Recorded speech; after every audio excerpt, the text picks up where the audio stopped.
Economist. January 16th to January 22nd, 2021. Word for word, the articles from this week's edition of The Economist, including... From the Leaders section, Impeachment, The Reckoning. From the International section, Democracy, Madison's Nightmare. From the Science and Technology section, Spaceflight, The Dustman Cometh.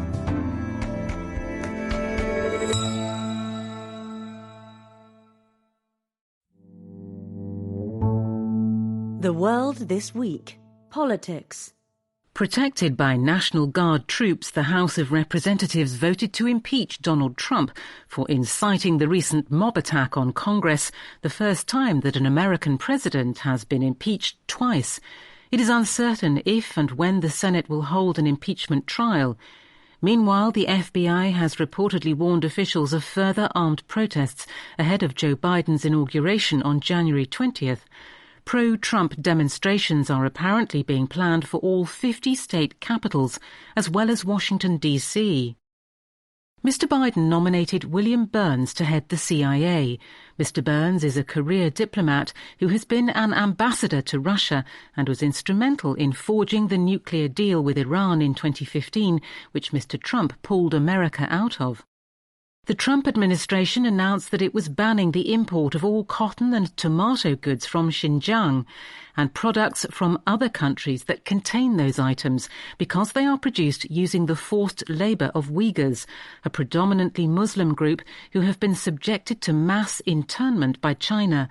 It is the most sweeping trade order yet issued regarding Xinjiang.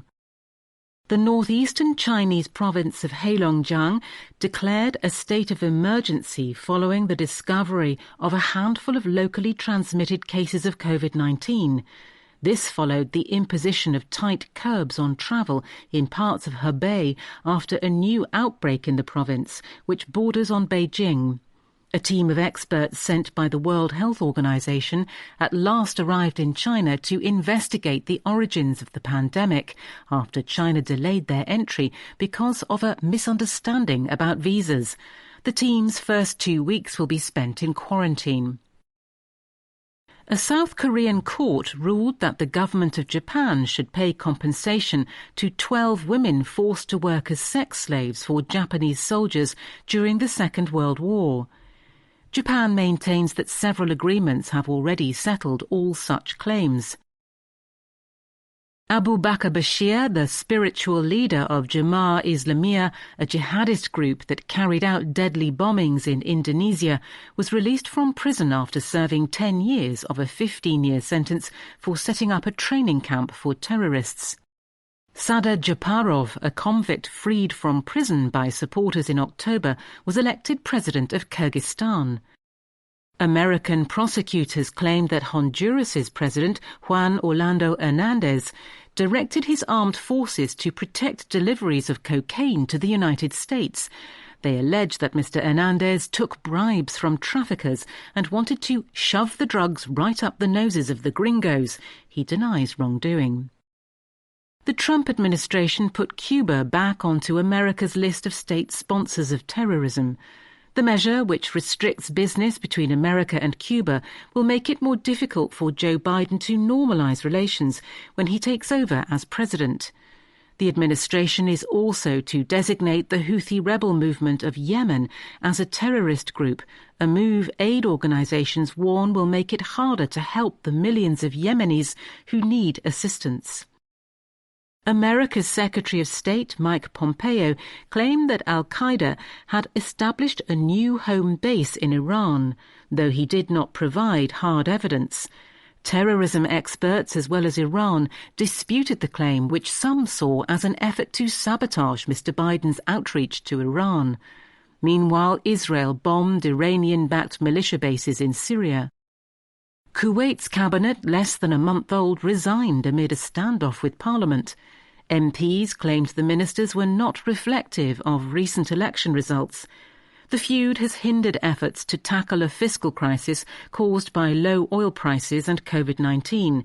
It is the first big test for Emir Sheikh Nawaf Al Ahmed Al Sabah, who took over in September. Uganda cut off access to social media ahead of an election scheduled for January 14th.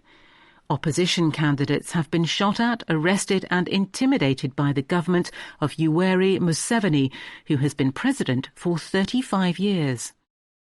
Ethiopian government forces claim to have killed several leading members of the Tigrayan People's Liberation Front, the ousted ruling party of the northern region of Tigray. Seyum Mesfin, a former foreign minister of Ethiopia, was among the dead. The trial began of more than 300 alleged members of Italy's most powerful mafia group, the 'Ndrangheta. It is the largest mafia trial for more than 3 decades and is expected to last for at least 2 years. The Italian government was meanwhile plunged into crisis when Matteo Renzi, a former prime minister who leads a small splinter party, withdrew his support for the ruling coalition.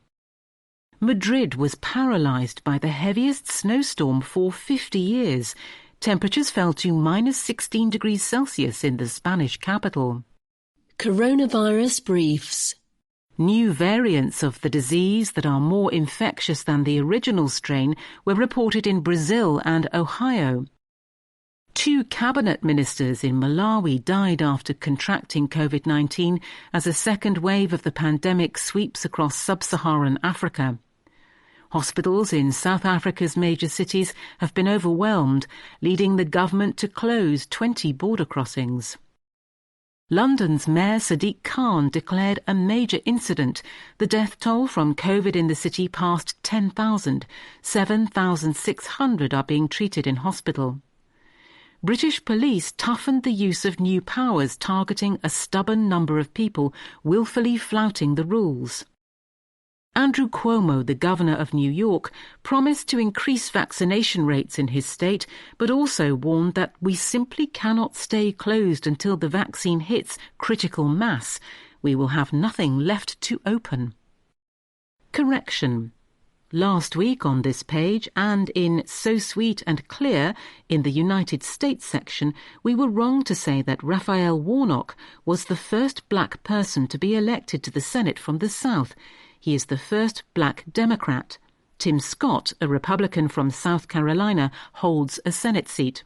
Sorry.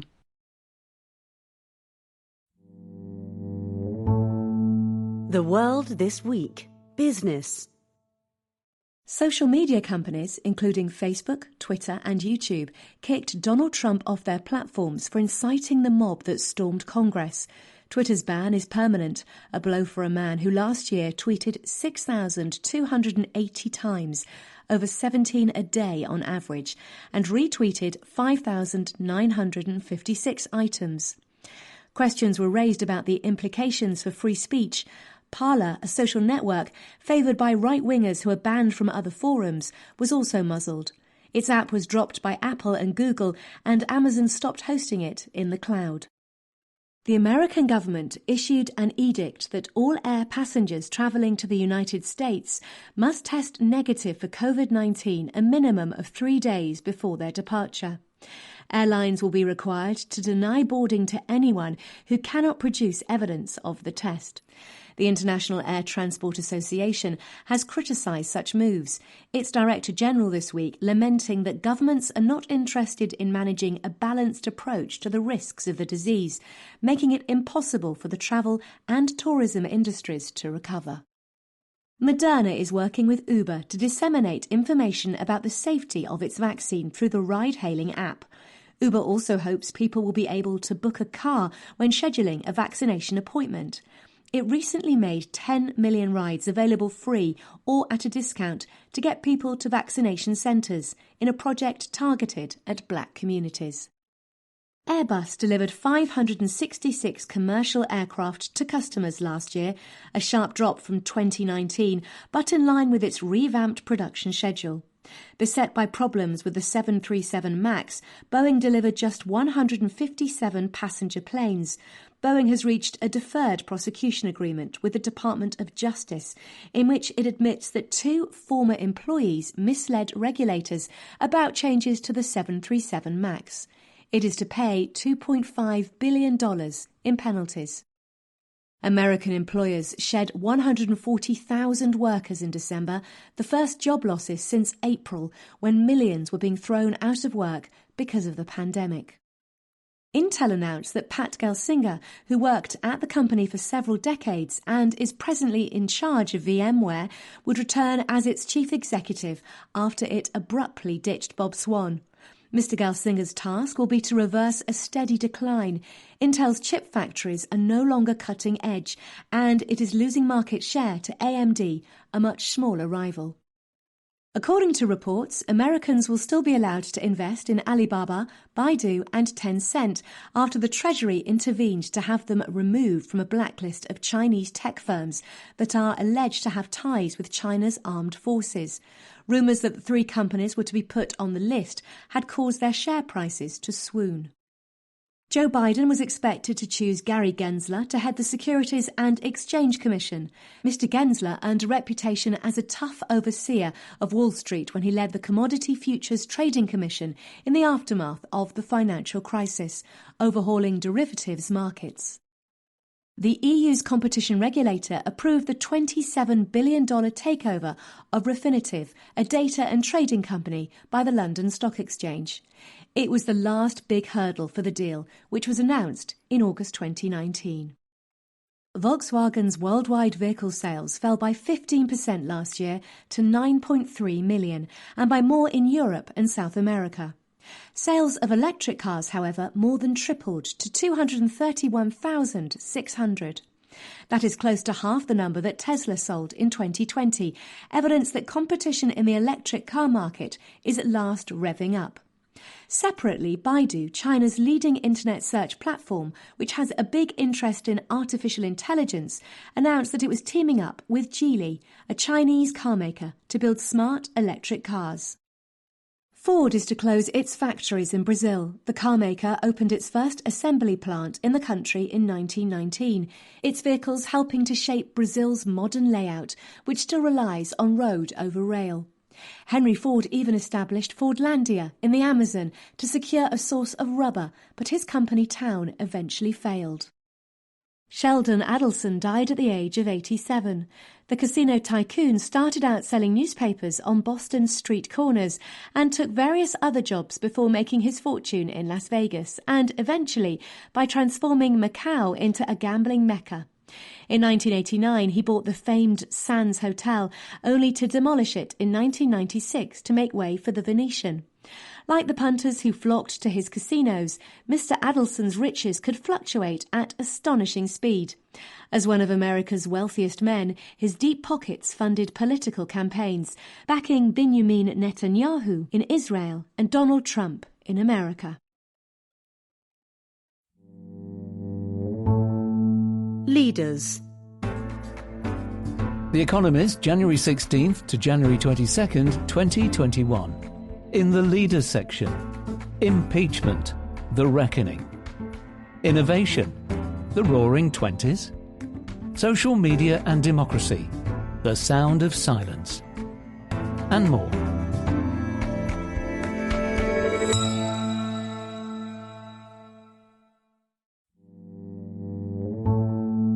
Leaders. The Reckoning. The right and the wrong ways to hold President Donald Trump to account.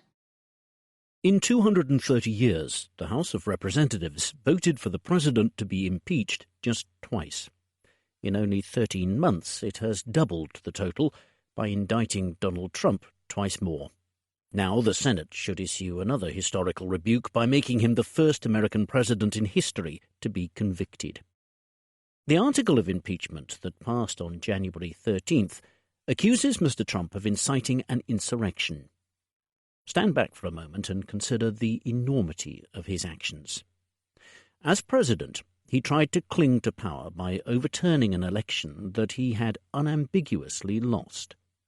First, he spread a big lie in a months-long campaign to convince his voters that the election was a fraud and that the media, the courts, and the politicians who clung to the truth were in fact part of a wicked conspiracy to seize power. Then, having failed to force state officials to override the vote, He and his henchmen whipped up a violent mob and sent them to intimidate Congress into giving him what he wanted. And last, as that mob ransacked the Capitol and threatened to hang the Vice President, Mike Pence, for his treachery, Mr. Trump looked on, for hours ignoring lawmakers' desperate pleas for him to come to their aid. In a democracy, no crime is higher and no misdemeanour more treasonous. Mr. Trump needs to be punished for betraying his oath as head of state. He must be prevented from holding office again, or he may well stand in 2024. And in case someone is minded to copy him, he must serve as an example of how vehemently America rejects a leader who tramples its constitution. Until this week, the only attempt to hold Mr. Trump to account for the storming of the Capitol had come from social media companies, which had banned him from their platforms to prevent further violence before the inauguration of Joe Biden on January 20th. Although the FBI indeed warns that violence is a real risk, the likes of Twitter and Facebook would have done better by focusing on the president's individual tweets and posts. Outright bans will undermine politics. They appear arbitrary because tech firms imposed them on the spur of the moment, having chosen not to block Mr. Trump before. And they appear self-interested because executives are open to the charge that they saw a chance to ingratiate themselves with the Biden administration or wished to quell anti-Trump mutinies among their progressive staff. Regardless of whether that criticism is fair, the fact that powerful, unelected businesspeople have been the first defence against Mr. Trump sets a bad precedent. It also fires up his supporters' grievances.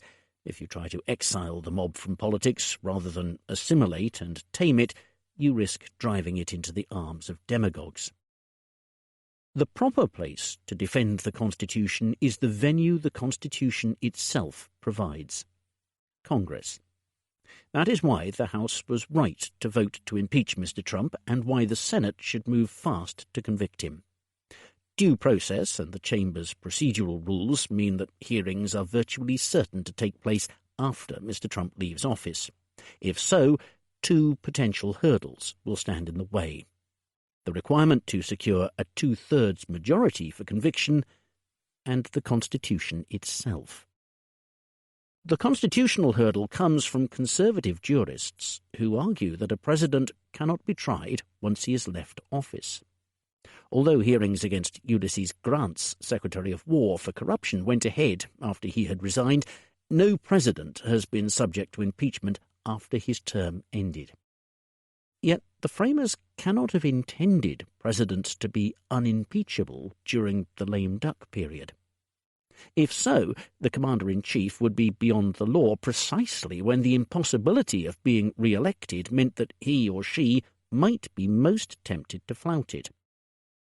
The conservative-leaning Supreme Court may have to determine the answer.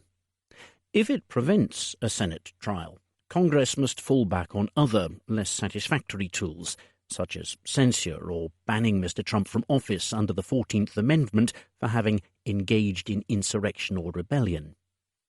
If it allows a trial to go ahead, then the Senate should proceed immediately rather than leave Mr. Trump to fester. Those who worry about impeachment obstructing Mr. Biden's plans for the first 100 days during a national emergency are miscalculating. If Republicans do deals on COVID-19 relief or an infrastructure bill, it will not be because Mr. Biden's party goes slow on impeachment. If necessary, Congress could divide its day between the trial and the rest of its business. The political hurdle is not Mr. Biden's agenda, but the fact that removing a president requires his party to turn against him. In the Senate, at least 17 Republicans will have to abandon Mr. Trump. Although that goal will be hard to meet, impeachment is still right. The principled arguments for convicting Mr. Trump are unassailable. Many Republican senators detest the president and his constitutional vandalism, and many are still being personally threatened with violence by Mr. Trump's supporters. They have more calculating reasons to convict Mr. Trump too. Impeachment is inescapably political, and this is their best chance to loosen the president's malign grip on their party.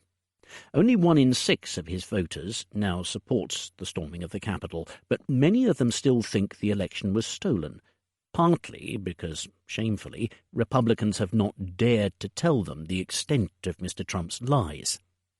Now is the time to start. Mr. Trump will never forgive those whom, like Mitch McConnell, the Senate leader, he judges to have failed him by acknowledging Mr. Biden's election victory. Having begun to move against him, they should finish the job. And there is history. They should think about how Mr. Trump's presidency will ultimately be judged and their part in it. In the House, 10 Republicans voted for impeachment. Senators should follow their lead. The more the better for the Republican Party and for America too. And that leads to the last argument for Republicans to remove Mr. Trump. His supporters argue that impeachment is divisive just when America needs to become united. That is self-serving and wrong. Nobody has sown discord as recklessly as Mr. Trump and his party. You do not overcome division by pretending nothing is wrong, but by facing it. Were Mr. Trump to be convicted, the healing might genuinely begin.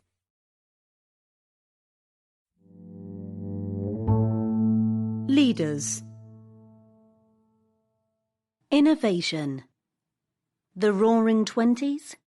Pessimism about technological change is giving way to hope. Much of it justified. For much of the past decade, the pace of innovation underwhelmed many people, especially those miserable economists. Productivity growth was lackluster, and the most popular new inventions, the smartphone and social media, did not seem to help much. Their malign side effects, such as the creation of powerful monopolies and the pollution of the public square, became painfully apparent. Promising technologies stalled, including self-driving cars, making Silicon Valley's evangelists look naive. Security hawks warned that authoritarian China was racing past the West, and some gloomy folk warned that the world was finally running out of useful ideas. Today, a dawn of technological optimism is breaking. The speed at which COVID-19 vaccines have been produced has made scientists household names. Prominent breakthroughs, a tech investment boom, and the adoption of digital technologies during the pandemic are combining to raise hopes of a new era of progress. Optimists giddily predict a roaring 20s. Just as the pessimism of the 2010s was overdone, the decade saw many advances, such as in cancer treatment. So predictions of technological utopia are overblown, but there is a realistic possibility of a new era of innovation that could lift living standards, especially if governments help new technologies to flourish. In the history of capitalism, rapid technological advance has been the norm. The 18th century brought the Industrial Revolution and mechanized factories. The 19th century, railways and electricity. The 20th century, cars, planes, modern medicine, and domestic liberation thanks to washing machines. In the 1970s, though, progress, measured by overall productivity growth, slowed. The economic impact was masked for a while by women piling into the workforce, and a burst of efficiency gains followed the adoption of personal computers in the 1990s. After 2000, though, growth flagged again. There are 3 reasons to think this great stagnation might be ending. First is the flurry of recent discoveries with transformative potential. The success of the messenger RNA technique behind the Pfizer, BioNTech and Moderna vaccines, and of bespoke antibody treatments, shows how science continues to empower medicine. Humans are increasingly able to bend biology to their will, whether that is to treat disease, edit genes, or to grow meat in a lab. Artificial intelligence is at last displaying impressive progress in a range of contexts. A program created by DeepMind, part of Alphabet, has shown a remarkable ability to predict the shapes of proteins. Last summer, OpenAI unveiled GPT-3, the best natural language algorithm to date. And since October, driverless taxis have ferried the public around Phoenix, Arizona. Spectacular falls in the price of renewable energy are giving governments confidence that their green investments will pay off. Even China now promises carbon neutrality by 2060. The second reason for optimism is booming investment in technology. In the second and third quarters of 2020, America's non-residential private sector spent more on computers, software and research and development, or R&D, than on buildings and industrial gear for the first time in over a decade. Governments are keen to give more cash to scientists. Having shrunk for years, public R&D spending across 24 OECD countries began to grow again in real terms in 2017. Investors' enthusiasm for technology now extends to medical diagnostics, logistics, biotechnology and semiconductors. Such is the market's optimism about electric vehicles that Tesla's CEO Elon Musk, who also runs a rocket firm, is the world's richest man. The third source of cheer is the rapid adoption of new technologies. It is not just that workers have taken to video conferencing and consumers to e-commerce, significant as those advances are, for example, to easing the constraints on job seeking posed by housing shortages. The pandemic has also accelerated the adoptions of digital payments, telemedicine, and industrial automation. It has been a reminder that adversity often forces societies to advance. The fight against climate change and the great power competitions between America and China could spur further bold steps. Alas, innovation will not allow economies to shrug off the structural drags on growth. As societies get richer, they spend a greater share of their income on labour-intensive services, such as restaurant meals, in which productivity growth is meagre because automation is hard. The ageing of populations will continue to suck workers into low productivity at-home care. Decarbonising economies will not boost long-term growth unless green energy realises its potential to become cheaper than fossil fuels. Yet it is reasonable to hope that a fresh wave of innovation might soon reverse the fall in economic dynamism which is responsible for perhaps a fifth of the 21st century's growth slowdown. Over time, that would compound into a big rise in living standards. Perhaps still more is achievable because many service industries, including healthcare and education, would benefit greatly from more innovation.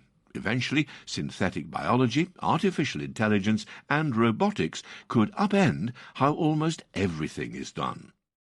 Although the private sector will ultimately determine which innovations succeed or fail, governments also have an important role to play.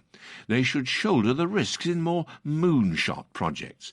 The state can usefully offer more and better subsidies for R&D, such as prizes for solving clearly defined problems. The state also has a big influence over how fast innovations diffuse through the economy. Governments need to make sure that regulation and lobbying do not slow down disruption, in part by providing an adequate safety net for those whose livelihoods are upended by it.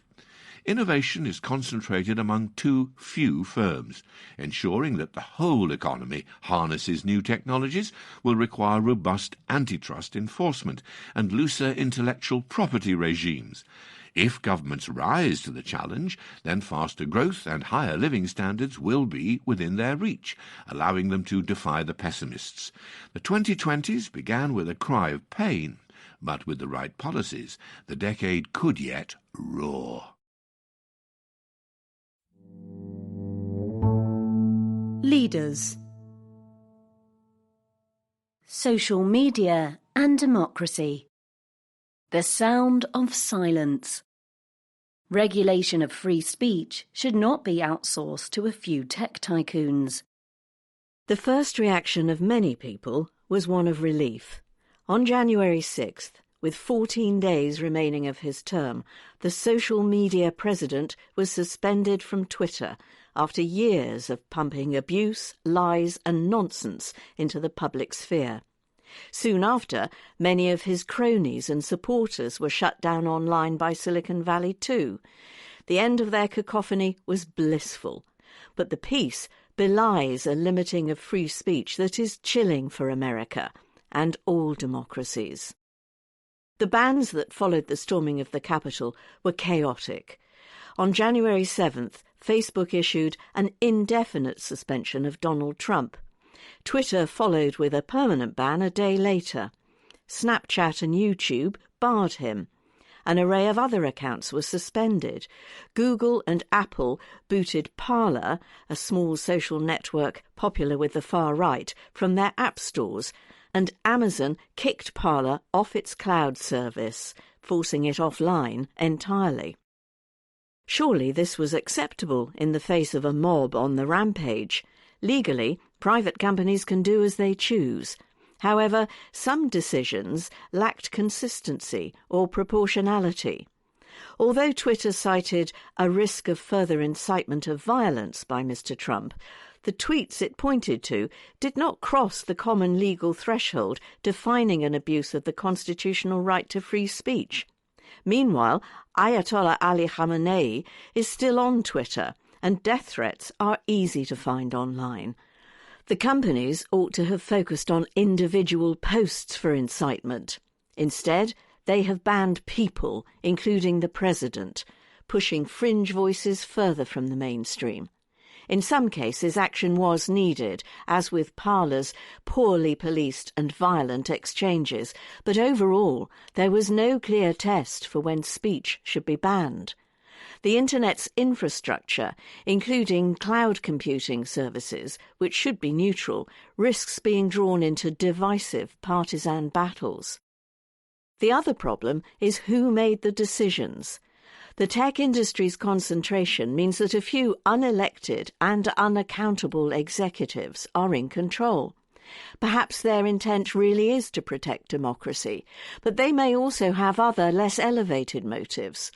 Some Democrats cheered, but they should evaluate any new speech regime based on its broader application. Otherwise, an act that silenced their enemies last week could become a precedent for silencing them in future. The regrets were telling. Angela Merkel, Germany's leader, said that private firms should not determine speech rules. Alexei Navalny, a Russian dissident, decried an unacceptable act of censorship. Even Jack Dorsey, Twitter's CEO, called it a dangerous precedent. There is a better way to deal with speech online. Making the industry more competitive would help by diluting the clout of individual firms and by stimulating new business models that do not rely on virality. But for as long as the industry is an oligopoly, another approach is needed. The first step is to define a test of what should be censored. In America, that should be based on the constitutional protection of speech. If companies want to go further by attaching warnings or limiting legal content, they need to be transparent and predictable. Difficult judgments should fall to independent, non-statutory boards that give people the right of appeal. Over 80% of Twitter and Facebook users live outside America. In most countries, tech firms should adhere to local laws on speech, Germany's rules on hate speech say. In autocracies, like Belarus, they should default to the standards they observe in America. Again, judgments about which standards apply in which country could be guided by media boards.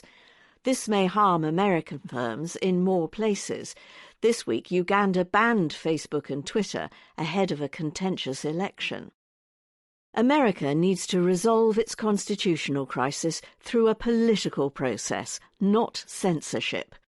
And the world must seek a better way of dealing with speech online than allowing tech oligopolies to take control of fundamental liberties. Leaders. Governing India. reaping what you sow. The failure of Narendra Modi's farm reforms is a parable of mismanagement. When most of India's laws on farming were adopted in the 1950s and 1960s, the country was often on the brink of famine. In 1966, mass starvation was averted only by the arrival of 10 million tons of American food aid. Small wonder that a Himalayan range of regulations rose up to boost output and stop hoarding. Happily, much has changed since then. In 2020, India exported 14 million tons of rice alone. The government has amassed grain stores of around 50 million tons. Yet, even as the food has piled up, the rules have remained the same. The bill for the subsidies has risen dramatically, so have the environmental costs, in the form of sinking water tables, for example, and choking smoke from the burning of stubble. The Prime Minister, Narendra Modi, is trying to enact reforms. His failure to make them stick illustrates much of what is wrong with Indian politics. The first problem is inertia. Reform has been an absurdly long time coming. A judge this week asked the Attorney General whether farmers had been consulted about the changes. He replied that consultations had been underway for 11 years. Such dithering is all too common. The overhaul of sales taxes pushed through in 2017 had been under discussion even longer. In both cases, the ruling Bharatiya Janata Party, or BJP, deserves credit for adopting long overdue reforms that its predecessor in government, Congress, had simply debated ad nauseum. But the BJP takes things to the opposite extreme. It whisked 3 farm bills through Parliament in September with minimal scrutiny. It refused even to put them to a proper vote in the upper house, insisting, questionably, that they had been passed by acclaim. This is standard procedure for the BJP. No parliamentary committee got a chance to debate changes to the laws on citizenship that sparked protests in 2019. The government first made public a constitutional amendment revoking the autonomy of the state of Jammu and Kashmir only a day before Parliament approved it. It's not just Parliament that does not get a look in. 2 of the BJP's coalition partners left the government in protest at the farm reforms. No one seems to have tried to bring the farmers' unions around until after the bills were passed. Rather than cultivating broad support for its agenda, the BJP tends to ram it through. The result has been big and intractable protests from suspicious farmers. That is where a third scourge of Indian democracy entered the picture: the judiciary. Farmers' groups and opposition parties have petitioned the courts to throw out the new laws. On January 12th, the Supreme Court came close, suspending them indefinitely. There is a genuine debate about whether the government might have exceeded its powers by regulating matters that should have been left to the states, but the justices did not seem very interested in that. Instead, they expressed concern about the health of the women and children among the protesters, and anxiety that the long standoff might end in damage to property.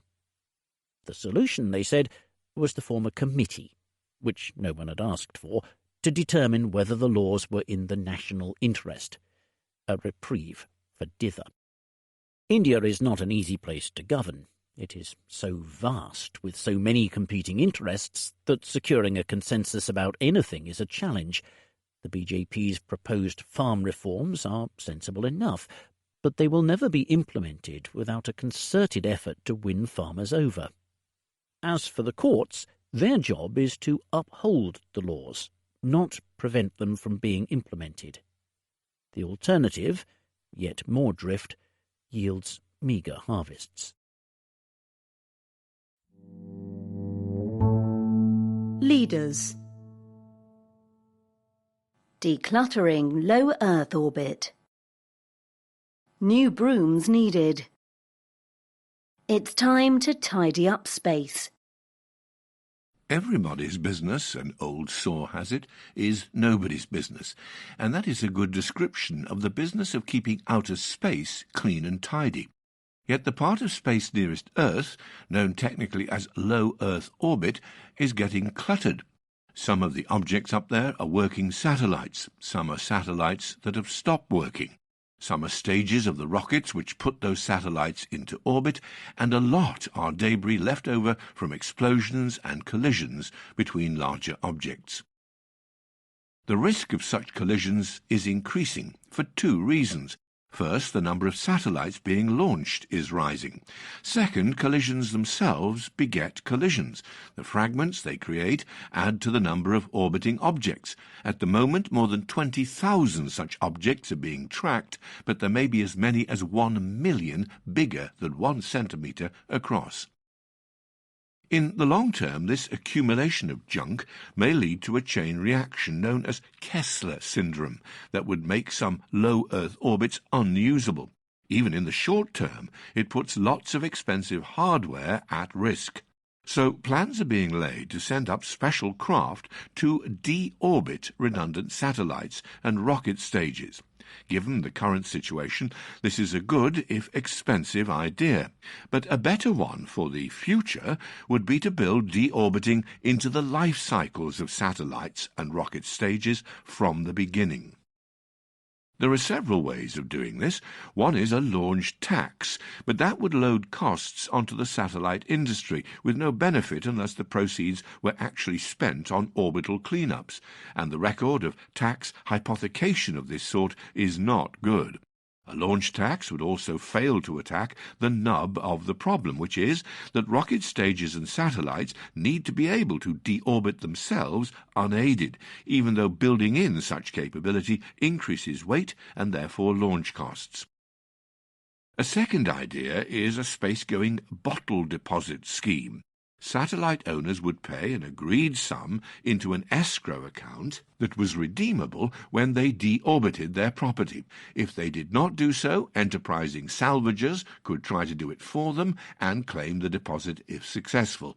This has the virtue of encouraging built-in deorbiting capability, though claiming the bounty would require a separate launch. The best idea, though, is to attack the problem at its roots. The littering of space is an example of the tragedy of the commons, in which no charge is made for the use of a resource that is owned collectively. So why not charge the beneficiaries for the right to put something into orbit and keep it there? The longer an object stays up, the more the satellite owner pays. The more popular, and hence crowded, the orbit chosen, the more expensive it would be to add a satellite to it. That raises the question of who would do the charging. The Outer Space Treaty, signed in 1967, assigns responsibility and liability for objects in orbit to the country which launches them, and entreats signatories to avoid harmful contamination of space and celestial bodies. As far as low Earth orbit is concerned, this has not really worked. France requires rocket boosters to be dumped in the sea, but that's about it. It would make sense for countries with space launch capability, and thus an interest in keeping space clean, to hammer out a new and specific agreement. A well-crafted treaty would clean up space, cause it to be used more efficiently, and raise some useful revenue from a resource currently exploited for nothing. To deal with non-participants acting as free riders, participants might agree to make pariahs of firms that tried to take advantage in this way, while perhaps offering a share of orbital use fees to countries without launch capacity of their own. Other natural commons, notably the oceans and the atmosphere, have suffered and still suffer from a lack of sensible arrangements for their joint exploitation. It is not too late to stop outer space being added to that list. Letters. On Brexit, inflation, girls, content analysis, the Dutch royal family, rats, and Republicans.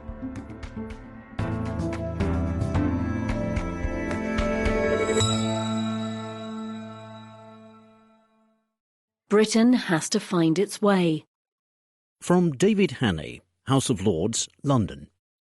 I was surprised to see you describe in your leader on post-Brexit Britain the cut to British foreign aid from 0.7% to 0.5% of GDP as merely painful. Article Britain's Place in the World, January 2nd. Painful, no doubt, for recipients of the aid, already reduced by our shrinking economy, which the aid figure is linked to, yet hardly painful for the government, many of whose supporters have been crying out for such a cut for years. The consequences for the Global Britain project will be seriously negative. We will soon see to what extent the 0.7% commitment was a key element in sustaining Britain's standing and influence in the world, in terms of bilateral relations and of votes and having an effective say in a whole range of multilateral organisations. It would be more convincing to think of the 0.7% commitment as an essential part of any global Britain policy, quite apart from the moral and humanitarian arguments. From Robert Macmillan, Dunmow, Essex. Your leader ended by sneering at the blindness of Brexiteers. The only blindness is in the pages of The Economist, which cannot see why ordinary people defied the intelligentsia and voted to leave. Why do you respect the wish for self-determination by the peoples of other countries, but refuse to do the same for British people? From Chris Rhodes, Horsham, West Sussex. The Economist's take on Brexit reminds me of those who suggest Napoleon won Waterloo. In particular, I was taken by the implied pejorative that supposedly some British people have a romantic notion of sovereignty. Article, How Was It for EU? January 2nd. Silly billies. I actually do have a romantic view of sovereignty's sister, democracy. The Economist of my younger days would have rejected the European Union's protectionism and statism, and that is exactly what a democratic Britain has done. From James Hickman, West Raynham, Norfolk. The fundamental supposition since Britain began its relative decline has been that the country's interests were served by punching above its weight. And yet other countries achieve similar or higher qualities of life without this need to project. Switzerland, Norway, the Low Countries, but also Germany and Japan spring to mind. One of the long-term consequences of Brexit might be that England, Scotland and Northern Ireland are unlikely to remain long in the United Kingdom, can become a normal country again. Let's try punching below our weight and focus on the well-being of our own citizens. From Rachel Bedor, Phoenix. Britain is not losing its relevance when it comes to the arts. In fact, I expect that the digitisation of media will cause British culture to become more saturated throughout the English-speaking world. Take The Great British Bake Off. Growing up in the American Midwest, I had a less than nuanced view of British cuisine, believing it to be composed solely of tripe and fish and chips. Now I have spent lockdown trying to perfect sticky toffee pudding. British television is some of the most popular content on Netflix.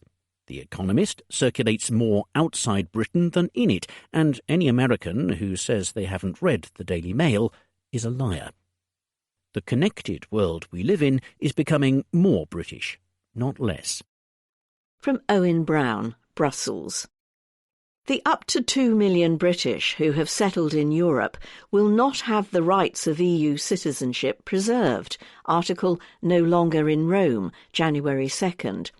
We maintain residence rights in the one country we happen to live in on December 31st, 2020, and have lost all rights in the other EU countries, not to mention losing the vote. To paraphrase a former British Prime Minister, if you believe you are a citizen of Europe, you are a citizen of nowhere. Adding to price rises. From Naeem Hakawala, New York.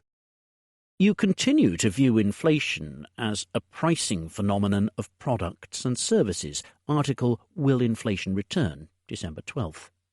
But this misses where inflation is hiding in plain sight: asset prices. Notably in the increase in prices of investment assets such as property and speculative equity.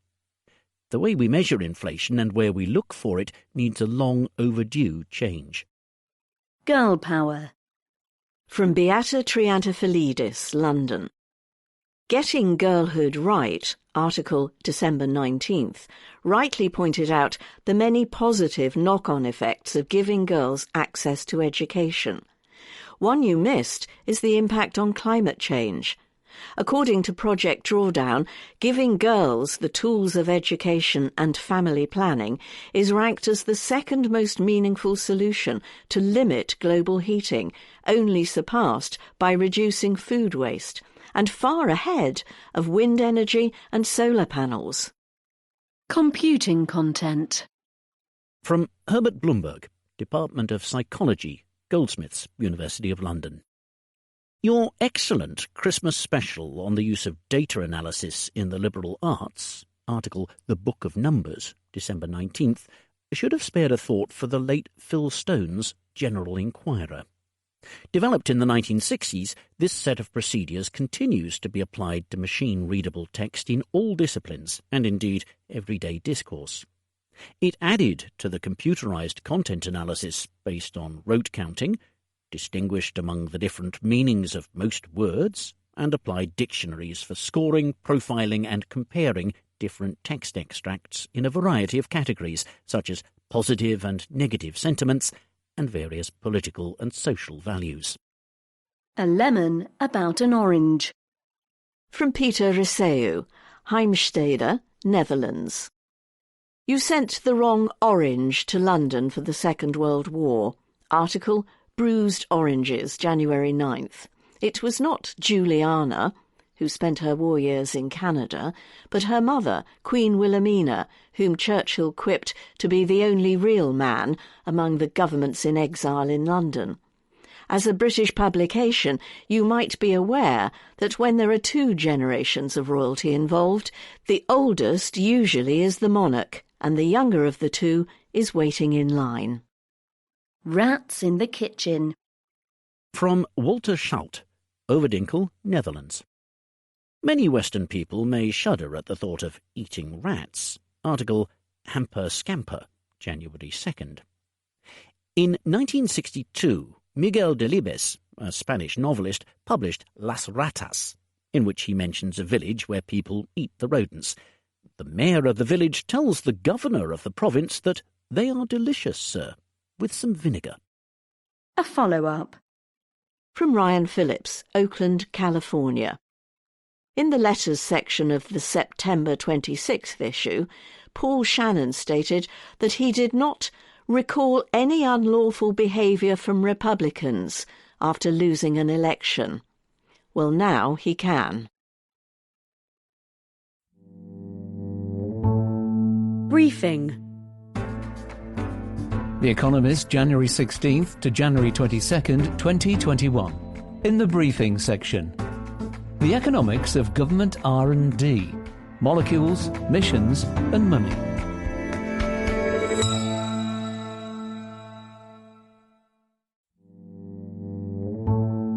Briefing. The economics of government R&D, molecules, missions and money. Economists are convinced that governments can increase economic growth by spending more on research and development. Are they right? There is nothing new about economists arguing for more government spending on research and development, or R&D. Theoretical work done by Kenneth Arrow in the 1960s convinced his colleagues that the private sector would not on its own provide the amount of innovation that economies need to maximise their growth. Empirically, the coincidence in the 1950s of increased government R&D spending and excellent rates of productivity and GDP growth strengthened the case further. It is true that the hard evidence for a positive impact of such R&D spending on overall growth is both fairly weak and suggests that it lags the outlay by quite a while. But few doubt that the return is, in practice, significant. Rich world governments currently spend on average a bit over 0.5% of GDP on R&D. A couple more tenths of a percentage point could make a big difference. The economists have the advantage here of pushing at a door that others are in the process of pulling open. Government R&D spending as a fraction of GDP has spent most of the past 40 years shrinking. In 2018, though, the most recent year for which data are available, figures from 24 OECD countries showed government spending on R&D rising by a healthy 3% in real terms, following a particularly lean period after the financial crisis. In 2020, the French government promised to increase its research budget by 30% over 10 years as part of a new research strategy. The Japanese government has also been increasing funding and setting up a new provision for moonshots. In America, having resisted Donald Trump's attempts to cut research budgets, Congress may well look favourably on President-elect Joe Biden's promise to pump them up. This enthusiasm is not simply driven by a belief that such spending will increase growth. It is also about a fear of China.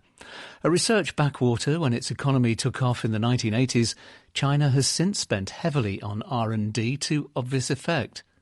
A study published by Elsevier, a scientific publisher, and Nikkei, a news business, in 2019 found that China published more high-impact research papers than America did in 23 out of 30 hot research fields. Many in Europe and America think that competing with or out-competing China means following its lead.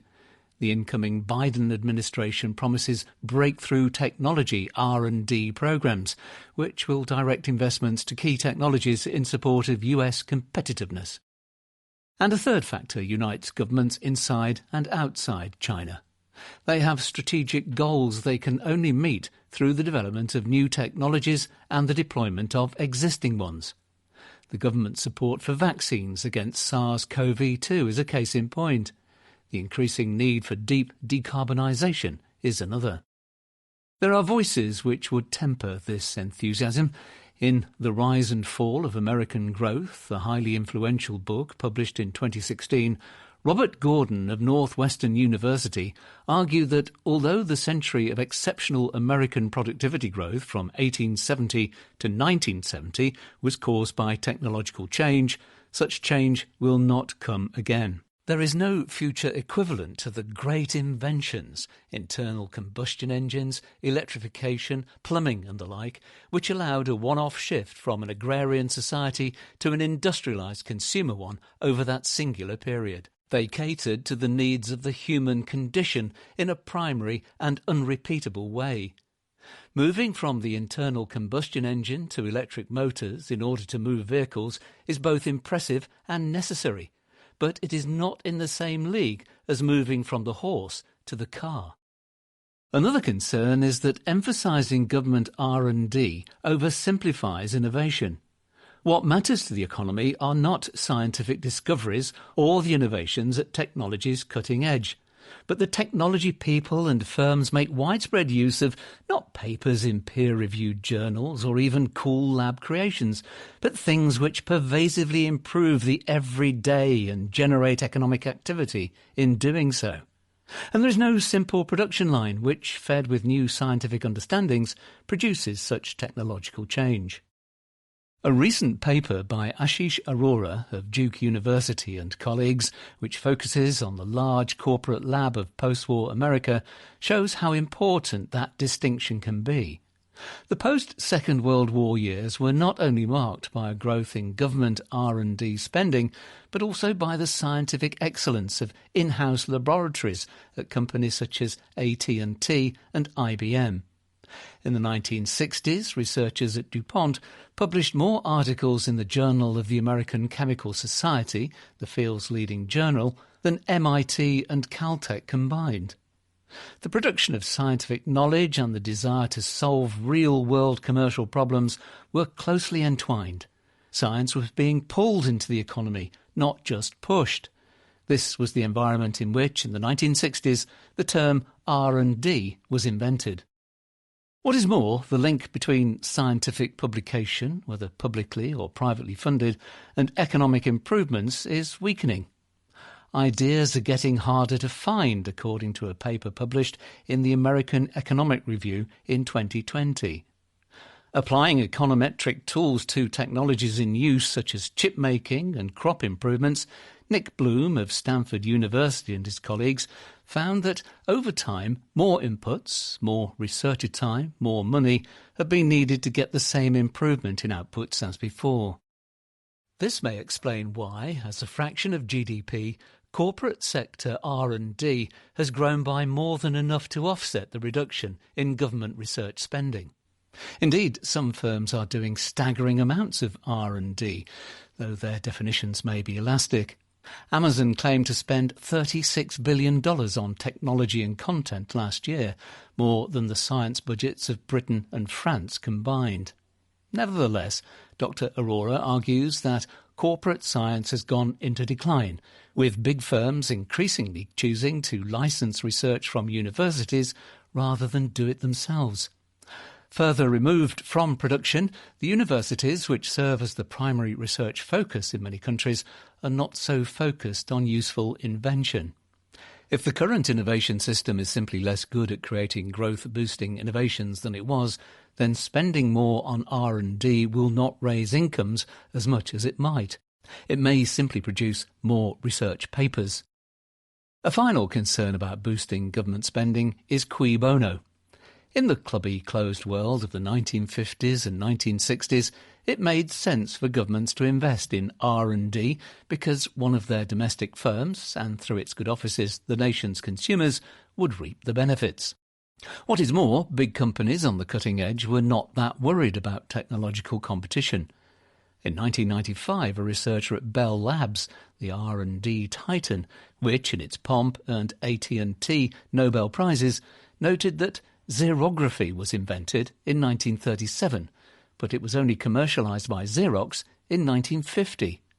And when the transistor was invented at Bell Labs in 1948, several years elapsed before other laboratories acquired enough expertise in the semiconductor area to make a significant contribution.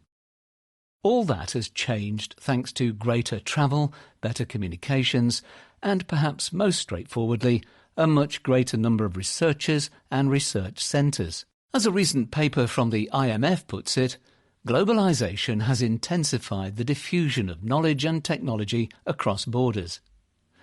It has been doing so for some time. The Bell Labs anecdotist pointed out that following the discovery of high-temperature superconductivity at the IBM Zurich lab in 1987, it took only a few weeks for groups at University of Houston, University of Alabama, Bell Labs and other places to make important further discoveries. David Edgerton of King's College London, Britain's foremost historian of technology, argues that only in techno-nationalist fantasies does national invention drive national economic growth. In the real world, global innovation leads to national growth and national innovation leads to global growth. At most times and places, most of the technology which creates growth is imported from elsewhere, not made at home. In a globalised world, investing in domestic R&D will never be purely to a country's own advantage. It will help others too, willy-nilly. To the extent that those concerns hold water, the worst they do is suggest that the returns to be expected from increased government R&D expenditure may be lower than some claim, and less easily captured by the nations that make them. And their ability to hold water is open to question. Dr. Gordon's thesis, like much historical argument, is limited by a sample size of 1. It is also, in its overall form, familiar. The idea that the best lies in the past has a long history, and it has spent most of that history being wrong. What is more, such declinism can be used to argue that government R&D spending, far from being futile, is vital. In the 1930s, Alvin Hansen, a noted American economist, put a Gordon-like emphasis on the special qualities of certain great inventions, when he argued that although railroads, electricity and the car had propelled growth in the past, America could not take for granted the rapid emergence of new industries as rich in investment opportunities. The people who argued for the government's wartime R&D effort to persist in a modified form after 1945 appreciated Hansen's argument enough to be doing something about it. Rather than taking the formation of new industries for granted, they were creating a way for government to bring them into being, thus making good any failures of private investment. Today, plenty of people reckon that the government can help unlock further inventions. In their book, Jump-Starting America, Jonathan Gruber and Simon Johnson, two MIT economists, single out synthetic biology, hydrogen and deep-sea mining. Of the three, it is synthetic biology which offers new approaches to everything from petrochemicals and agriculture to medicine and computer memories that is best placed for the great invention status that comes from improving the material conditions of billions of lives. The other contender for such laurels is AI. After spending some time being visible everywhere but the productivity statistics, in a famous quip of Robert Solo's, computers finally provided a measurable boost in the mid-1990s. With ever more information to learn from, information appliances which can whisper into every ear, robots at its command and applicability to any number of problems, computers that use AI might yet do more than that. The fact that an AI program recently showed unmatched prowess in the prediction of protein structures that synthetic biologists might like to change underlines that innovation can and will often come about most surprisingly where two fields collide. There are also arguments against the idea that the link between scientific research and technology in use has become weaker. It may well have done so in some ways, but in other ways things have speeded up. This is particularly true of the process that puts today's innovation into the hands of millions tomorrow. Electric appliances had been around for decades before they made a definitive difference to rich country homes. Information appliances, specifically smartphones, have spread far further, far faster. The SARS-CoV-2 genome sequence was shared between China and the rest of the world before there were any confirmed cases of COVID-19 outside Wuhan. The vaccines enabled by that sequence may turn out to be the technology in use with the greatest economic impact over a single year ever seen. As for the difficulty of capturing the benefits of national R&D spending in a global world, making use of cutting-edge technologies developed elsewhere is not possible without a lot of very highly trained locals, and such cadres are hard to produce and maintain without R&D spending. China's immense investment in R&D has produced an immense number of people with skills, know-how and curiosity, as well as institutions with the equipment they need. These researchers and engineers have developed many innovations of their own, but to date their most crucial role has been in exploiting knowledge brought in from elsewhere by fair means or foul. It is notable that now it is in the R&D front rank, China too is grappling with a slowdown in productivity growth. If Dr. Bloom and his colleagues are correct in arguing that ideas are getting harder to find, more money may be required in China and elsewhere just to stand still. But raising government R&D spending in the G7 nations as far above its 1970 level relative to GDP as it is currently below that level would cost about $400 billion a year overall. Considering that the G7's GDP is $36 trillion, this appears easily doable. Still, it would be worth finding ways to produce new ideas more efficiently. In much of the OECD, the mechanisms and institutions through which governments support R&D are more or less the same as they were 50 years ago. There is a degree of ossification. A new paper by Mikko Paakkonen of the University of Waterloo and Jay Bhattacharya of Stanford University shows some evidence of this at America's National Institutes of Health, or NIH, where they find that funding for papers that build on the most recent advances has declined. Conservative funders get conservative researchers. Even DARPA, an agency of America's Department of Defense famous for funding out-there projects, is accused of taking fewer risks than it used to. New organisations can be more innovative. Tyler Cowen of George Mason University has explored one possibility: Fast Grants, a project he launched in April with Patrick Collision of Stripe, a payments firm, dispenses grants for promising COVID-19 research very quickly, usually within days. But the budget is tiny relative to what is required. Mr. Biden promises to create new organisations for research on health and climate, while the British government says it plans to experiment with new funding models across long-term horizons. But the ideas are little more than sketches. Another way to instil urgency is through a sense of mission. Dr. Gordon's point that some inventions are more important than others is very pertinent for governments.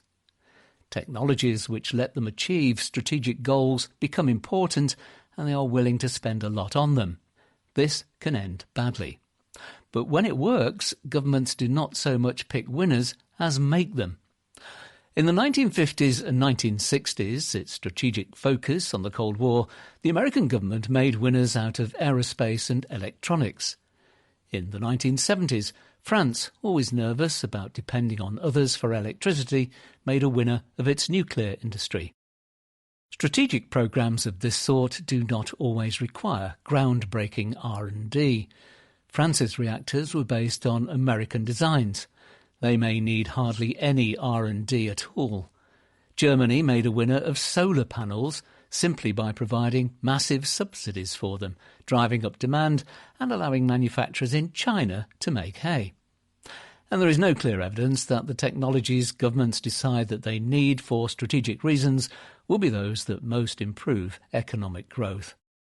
But such projects do typically lead to both a sense of mission among those involved and researchers from government and academia working alongside those from industry. If they do so in multidisciplinary environments, which missions often require, whether in the public or private sectors, then growth-boosting technologies may be more likely to emerge. It will take time for new ideas to have big effects, and in a world of 24-hour media, it will be hard to sweep unavoidable stories of wasted money and failed projects under the carpet, however inevitable. Even welcome some sorts of failure may be. But at a time when the need to boost innovation has never been greater, politicians may conclude that rebooting the innovation system is worth the risk. United States. The Economist, January 16th to January 22nd, 2021. In the United States section, Donald Trump's presidency, the final chapter. Violence in cities, where bullets fly. Lexington, on conscience of some conservatives, and more.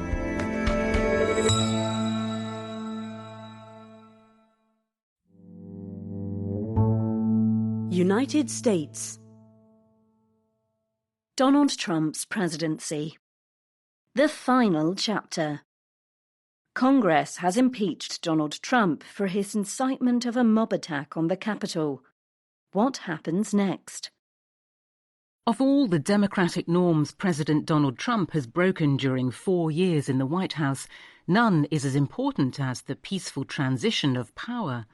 The photos, videos and accounts that have emerged since the ransacking of the Capitol on January 6th include footage of rioters beating a police officer with a flagpole as a crowd chanted USA and crushing another officer repeatedly in a door. Yet the violence which resulted in 5 deaths was nearly much worse. Quick-thinking police officers distracted the mob from breaching the debating chambers long enough to whisk every lawmaker to safety. Some of the rioters chanting "Hang Mike Pence" and "Where's Nancy" had violent designs on both the Republican Vice President and the Speaker of the House, the first and second in the line of presidential succession. In the final days of Mr. Trump's administration, Congress will be consumed with working out how to penalise the president. The House of Representatives, which is controlled by Democrats, quickly drew up an article of impeachment accusing the president of incitement of insurrection. It passed on January 13th, 1 week after the attack on the Capitol. Some Republicans, after encouraging or standing by mute as the president attacked the democratic process for months, have shaken consciences. 10 of them joined all 222 Democrats on the vote. Liz Cheney, the third-ranking Republican in the House, was one of them, declaring in a statement issued the night before that there has never been a greater betrayal by a President of the United States of his office and his oath to the Constitution. Kevin McCarthy, the Republican leader in the House, who objected to certification of Joe Biden's election victory even after the attack on the Capitol, declined to whip opposition to the measure. Several Democrats say that some of their Republican colleagues confessed privately that they voted no because they were in fear of their lives. Having pledged to end American carnage when he was inaugurated, Mr. Trump will depart ignominiously. The only president to have been impeached twice.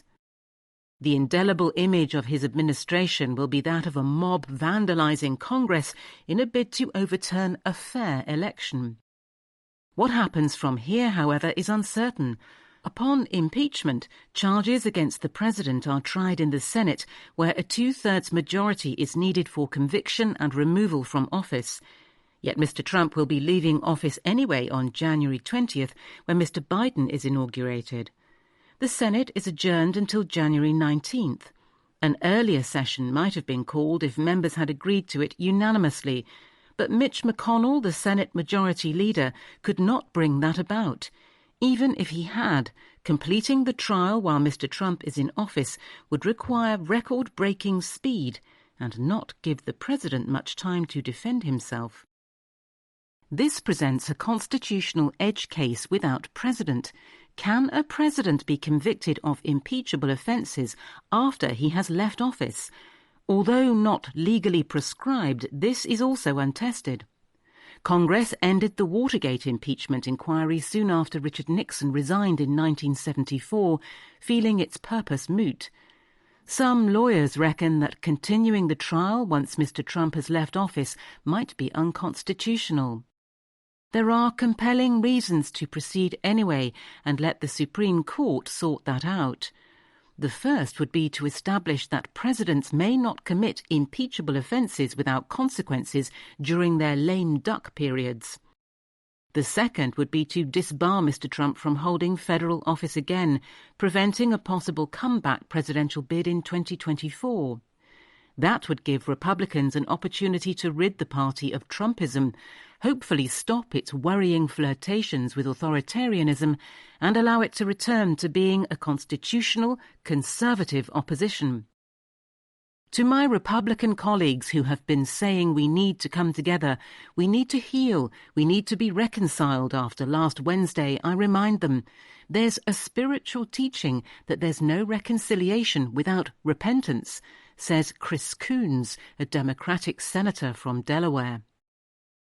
Mr. Trump's first impeachment trial, held just 1 year ago over his pressing the Ukrainian president to find dirt on Mr. Biden and his son Hunter, ended in acquittal because of near-unanimous opposition from Senate Republicans. Mitt Romney was the lone aisle crosser. Their desire to defend the president after the assault on the Capitol will not be so dogged. The odds of a full conviction still seem long. With the newly sworn-in Congress, at least 17 Republicans would need to defect. Yet Mr. McConnell, the soon-to-be Senate Minority Leader, has let it be known that he might be open to impeachment. Where he goes, many of his caucus may well follow. Democrats who want more certain and immediate punishment for Mr. Trump and the historic dishonour of being the first sitting president to be removed from office have suggested two hastier constitutional routes.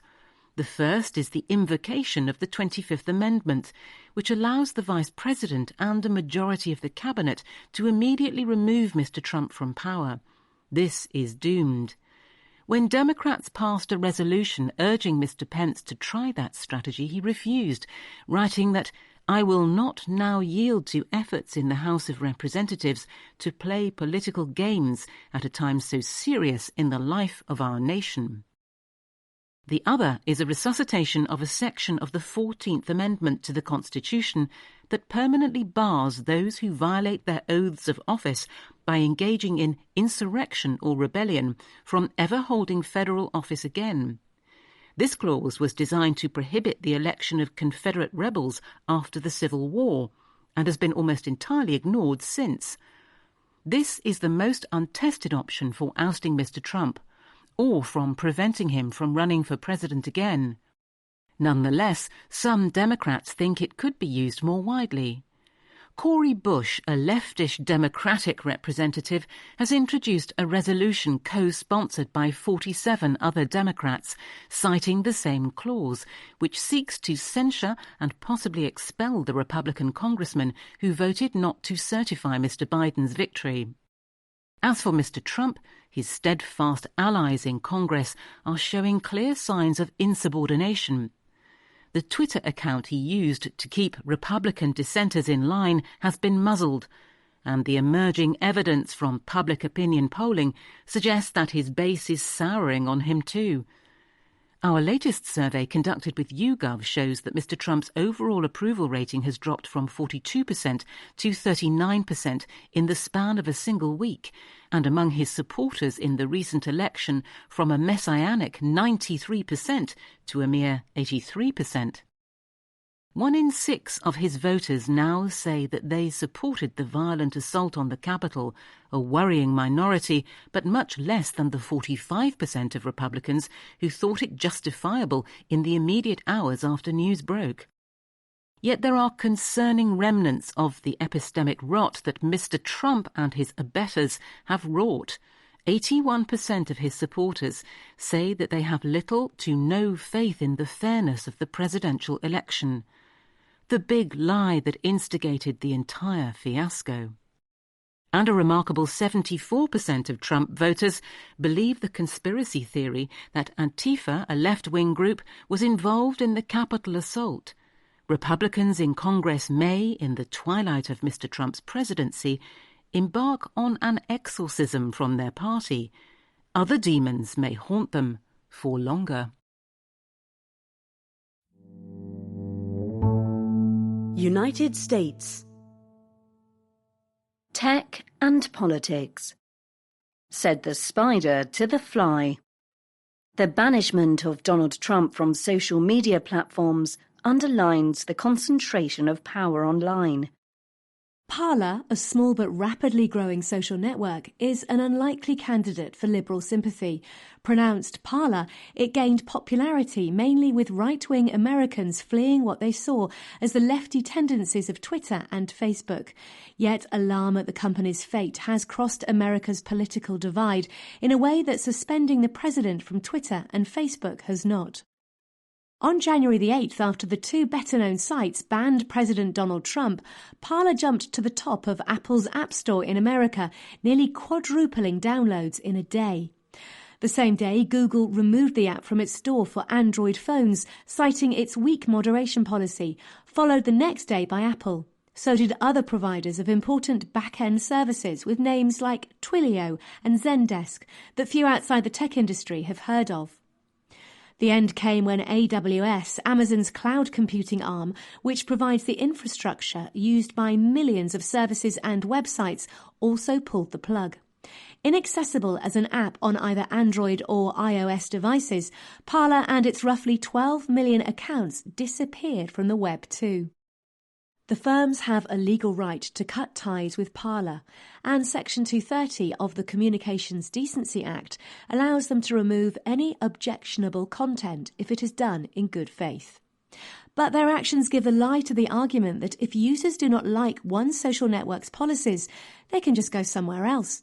It is unlikely that the two other big cloud services run by Microsoft and Google will want Parler anywhere near their servers, even though in wiping Parler from their infrastructure, they may well be removing illegal incitements to violence, potentially shielding themselves from liability.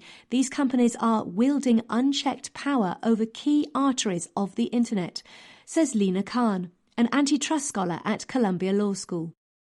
The debate surrounding the awesome power of tech companies to shape what people see online has long focused on consumer-facing platforms such as Facebook and Twitter. Yet in recent days, many previously obscure firms have found their names included in these discussions. These include Stripe, a payment processor that said it would stop working with the Trump campaign. Salesforce, which blocked emails sent by the Republican National Committee, and Shopify, a Canadian firm that provides online shop fronts and removed 2 stores connected with Mr. Trump. That is in addition to bans from Reddit, Instagram, Snapchat, TikTok, Twitch, YouTube, Pinterest and Discord, social networking firms which have all taken action against Mr. Trump's accounts or hashtags such as Stop the Steal. Even Peloton, which makes pricey internet-connected exercise bikes, issued bans. The role of social networks, payment processors and infrastructure providers as the police force of the internet is not new. Gab, a far-right social network, was dropped by GoDaddy, which registers domain names after it became clear that an anti-Semitic mass shooter had used the service to broadcast hateful content. It had long before been barred from app stores.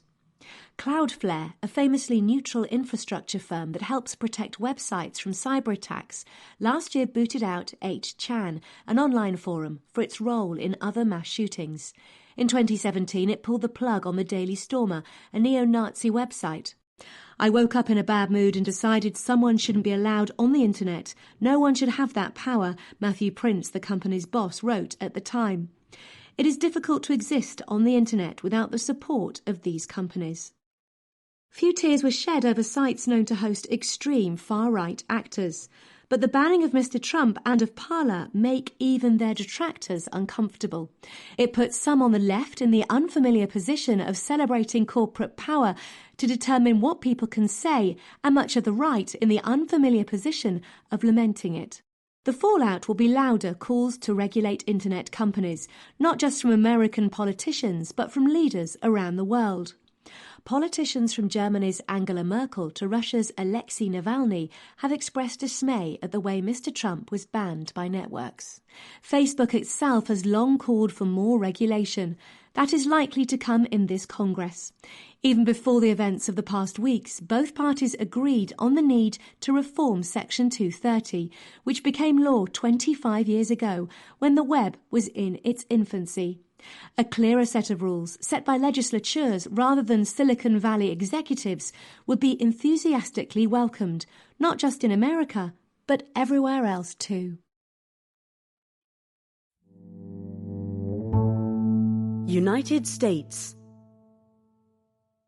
Violence in cities, where bullets fly. America is experiencing the worst recorded increase in its national murder rate. Even for a city used to gun violence, the events on January 9th in Chicago were terrifying. A lone man, probably psychotic, bragged in videos on social media of how he planned to murder strangers. Then, over several hours in many places, he shot 7 people: a Chinese doctoral student, a security guard, a teenage girl, 2 elderly women and 2 others, picked seemingly at random. 3 of the victims died before police killed him. Such serial attacks are rare. Much more common in cities everywhere are retaliatory murder by small gangs. Some compete for drug markets, but often shootings have no end beyond a young gunman asserting his status or settling a perceived slight. Arnie Duncan, a former federal education secretary who now works on tackling violence in his hometown, says much of it is extremely local. Between 1/3 and 1/2 of all shootings in Chicago happen in just 7% of its residential blocks. That should make doing something easier, as officials know where to concentrate resources, yet their efforts are failing. After some years of fewer killings, last year was extraordinarily tough, he says. Chicago saw over 770 murders, 50% more than in 2019, and around 3,000 people shot and wounded. Carjackings more than doubled. Eddie Bocanegra, who works with young men most at risk, says killers, many of them teenagers, have grown more ruthless. He describes a victim shot 21 times with an automatic rifle. He blames increased violence on more lethal weaponry, including magazines that hold dozens of rounds. It is not just Chicago. Rates of gun violence are rising in other cities too, after falling since the early 1990s. Thomas Abt of the Council on Criminal Justice in Washington says data so far for 2020 suggest the largest single-year increase in homicides ever reported in the US. A study by his group of 21 big cities counted murders up year on year by 42% last summer, then by 34% in the autumn. Jeff Asher, an analyst based in New Orleans, cites FBI data for cities with fewer than 10,000 residents, where murders leapt by 30%. In all, the FBI counted 16,425 murders, 5 for every 100,000 people in 2019. Figures for 2020 will eventually show a big rise from that. Violence really picked up in late spring after the pandemic took hold, the economy slumped, and especially after the killing by Minneapolis police of George Floyd, an African-American man, in late May. Richard Rosenfeld of the University of Missouri in St. Louis points to a simultaneous, abrupt increase in killings across cities. National rather than local factors evidently drove the murder rate last year. Harder to trace is exactly why this happened. Did protests against police violence lead to forces pulling back, which in turn led to more murders? Did temporary reductions in jail populations in the early weeks of the pandemic allow newly released men to commit crimes? Did school closures push up crime, as they do in the summer holidays? Why did property crime slump last year, whereas violence soared? Part of the explanation may be a boom in firearms sales, especially of handguns, which are usually bought for security, not recreation. Jürgen Brauer of Small Arms Analytics, which tracks industry sales, counts 22.7 million handguns and long guns sold last year, a record, and 63% more than in 2019. He notes that availability of weapons is associated with higher rates of violence. Those were legal sales, but criminals may own legal weapons or buy or steal them. Mr. Rosenfeld sees other mechanisms in play. The police grew less effective as officers fell ill with coronavirus, were quarantined or were diverted, for example by protests. Those still patrolling also practice social distancing. That reduces the kind of face-to-face contact that can be effective, he says. Police are most helpful if they prevent retaliation, stopping petty disputes escalating into shooting wars, but that requires a heavy presence on the ground. The widespread loss of trust in police after Mr. Floyd's killing widens the space for so-called street justice, he says. Mr. Duncan points to micro-measures to push back against the gloom. His group works with rappers in Chicago, for example, to spread rules of engagement between gangs, telling members you are not a man if you shoot into crowds or at children. Borrowing from conflict resolution experts, he also promotes non-aggression pacts and peace treaties between small gangs. Such efforts are welcome, but will take time. Meanwhile, America's mayors must hope that the murder spike is just that, rather than a return to old ways. United States. Minor League Baseball. Trouble on the farm. How baseball represents American society in miniature. Minor league baseball clubs, the more than 100 small independent teams, some like the Albuquerque Isotopes with wonderful names, have long had a symbiotic relationship with their major league counterparts. Since the 1960s, most have been affiliated with a major league club in what is called the farm system. Major league clubs loan their prized young talents to a minor league club, pay their salaries, a relative pittance given that Congress has exempted minor leaguers from minimum wage laws because of major league lobbying, and lend their name and prestige to marketing, as the New York Yankees once did for the Trenton Thunder. In return, the small clubs provide a supportive training ground, allowing young players to develop and refine their skills against competition of a similar age, without the pressure that exists at the major league level. This has been changing as major league clubs use their influence to control, centralize and consolidate the minor leagues. That process took a step forward last month when the majors invited the minnows to join a new minor league system. About a quarter of small clubs, mostly in Appalachia and the rural West, have been cast out of the farm system and are likely to wither. The stated reason for the realignment is to streamline and modernise training for young players who will become enormously valuable to the major league clubs if they blossom into stars.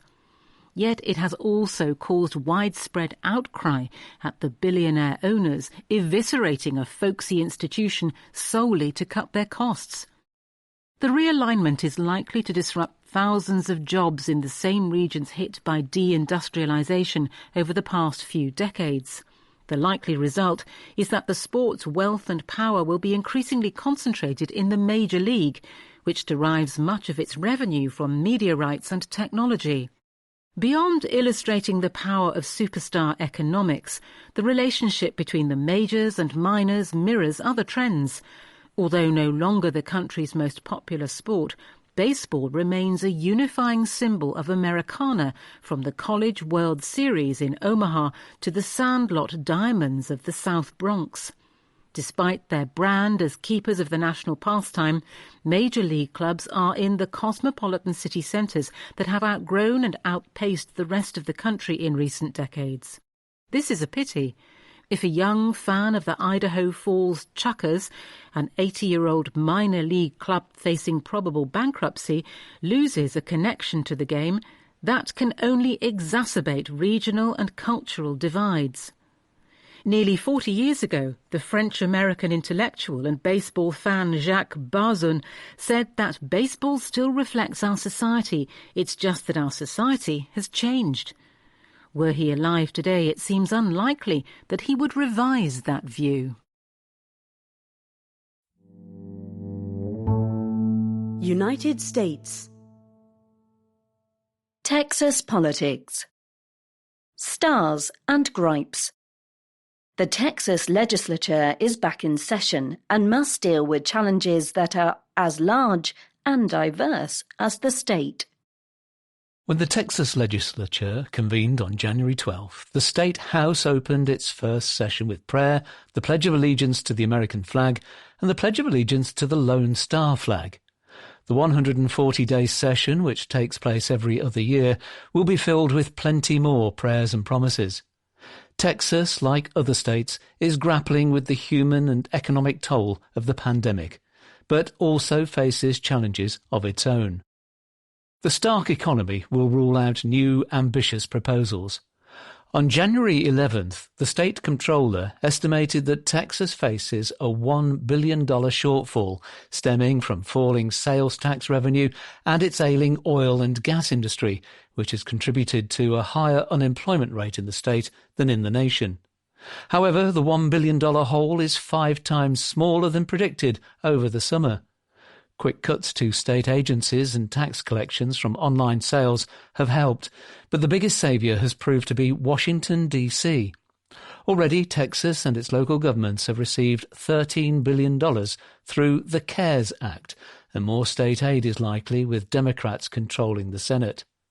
Texan leaders like Governor Greg Abbott, who made a habit of railing against the Obama administration, may find it wise to be less hostile this time round. The state's troubles can be put into 3 buckets: those that legislators will take up and are essential priorities, those they will not address but should, and those they will address but shouldn't. The main priority is public education. In 2019, the legislature passed a popular public education bill committing $6.5 billion to education. It also passed $5.1 billion to lower property taxes, which are often used to pay for schools. The newly elected Speaker of the Texas House, Dade Phelan, insists that public education will not be given short shrift. That is good news. Measures such as more funding for full-day pre-kindergarten, incentivising teachers to work in poorer schools, and extending the school year are even more necessary than they were when passed in 2019, says Todd Williams of the Commit Partnership, an education non-profit. A year of learning has already been lost with the pandemic, according to Michael Hinojosa of the Dallas Independent School District. In the autumn of 2019, only 46% of Texas 8th graders, 13 to 14-year-olds, were proficient in maths, and by last autumn it had dropped to 33%. Another priority will be the expansion of broadband, whose patchiness the pandemic has underscored. Texas is one of only 6 states that lacks a statewide broadband plan, which deprives it of valuable federal funding, according to Tom Luce, the founder of Texas 2036, an economic policy non-profit. Then there are the issues that the legislature should address, but won't. The most glaring one is an overhaul of healthcare. Texas has the highest uninsured rate of adults and children in the country, nearly 20%, because it declined to extend Medicaid under the Affordable Care Act. We had a public health crisis prior to the pandemic, says Evan Smith of the Texas Tribune, and because coverage is tied to employment, the number of people without coverage has spiked. The pandemic has underscored the hardship in rural areas.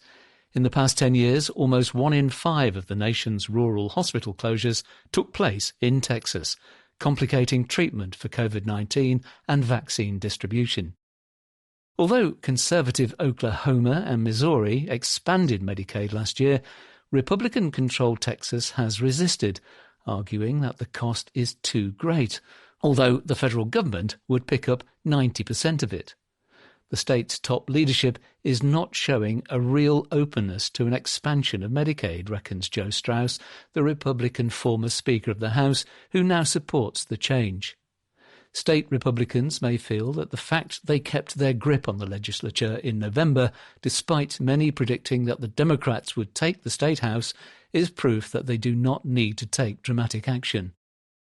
Finally, there are the issues that the legislature will take up that would be best left alone. Chief among them is a proposal to ban taxpayer-funded lobbyists, such as those representing mayors' offices and city councils, which is aimed at democratic cities and counties. The power of state government is being used to strip power from local government, says Jason Sabo of Frontera Strategies, a lobbying firm. In past legislative sessions, the Capitol has also seen epic battles over social issues, from abortion to transgender bathrooms, and divisive proposals could flare up again this spring as Republican politicians try to score points before next spring's primary runoffs. Yet these would distract from the many problems ordinary Texans are facing. The coronavirus has brought the state plenty of challenges, but it has also presented it with an opportunity. Texas's relative positioning has improved meaningfully as a result of COVID, says Robert Kaplan, president of the Federal Reserve Bank of Dallas. Businesses and individuals, including Elon Musk, have moved in from higher tax states, including California. Yet future population growth will also require investment in order to become even more competitive long term. Texas Republicans still seem loath to invest more in areas such as education and healthcare. That is a conversation that this legislature is unlikely to want to have this session. Put it in the category of won't but should. United States. Lexington. Conscience of some conservatives. The Republican Party launches an overdue civil war over Donald Trump. To paraphrase Samuel Johnson, nothing concentrates the mind like the prospect of being hanged. And so it has proved inside the Republican leadership. A week after Donald Trump's MAGA mob erected a gallows beside the Capitol reflecting pool, then invaded the building, the president's party is for the first time seriously reviewing its loyalty to him. Liz Cheney, the number 3 Republican in the House, was among 10 in her party to vote to impeach Mr. Trump. Mitch McConnell, the Republican leader in the Senate, has let it be known he might be supportive. In that case, Mr. Trump, the first president to have been impeached twice, could become the first to be convicted and disbarred from office. It is hard to exaggerate how dramatic a turnaround this already is. Although inciting the attack itself was worse than anything Mr. Trump has done, it revealed nothing fundamentally new about his character. And his newly emboldened Republican critics did not merely stomach his earlier abuses of ethics rules, migrant children and so on, but vociferously defended them. Mr. McConnell has had more power to check Mr. Trump than anyone and has barely tried. Ms. Cheney dismissed the leaked recording that led to his first impeachment, in which he coerced his Ukrainian counterpart to invent a corruption case against Joe Biden, as a political setup. Up until the riot, and perhaps still, most Republican politicians expected him to be their presidential nominee in 2024. This history of supplication makes the nascent effort to purge Mr. Trump and his destructive politics as astonishing as it is welcome. It also suggests how hard it will be. To start with, the obvious barrier to Republican reform, most of the party's voters appear to be against it, which is why Mr. Trump's critics enabled him for so long. After the insurrection, almost half of Trump voters said they stood with the rioters.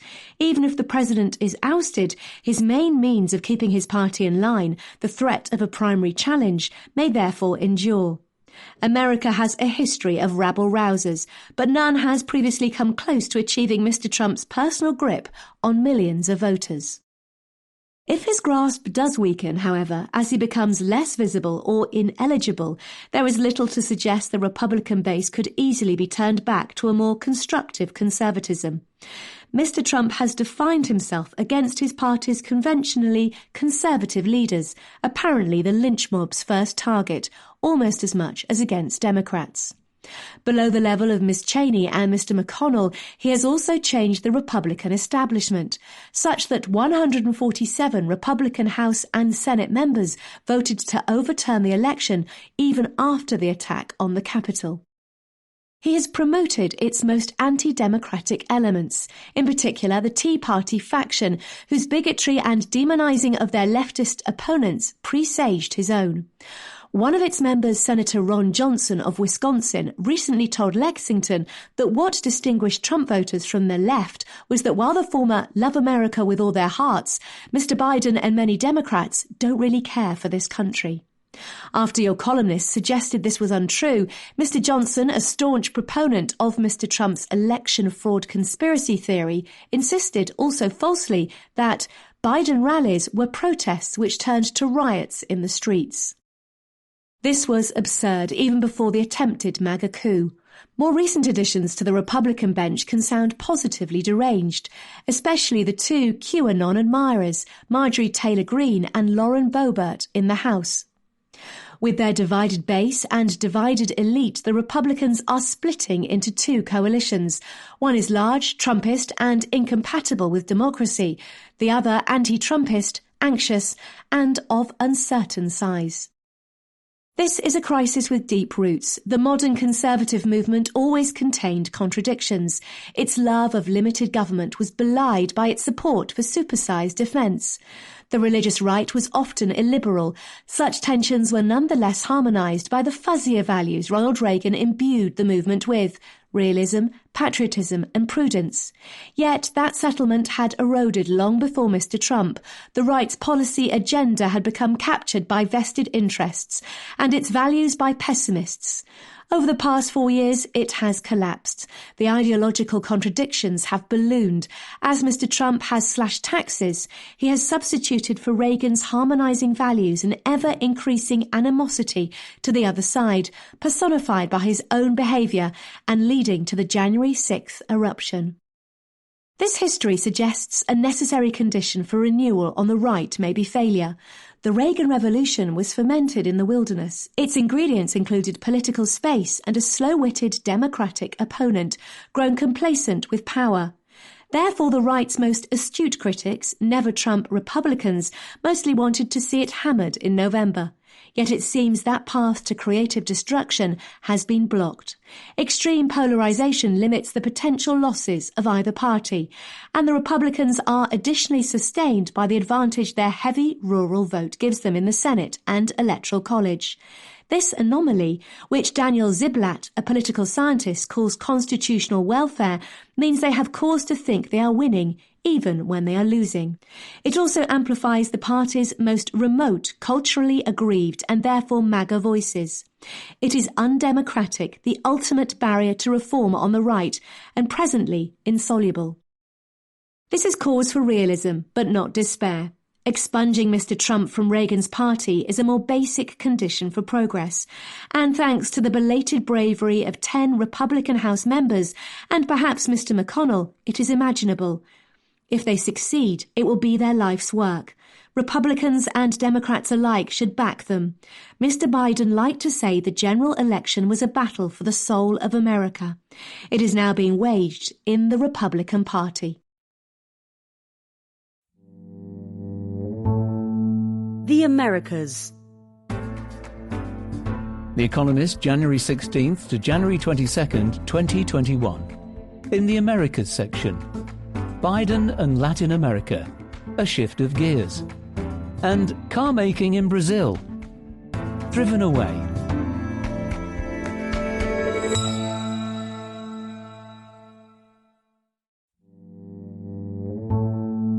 The Americas.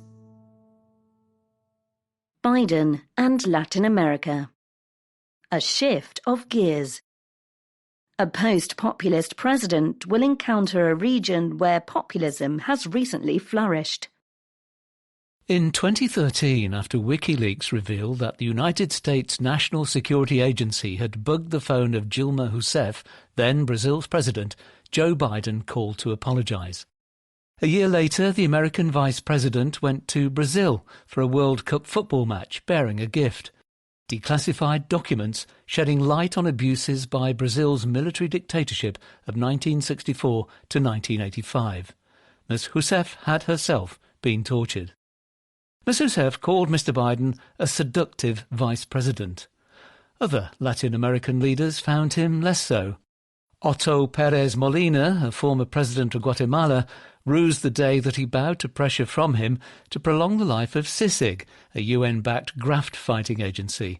He expressed this regret in 2015 from a military prison where he awaited trial on corruption charges. CICIG supplied the evidence. Once Mr. Biden has the top job, it would not be surprising if his interest in Latin America waned, given other demands on him. The only memorable vignette about the region in Barack Obama's new memoir is his confession to smiling and nodding through a long dinner in 2011, thinking about the war in Libya, while Chile's president droned on about wine exports. Still, Mr. Biden will probably pay heed. He was Mr. Obama's point man for Latin America, visiting 16 times. Regional emergencies, from mass migration to Venezuela's tightening dictatorship, will require his attention. He does not have Donald Trump's bullying style. He will promote the rule of law and efforts to fight climate change, concerns that Mr. Trump largely ignored. This year, Mr. Biden is due to host a triennial summit of the Americas. Latin America has changed since his vice presidency. Weak economic growth has undermined the region's self-confidence. The pandemic has killed 541,000 people in Latin America and the Caribbean, second only to the death toll in Europe, and caused the worst economic slump in more than a century. The corrupt are winning the war on corruption. Anger at a broken social contract has led to unrest and the election of populist presidents. Venezuelans are fleeing their country, putting strain on its neighbours. Central America's exodus, paused by the pandemic, has resumed. Democracy is in retreat. The Bertelsmann Foundation, which ranks countries' democratic strength on a 10-point scale, finds that the scores of 7 democracies in Latin America have fallen by 0.8 points or more since 2010. Recently, Peru's Congress unseated the second of 2 presidents within 30 months. Nayib Bukele, El Salvador's president, has laid the groundwork for dictatorship. Elections in 2021, including in Ecuador, Peru and Nicaragua, could bring populists to power or consolidate authoritarians' rule. When Mr. Trump took office in 2017, Latin American governments suffered a fear of coming to his attention, says a former advisor to his administration. But many grew to like him, largely because he left them alone, unless they allowed migrants to stream into the United States. His interest in promoting democracy did not extend beyond the left-wing troika of tyranny, Cuba, Nicaragua and Venezuela. Jair Bolsonaro of Brazil and Andrés Manuel López Obrador of Mexico, populists of the right and left respectively, felt a kinship with him. Mr. Bolsonaro is an unabashed fan. Both waited a month to recognise that Mr. Biden had defeated him. Biden world thinks it wrong-headed to confine democracy promotion to 3 countries.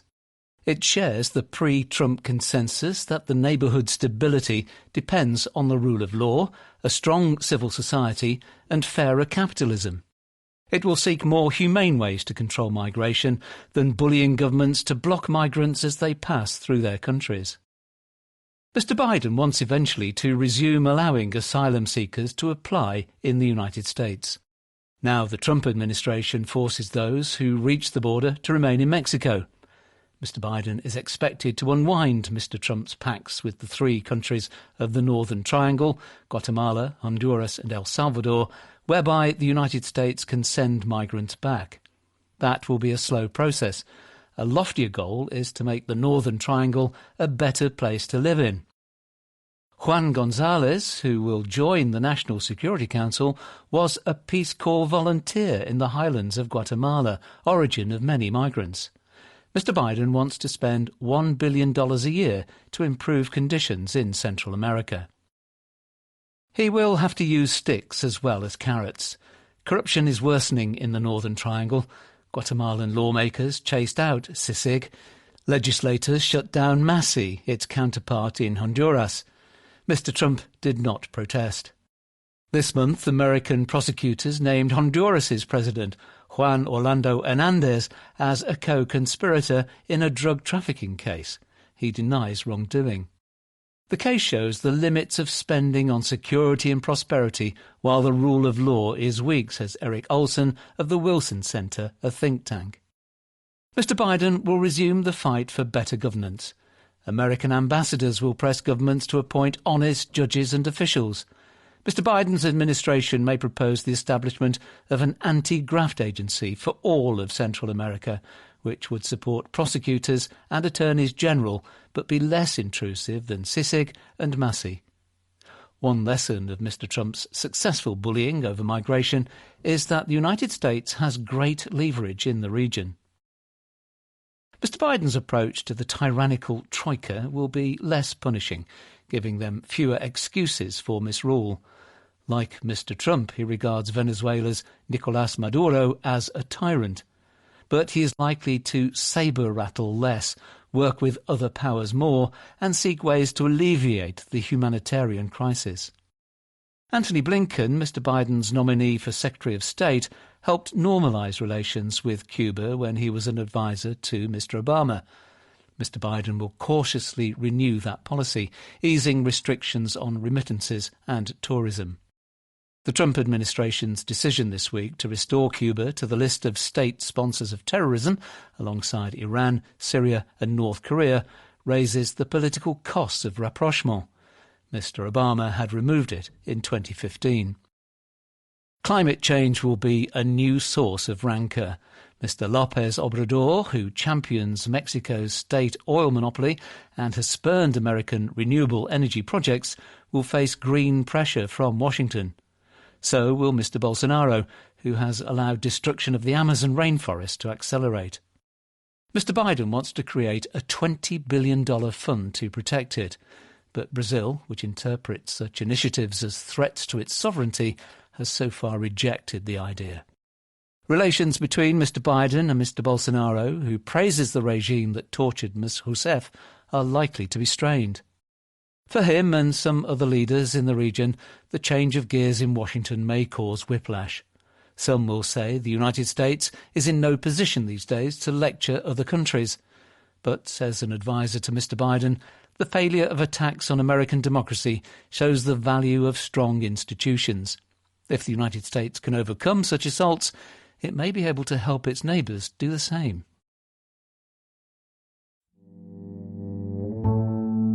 The Americas. Car making in Brazil. Driven away. Why Ford Brazil is shutting up shop. In 1928, Henry Ford built a factory in the Amazon rainforest. He planned to grow rubber trees, make tyres and teach Brazilians utopian ideals at a Midwest-style company town called Fordlandia. It lasted 17 years. Pests killed the trees and vice doomed the town, but car culture thrived in Brazil. Ford stayed, its profits fattened by industry promoting subsidies from the government. On January the 11th, Ford Brazil said that it will close its factories, laying off 5,000 workers. Although the decision is partly a result of Ford's global woes, it also shows the weakness of Brazilian manufacturing. It's a blow to Brazil's notion of being a modern nation, says Joel Wolfe, the author of Autos and Progress, The Brazilian Search for Modernity. In the 1950s, Juscelino Kubitschek, a statist president, built thousands of miles of motorway. Military dictators in the 1970s built roads in the Amazon, filling the jungle with settlers to fend off foreign influence.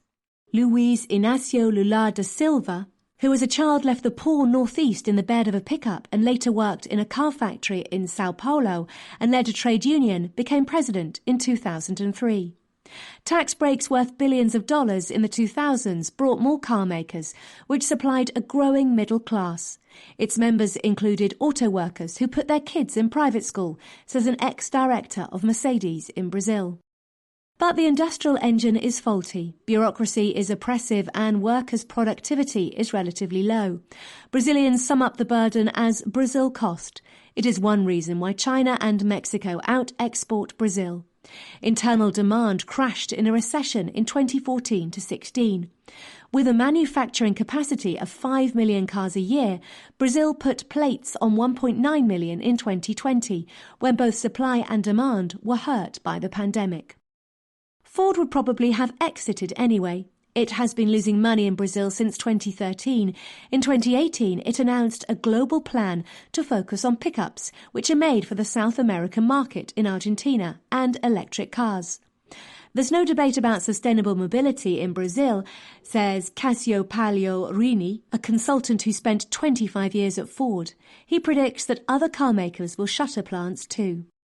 Miguel Torres, the head of a car workers' union in Sao Paulo, lambasted Ford for deepening the social tragedy caused by the pandemic. He called on politicians to press the car maker to change its mind. They would do better to reduce Brazil cost. That would truly modernise the country.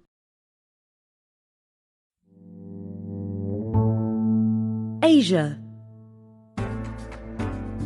The Economist, January 16th to January 22nd, 2021. In the Asia section, royalty in Indonesia, strutting sultans, Kyrgyzstan's election, step 1, Afghanistan's bored young, a war over battlegrounds, and more.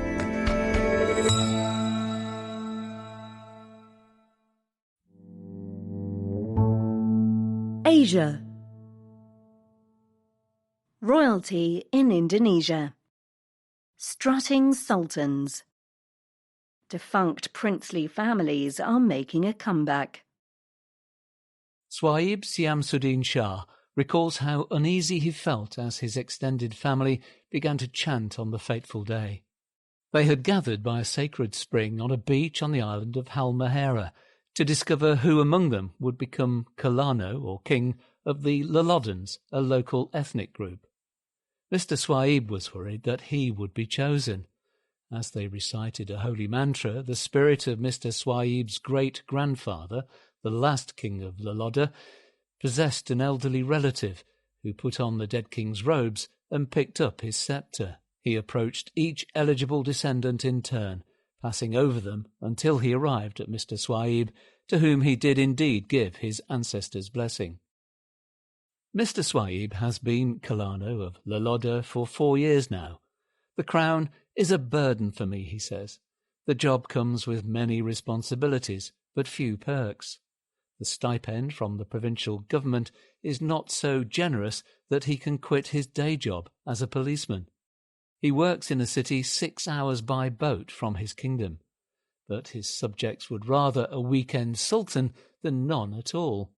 When the Colano visits, there's a euphoria that you can feel among the people, says Ronald Tuandali, chief of the local council of a village in the kingdom. At least Mr. Swaib has peers with whom to commiserate. For centuries, the Indonesian archipelago was ruled by myriad Hindu Rajas and Muslim sultans. By 1914, some 340 of these principalities had become protectorates within the Dutch East Indies. During the struggle for independence, many petty potentates were killed for collaborating with the Dutch or fled. Later, most had their land seized. By this century, the few aristocrats who held on to their palaces had become glorified caretakers of run-down tourist attractions, writes Jerry von Klinken of the University of Queensland in Australia. In 1998, Indonesia's strongman of more than 30 years, Suharto, was overthrown. Like just over half of Indonesians, he was from the island of Java. To cement his control, he had suppressed local identities and crushed revered institutions elsewhere in the archipelago. After his fall, many communities began to revive old rituals and forms of governance, encapsulated by the word adat, or tradition. Ex-royals, embodying a sense of place, fitted perfectly into this revival, Mr. Van Klinken notes. Some began dusting off their old regalia and reclaiming their prerogatives. Others had to be begged by their would-be subjects to move back into the boarded-up palace, or scarcely remembered their claim. A local historian had to be enlisted to trace the descendants of the last king of Loloda, who died in 1915. Bayu Dadias of Gadjah Mada University suspects there are well over 100 village rajas across the country today. He counts 35 sultanates and kingdoms that are influential at district level or higher. Most sultans have no formal role or rights, but many have political ambitions. At least 4 royals hold political office, including a provincial governor and 2 vice-governors. Changes in the structure of government after Suharto's fall created incentives to revive sultanates. In 1999, Parliament devolved much authority from the centre to localities, turning Indonesia into one of the world's most decentralised countries, says Marcus Mietzner of Australian National University. The region's share of government spending rose rapidly, from 16% in 2000 to 50% in 2017, according to the World Bank. Politicians lobbied for provinces to be split into ever more administrative units, each entitled to its own slice of these riches. Between 1999 and 2013, more than 200 new districts were formed. Politicians seeking local office quickly realised that the backing of a sultan would lend them prestige and legitimacy. Ethnic activists also saw value in having a sultan on side. Struggles between Malays and Dayaks, the 2 main local ethnicities, over control of newly autonomous districts in West Kalimantan province prompted Malays to revive 3 long-extinguished local sultanates, in the hope that these potentates would serve as symbols of their identity and cause. 2 lucky royals have even succeeded in reviving their kingdoms in a semi-formal sense. Hamengkubuwono X, the Sultan of Yogyakarta, was elected governor of the Special Administrative Region of the same name in 1998. In 2012, the National Parliament, at his behest, decreed that he and the ruler of a neighbouring principality would be governor and deputy governor respectively for life, and that those posts would be passed on to their heirs. Sultans often win praise for defending adat. Fadria Swaib, an artist from Ternate, an island in North Maluku province, is willing to overlook the local royals' occasional snobbery and abuse of their standing. I still believe that having a sultan is very important, she argues. Continuing the tradition, cultures and customs and norms, it can only be done by the sultan. The royals' peculiar status raises some awkward questions. In Yogyakarta, Mr. Bayu writes, the democratically elected parliament rarely criticises let alone challenges the Sultan. The governor must be accountable, declares Princess Wandansari, sister of the Sultan of nearby Surakarta. What if he makes a mistake? But how can a sultan go to prison? The authority sultans have accrued is in part a reflection of popular disillusionment with elected politicians. Take Laloda. Residents complain they have not been sufficiently compensated for land being mined for gold. Mr. Ronal says they have repeatedly complained to the company concerned and to the provincial government, to no avail. The experience has shaken Lalodans' faith in the system, says LG Saraswati Putri of the University of Indonesia. They have turned to the Kelano for help. He, in turn, has declared that the land in question belongs to his kingdom.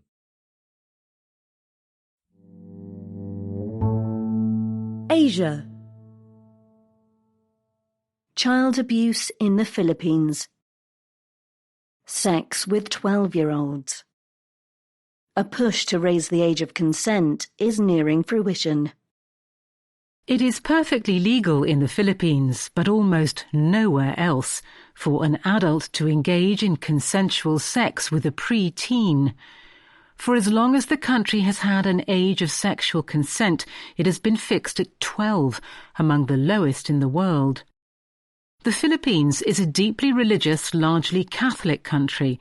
It remains the only place in the world other than the Vatican where divorce is illegal, except for Muslim Filipinos. The low age of consent is not a sign of sexual liberalism, but the reverse. It is a holdover from the patriarchal mores instilled by Spanish colonialists who had little compunction about men marrying young girls. Campaigners see a link between the age of consent and the many sexual horrors suffered by Filipino children. More rapes are committed against children than adult women. Roughly 1 child in 5 has experienced sexual abuse of some sort. The abuse of children for dissemination online has grown rapidly recently, especially during COVID-related lockdowns last year. Pressure groups for children have long campaigned to raise the age of consent as a simple way to combat all this.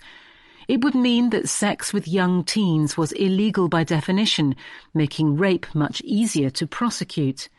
It would also spare children the trauma of cross-examination in a courtroom, the prospect of which discourages many victims from coming forward, says Alberto Muyot of Save the Children Philippines, a charity. And since parents or relatives often play a part in the sexual exploitation of children, it would allow the authorities to charge the perpetrators even when the victim did not want to.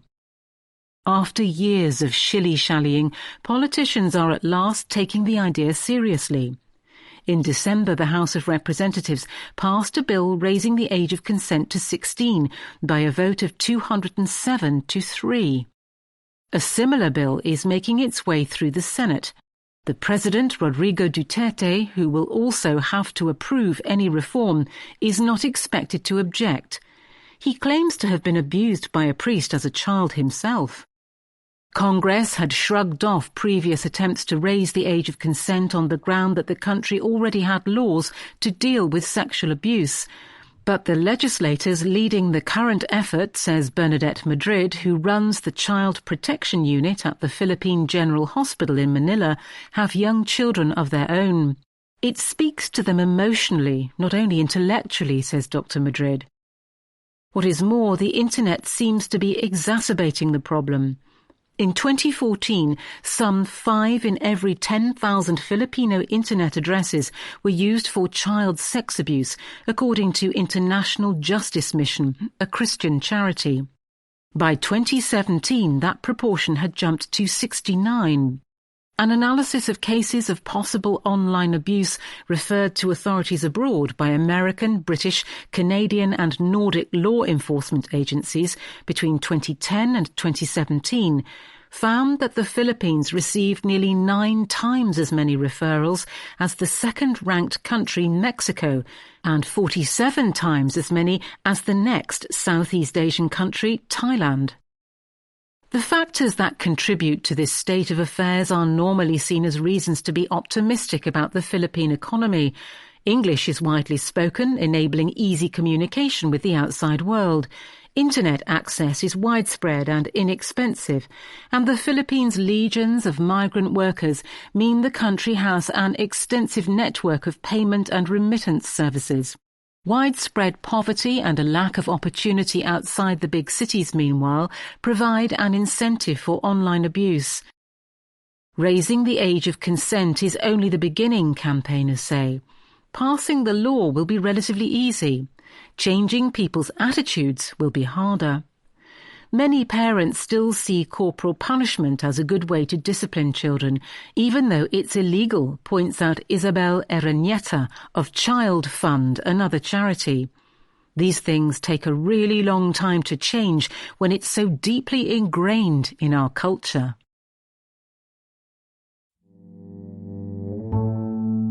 Asia. Kyrgyzstan's election.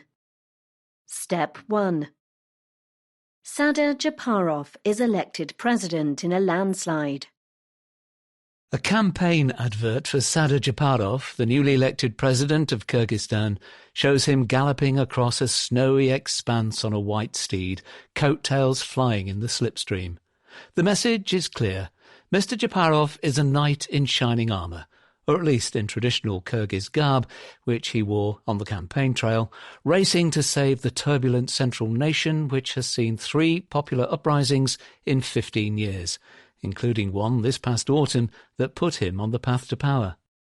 "I'm not going to repeat the mistakes of previous administrations," Mr. Japarov told The Economist in his campaign headquarters at midnight on election day, January 10th. Preliminary results showed him romping home with 79% of the vote, albeit on a turnout of less than 40%. It was venality and injustice that had caused past leaders to be overthrown, he said. "Why repeat those mistakes? I'm going to rule fairly." Yet Mr. Japarov participated in one of those discredited governments, toppled in 2010.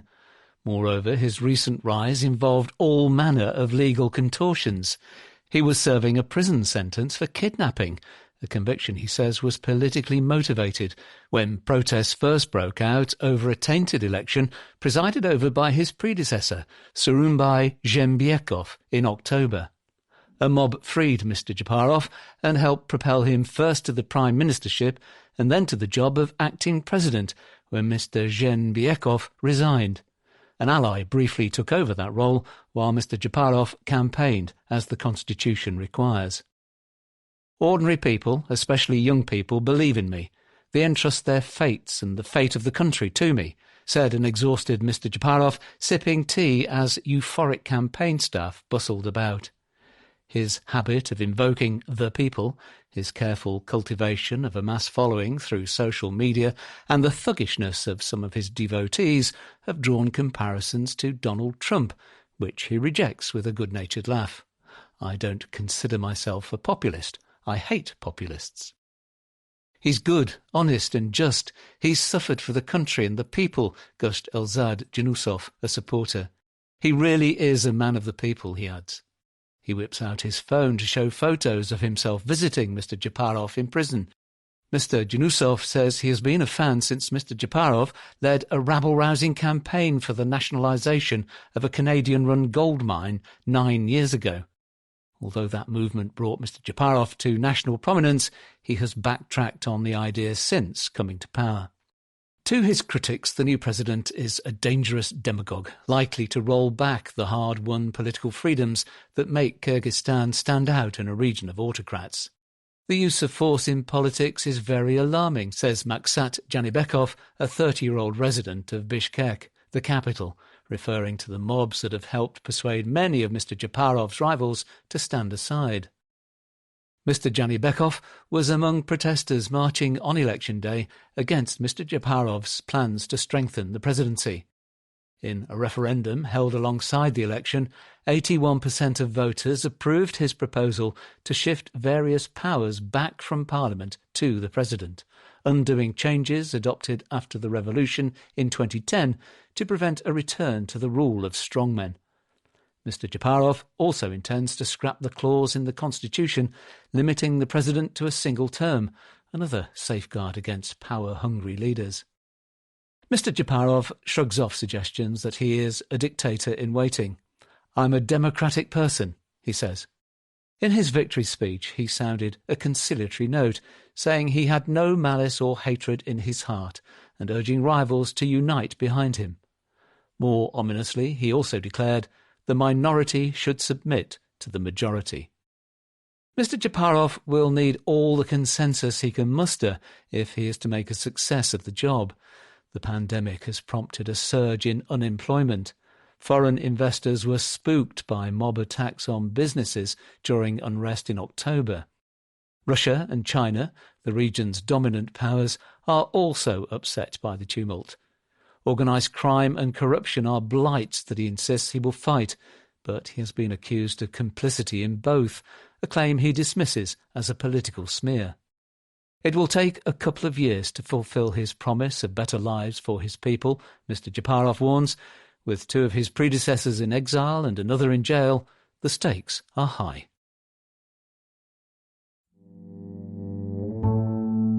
Asia. Agriculture in India. Ploughing on. The Supreme Court suspends farm reforms, but farmers keep protesting. The steam and smoke that billow through the encampments that circle India's capital are even thicker than the city's wintertime smog. Hundreds of thousands of angry farmers descended on Delhi 7 weeks ago. Stopped at the borders, they pitched tents, blocked traffic, sharpened slogans and began to cook. Mobile generators powered giant automated chapati-making machines. Vats of steaming mustard greens hiss at January's chilly dampness. To mark Lohri, a regional festival, the protesters built the usual bonfires, throwing in copies of the 3 Farm Reform Acts that Narendra Modi, the Prime Minister, rushed through Parliament in September. Their leaders say they will stay put until the 3 laws are revoked. On January the 12th, they almost got their way. The Supreme Court issued an extraordinary order of stay of implementation of the farm laws. The Chief Justice, Sharad Arvind Bobde, is presenting the judiciary as an impartial mediator, but would clearly like the farmers to go home. While we may not stifle a peaceful protest, he said, he nonetheless hoped that the court's order would be perceived as an achievement by the farmers and that their leaders would convince their members to get back to their livelihood. The Supreme Court did not say how long the suspension would last or what the legal justification for it was. Instead, it named a committee of 4 experts to ponder the worthiness of the laws. All 4 of its members, however, have already made statements in defence of the reforms. The farmers welcomed the suspension, but said it was not enough to persuade them to disperse. They have vowed to drive their tractors into Delhi on January the 26th in a rival cavalcade to the annual Republic Day parade presided over by the Prime Minister. Mr Modi's Buru Tiyu Jurutu party, that's BJP, towers over national politics, having won a second term in government in 2019 with the biggest majority in 35 years. But whereas rival parties trouble it very little, protest movements like that of the farmers or the people who demonstrated against discriminatory new rules on citizenship a year ago are different. They are harder both to anticipate and to face down. The cheery but determined faces in the camps have attracted sympathy from across the country, despite the complexity of the politics involved and the relative wealth of the protesters, most of whom come from the states of Punjab and Haryana, where farmers' incomes are more than twice the national average.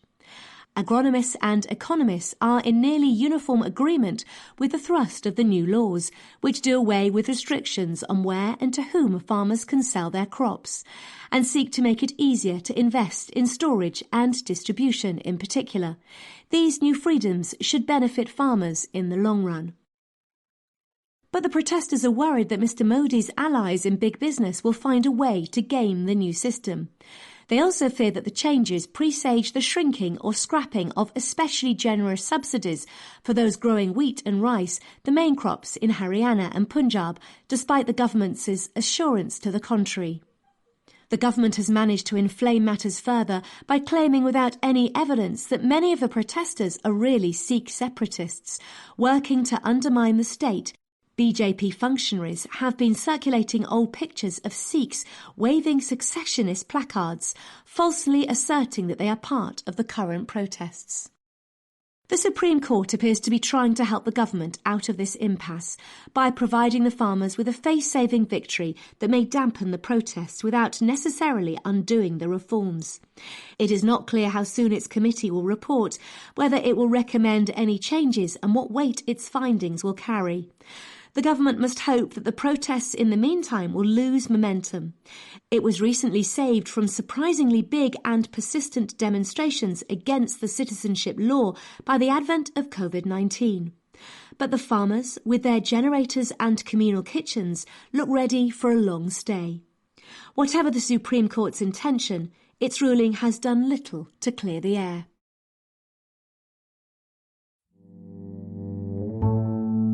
Asia. Afghanistan's bored young. A war over battlegrounds. A popular video game has sparked a moral panic. In a basement web cafe in Kabul, Kazem Rahimi directs a scurrying armed figure around his screen. Scouring his sunlit online world, he hunts for rivals to shoot while chatting to fellow players on a headset.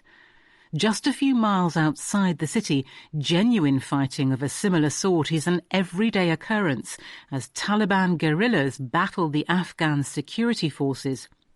In Kabul itself, bombs and assassinations are common. Yet for Mr. Rahimi, the game is a form of escapism. He enjoys the teamwork and it improves his English, he explains. Moreover, he is jobless, so has little else to do.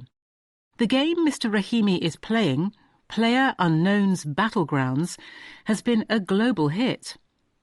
It is mostly used as a smartphone app, not in dim underground gaming dens, but in bedrooms and living rooms.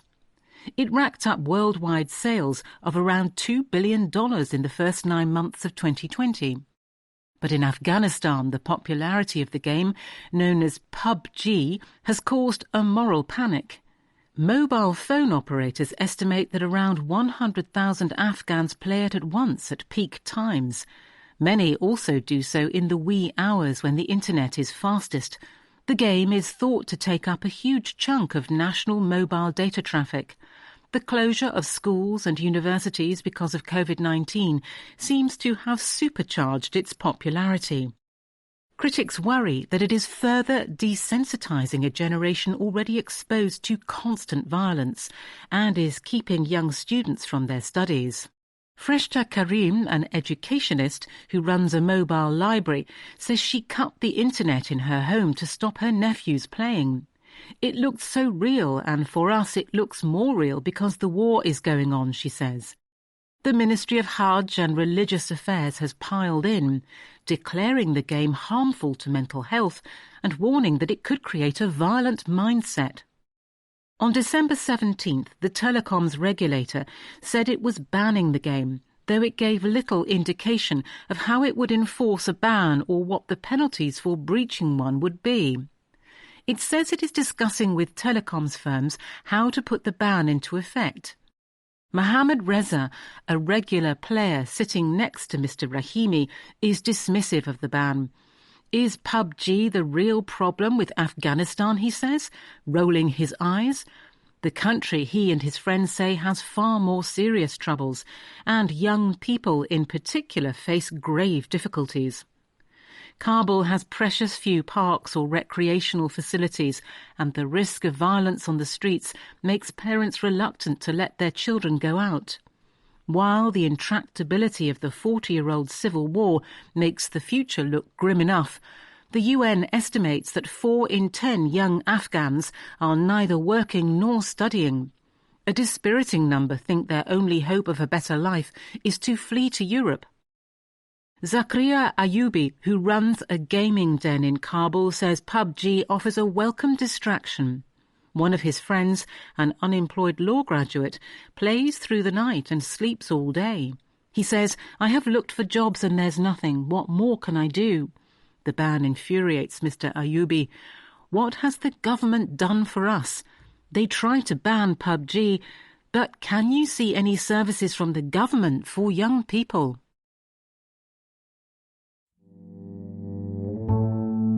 Asia. Banyan.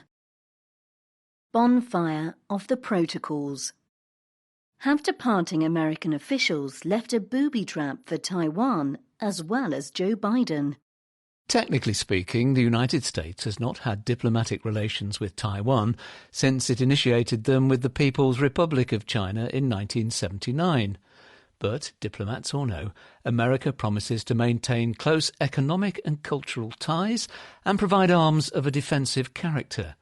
It also reserves the right to come to Taiwan's aid in the event of any coercion against the island nation, presumably by China, which threatens force to reclaim what it insists is part of the motherland. This much is laid out in the foundational text governing bilateral ties, the Taiwan Relations Act, passed by Congress the same year. But crucially, these links, close as they are, have all supposedly been unofficial. That word is a fig leaf, says Douglas Paul of the Carnegie Endowment for International Peace, who is a former head of America's de facto embassy in Taipei. The leaf has grown over time and hides much that goes on so as not to give China unnecessary grounds for pique. A thicket of dialogues has sprouted between officials of the two countries, and the boundaries of the unofficial have been cautiously stretched. Only a decade ago were the Stars and Stripes first raised outside the American Institute in Taiwan, or AIT, an embassy in all but name. Taiwan even now refrains from flying its national flag outside its equivalent office in Washington. President Donald Trump's administration seemed to want to tear the fig leaf away. Mr. Trump himself cares not a jot about Taiwan, though as president-elect he made waves by taking a congratulatory phone call from his Taiwanese counterpart, Tsai Ing-wen. Yet his administration housed appointees whose fervent support of democratic Taiwan is the flip side of their Manichaean view of the evils of China. Poking China in the eye is part of the mission, hence the easing of rules that prevented Taiwanese and American officials visiting one another's offices. In 2019, the AIT's director, Brent Christensen, held a press conference with Taiwan's Foreign Minister, Joseph Wu, in his ministry. Last year, Mr. Christensen's counterpart, Hsiao Bi-kim, made a well-publicised call on an Assistant Secretary of State, David Stilwell. In August, the Health Secretary, Alex Azar, became the highest-ranking American official to visit Taiwan since 1979. Nothing, however, tears at the fig leaf as much as a brief statement on January 9th by the outgoing Secretary of State, Mike Pompeo. In it, he declared all constraints on contacts between America and Taiwanese officials to be null and void. America had imposed such constraints to appease the communist regime in Beijing, he said. No more. Mr. Stilwell has argued that the unshackling of constraints is the culmination of a considered review of a ragtag set of protocols, many of which are unwritten. Yet Asia hands in Washington, both Republican and Democratic, say it is a booby trap for President-elect Joe Biden. Either he embraces the move, in which case he starts off on the wrong foot with China, or he gets flack at home for not standing up for gallant little Taiwan. Worse, Evan Medeiros, a former head of policy on China and Taiwan for Barack Obama, who is now at Georgetown University, sees Mr. Pompeo's move as a trap for Taiwan too. Over the past few years, China has increased its bullying of Taiwan with military posturing and diplomatic isolation. Crossing China now might prompt it to conduct even more air sorties or pick off Taiwan's remaining diplomatic allies. If you really care about Taiwan, argues Mr. Medeiros, you should not expose it to more military pressure. That is a risk that many of Taiwan's leaders seem happy to take. On social media, Ms. Hsiao and William Lai, the Vice President, have cheered Mr. Pompeo's declaration. In the past, they flirted with the idea of Taiwan's declaring itself formally independent from China, a move China threatens would lead to war. To advance the cause of independence, there is no briar patch they wouldn't jump into, one Asia hand observes. By contrast, the President, Tsai Ing-wen, is more cautious. She has refrained from commenting on Mr Pompeo's ruling.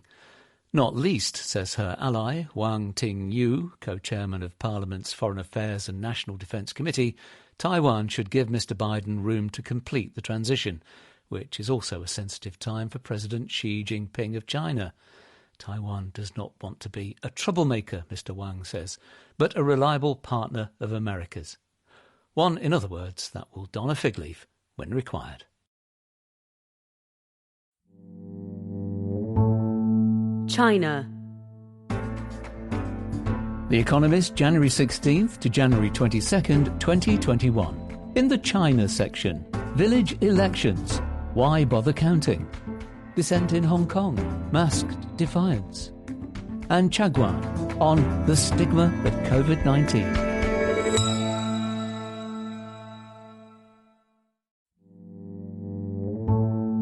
China. Village elections. Why bother counting? The West once dreamed of democracy taking root in rural China. The Communist Party is making doubly sure it does not. I like winning better than losing, America's then President Bill Clinton told villagers in China in 1998 as they prepared to elect their community's leader. In a gentle prod to his hosts, he added, "But whenever there is an election and the people decide, everyone wins." At that time, Western leaders were excited by China's new and much vaunted experiment with rural democracy. It would, they hoped, lead to broader political change. Today, it is election season once again in the countryside. But the Communist Party is making it clear that the days of dalliance with modest political freedom in villages are over. The biggest effort in decades is underway to make sure the party's candidates win unopposed. Seeding democracy was not the party's plan when it introduced elections in the countryside in 1988. Corruption was rampant among rural party bosses. Many were incompetent. The party feared that farmers' anger would foment unrest. Making village leaders more accountable could help them keep the lid on, officials thought. But to the party's chagrin, its stooges did not always win. In the 2000s, Chinese leaders re-emphasized that appointed party secretaries, not elected committees, still have the final say in villages. In the West, dreams gradually faded of democracy spreading upwards through the system. But every 3 years, as the law decreed, villages still held elections and occasionally snubbed the party's preferred candidates. Late in 2020, rural residents began voting for their leaders once again. It is a process that will take months to complete, with different places conducting polls at different times. In this cycle, the party is pulling out all the stops to get its way. To the 550 million people who live in rural China, the results can matter. Decisions made by village bosses can have an enormous impact on people's livelihoods. In particular, they wield power over the use of land, which is officially under collective control. None of it is privately owned. In some villages, it is pooled for large-scale farming or industrial purposes.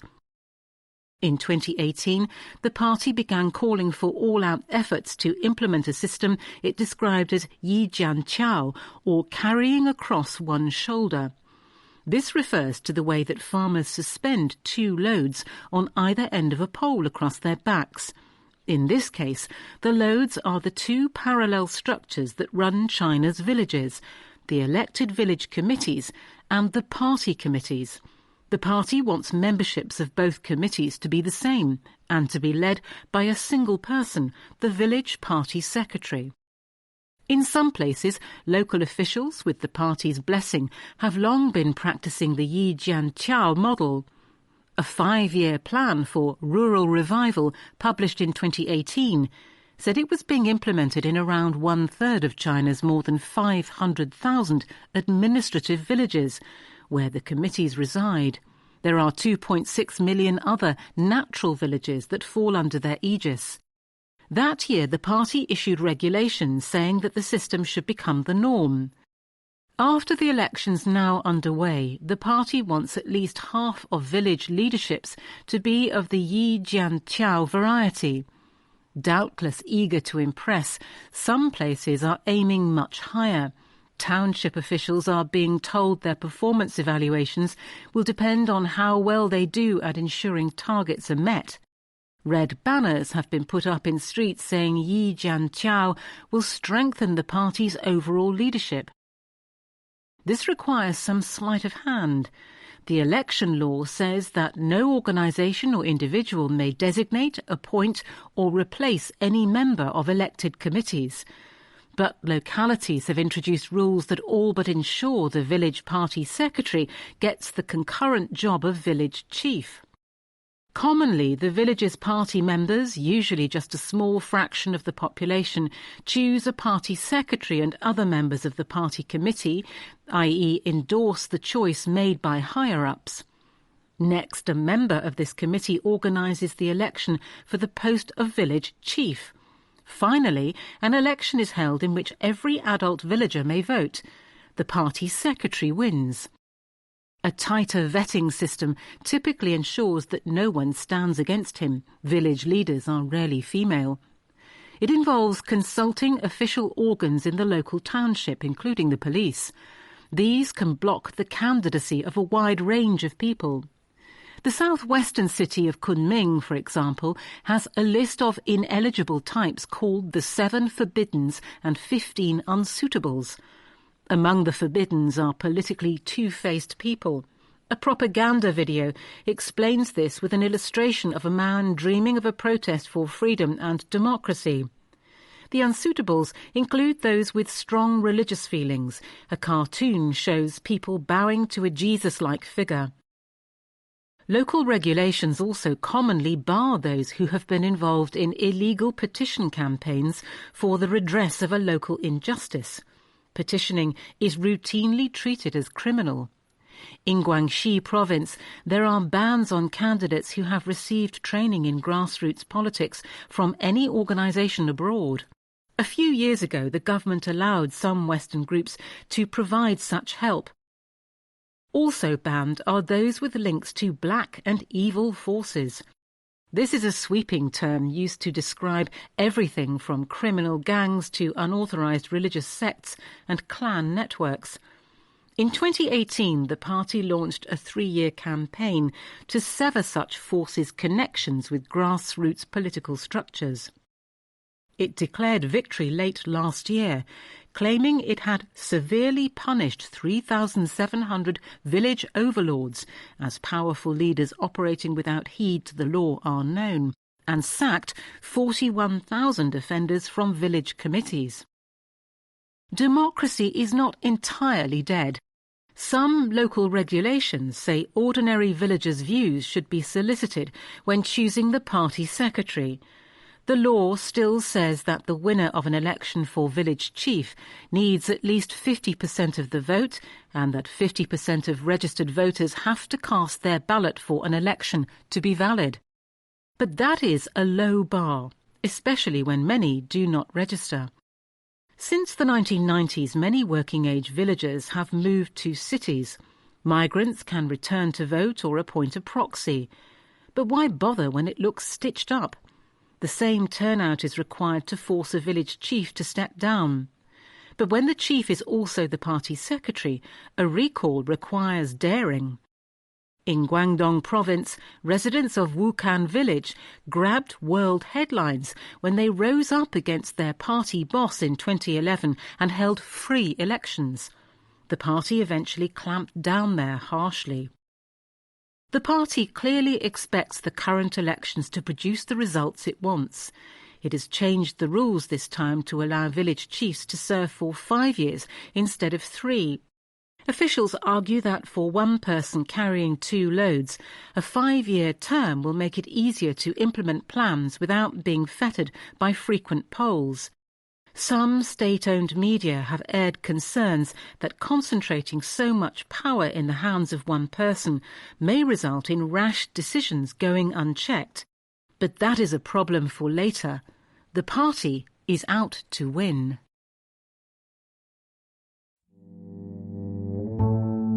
China. Dissent in Hong Kong. Masked defiance. To show support for the democracy cause, some don yellow masks. On the streets of Hong Kong, few traces remain of the turmoil in 2019, when tear gas, rubber bullets and standoffs between police and pro-democracy demonstrators were an ever-present hazard. Especially since June, when China imposed a draconian security law on the city, few people have dared to protest openly. Yet defiance is still visible.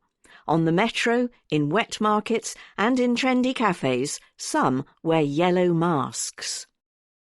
Yellow is the colour of the city's democracy movement. During the upheaval, protesters commonly wore yellow helmets or carried yellow umbrellas. Even before the security law was enacted, the pandemic and tighter policing had dampened enthusiasm for mass gatherings. But COVID-19 has offered a new opportunity for showing discontent. The government made mask wearing in public compulsory. Businesses began making and selling bright yellow ones. Many of them are discreetly printed with the letters FDNOL. This stands for 5 demands, not one less, which was a popular chant during the turmoil. I wear yellow masks first and foremost to express my political stance rather than to protect myself from COVID-19, says Ellen, a piano teacher in Hong Kong. The yellow mask industry is part of what is commonly called the yellow economy. This refers to businesses that are deemed supportive of the democracy cause. Some people deliberately choose such firms when eating out or shopping. I like to support pharmacies that sell yellow masks, so if I walk past one, I'll go in to buy some medicine, cosmetics or masks, says one 50-year-old woman. Some companies have banned their employees from wearing yellow masks at work. On January 11th, a judge ordered 3 people wearing them to leave his courtroom. But Hong Kong's Chief Justice, Andrew Chung, defended those who sport yellow. Hong Kong is a free society, he said. There should be absolutely nothing wrong with wearing clothes or face masks of any colour. His words are unlikely to reassure yellow mask suppliers. In November, Yellow Factory, a big maker of them, closed after newspapers, backed by the Communist Party, accused the business of violating the security law. Yellow Factory's masks were sold in boxes bearing the words, "Get better soon, Hong Kong. Resist the pandemic of our times."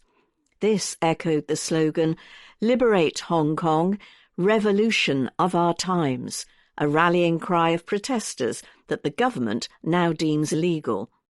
Many say yellow masks are becoming harder to find. China. Chagwan. The stigma of COVID-19. A year into the pandemic, ordinary Chinese are strikingly accepting of harsh virus controls. On January 10th, an office worker surnamed Zhou was diagnosed with COVID-19 in Xicheng, a district of Beijing. For officials under orders to keep the virus out of China's capital, this single case was grim, career-threatening news. They responded with a vigour that some other countries reserve for wartime invasions. As is the norm when anyone in China tests positive, Ms. Zhou's movements for the previous 10 days were made public, down to noodle bars where she ate and train lines that she took. Internet users fumed that she had twice visited Shijiazhuang, a drab city of 11 million people in the next-door province of Hebei, which has seen more than 400 virus cases since the new year. She should have stayed at home, or at least avoided the metro, netizens growled. Almost 100 of Ms. Zhou's close contacts and thousands of workers near her office were swiftly tested. authorities tested and quarantined her neighbours in Guan, a Beijing commuter town just inside Hebei. On January 12th, officials took still sterner measures. Roads out of Guan were sealed and 500,000 residents told to quarantine for a week. Several cities in Hebei province, including Shijiazhuang, its capital, have been locked down to quell outbreaks. Some 22 million people have been trapped at home. In Beijing, growing fears of a second wave have led to ever tighter rules. These range from the irritating, some pharmacies stopping over-the-counter painkiller sales to prevent people hiding fevers, to the heartbreaking. Chinese New Year, which this year falls on February 12th, has been in effect cancelled for government workers. They may not travel home to see families around China. Almost every movement in the city must be registered by scanning a health code with a smartphone, whether visiting a shop or catching a taxi. After commuters spent hours snarled at highway checkpoints into the capital, social media described inventive workers skating down rivers frozen by the coldest winter in years. New rules duly banned skating into Beijing. Such restrictions are burdensome, indeed a bit sinister, but effective. At the time of writing, Beijing has detected 44 cases of COVID in the past month, after millions of tests. For comparison, London is finding more than 8,500 new cases a day. Foreign chaos prompts head-shaking disbelief from Chinese, who ask if it is true that some Westerners refuse to wear face masks. China's strict virus controls are rarely criticised, even in private. Indeed, a common grumble is that rules are not being enforced harshly enough. A lazy explanation for this virus exceptionalism is that people in China do not care about personal freedoms or privacy. That is unfair to citizens of a large country with complicated views towards authority. Instead, a year into this pandemic, a simpler difference stands out. Lots of ordinary Chinese take COVID-19 seriously in a way that is not always true in the West. In particular, the idea of catching it inspires real fear, even dread. The reasons include politics and propaganda, economics, culture and history. Intrusive virus controls have their own self-reinforcing logic. In China, each individual case disrupts many lives. Beijing's worst outbreak to date started in a wholesale food market last summer, infecting at least 368 people. Its first officially diagnosed patient on June 11th was Tang Jingji, the owner of a noodle shop. Interviewed this week on a stroll through his local park, Mr. Tang, an amiable 52-year-old Beijinger, recalls how he reported a low-grade fever to local doctors, only to be called back later that night. When I arrived, the fever clinic was sealed off, all the doors and gates were closed, and they greeted me in protective suits. Weeks of treatment followed. Chinese netizens spread false rumours that he had visited an infected city in the north and had covered his tracks by using an unregistered smartphone. Happily, doctors and virus control officers confirmed that he had fallen ill after buying salmon for his 10-year-old son at the market in Beijing. Still, his restaurant was closed for 2 months, leaving him to pay staff salaries from savings. His wife and son were quarantined for 3 weeks, then avoided friends until school started in September, fearing their reactions. State media commended Mr. Tang for reporting his illness, easing his return to society. He praises China's government for its virus control and cannot fathom Western responses to COVID-19. In China, people understand that society is safe only when all play their part, he says. If I am irresponsible and harm other people, it may come full circle and hurt me. China is an ageing society and not yet rich, he adds. Serious illness is feared because it can cause financial ruin. A prominent psychologist, Lu Lin, reports that a study of 1,000 COVID patients found about a third suffering from depression and anxiety long after recovery. Research continues into the precise role played by social stigma and discrimination, says Professor Lu, the president of Peking University's 6th Hospital.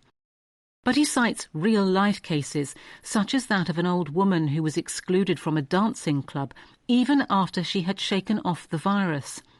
Some social pressures can be useful. For young people, you should not think just of yourself. You should think of your community, he says. Official media have played up the deadly nature of COVID-19, while striving to erase memories of disastrous early cover-ups in Wuhan, where the virus first emerged. In part, propaganda chiefs want to demonstrate the superiority of modern Communist Party rule. In part, they are drawing on older traditions. An outbreak of bubonic plague during the Civil War in 1947 saw party workers in the northeast recruit villagers with a patriotic hygiene campaign involving compulsory vaccinations and fines for failing to report deaths. Further back in the last days of the Qing dynasty, reformist officials fighting plague in Manchuria in 1910 to 11 linked modern medicine with national rejuvenation, stressing the need to quarantine irresponsible migrant workers and make them wear face masks. In China, the urge to control has deep roots. Middle East and Africa. The Economist, January 16th to January 22nd, 2021. In the Middle East and Africa section. Vaccination in the Gulf, made in China. Saudi Arabia, the line in the sand. Sticky authoritarianism, the ghetto strikes back, and more.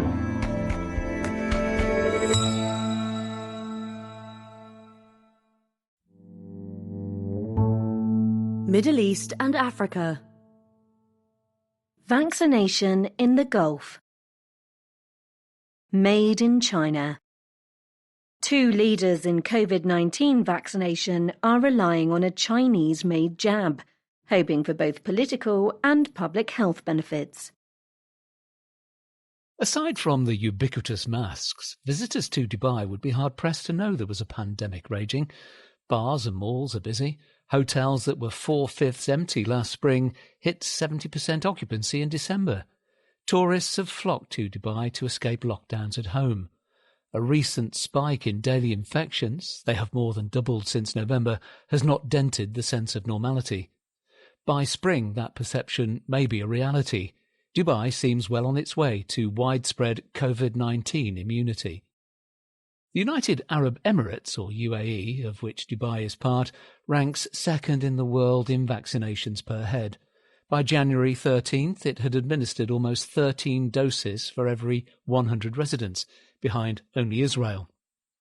Since the vaccines require 2 doses, the number of people fully inoculated is lower. Still, the UAE aims to inoculate half the population by April. Bahrain, another Gulf country, ranks third with almost 6 doses per 100 residents. Even that is double the rate in America. There are obvious reasons for their early success. Both are small countries. Bahrain has fewer than 2 million residents, the UAE fewer than 10 million. Centralised, well-staffed healthcare systems have coped well during the pandemic. Residents of both countries can register for a jab by app. Many Western states have detailed rules that set a pecking order for vaccinations, which can slow distribution. Bahrain and the UAE offer them to all comers. We have enough available for everyone, says Dr. Walid Khalifa Al-Mania of Bahrain's Health Ministry. Perhaps the biggest difference is that Bahrain and the UAE rely on a vaccine made by Sinopharm, a state-backed Chinese firm. Early on, they adopted a product that elsewhere has met scepticism. The move has speeded up their push for herd immunity. It will also pay political dividends, deepening ties with China and positioning the UAE, a regional power, for an ambitious sort of vaccine diplomacy. Known as BBIBP-Corvi, the vaccine is one of 2 developed by Sinopharm. China broke with protocol last summer by offering its citizens the experimental jab, unlike Western vaccine makers, which waited for trials to show their products were safe and effective. Many countries have been reluctant to approve BBIBP-Corvi because it lacks reliable trial data. Despite an inauspicious beginning, it is gaining credibility, largely thanks to Gulf countries. The UAE began late-stage trials in July with 31,000 volunteers. Bahrain started its own trial in August.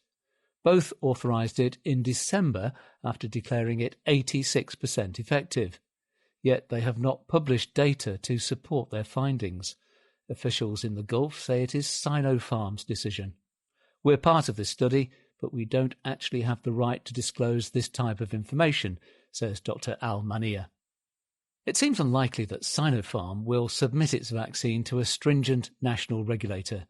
Instead, it is being scrutinised by the World Health Organization, or WHO, which could grant it emergency authorization by March. Some countries remain sceptical. In the Philippines, for example, there are reports of reluctance to take the vaccine.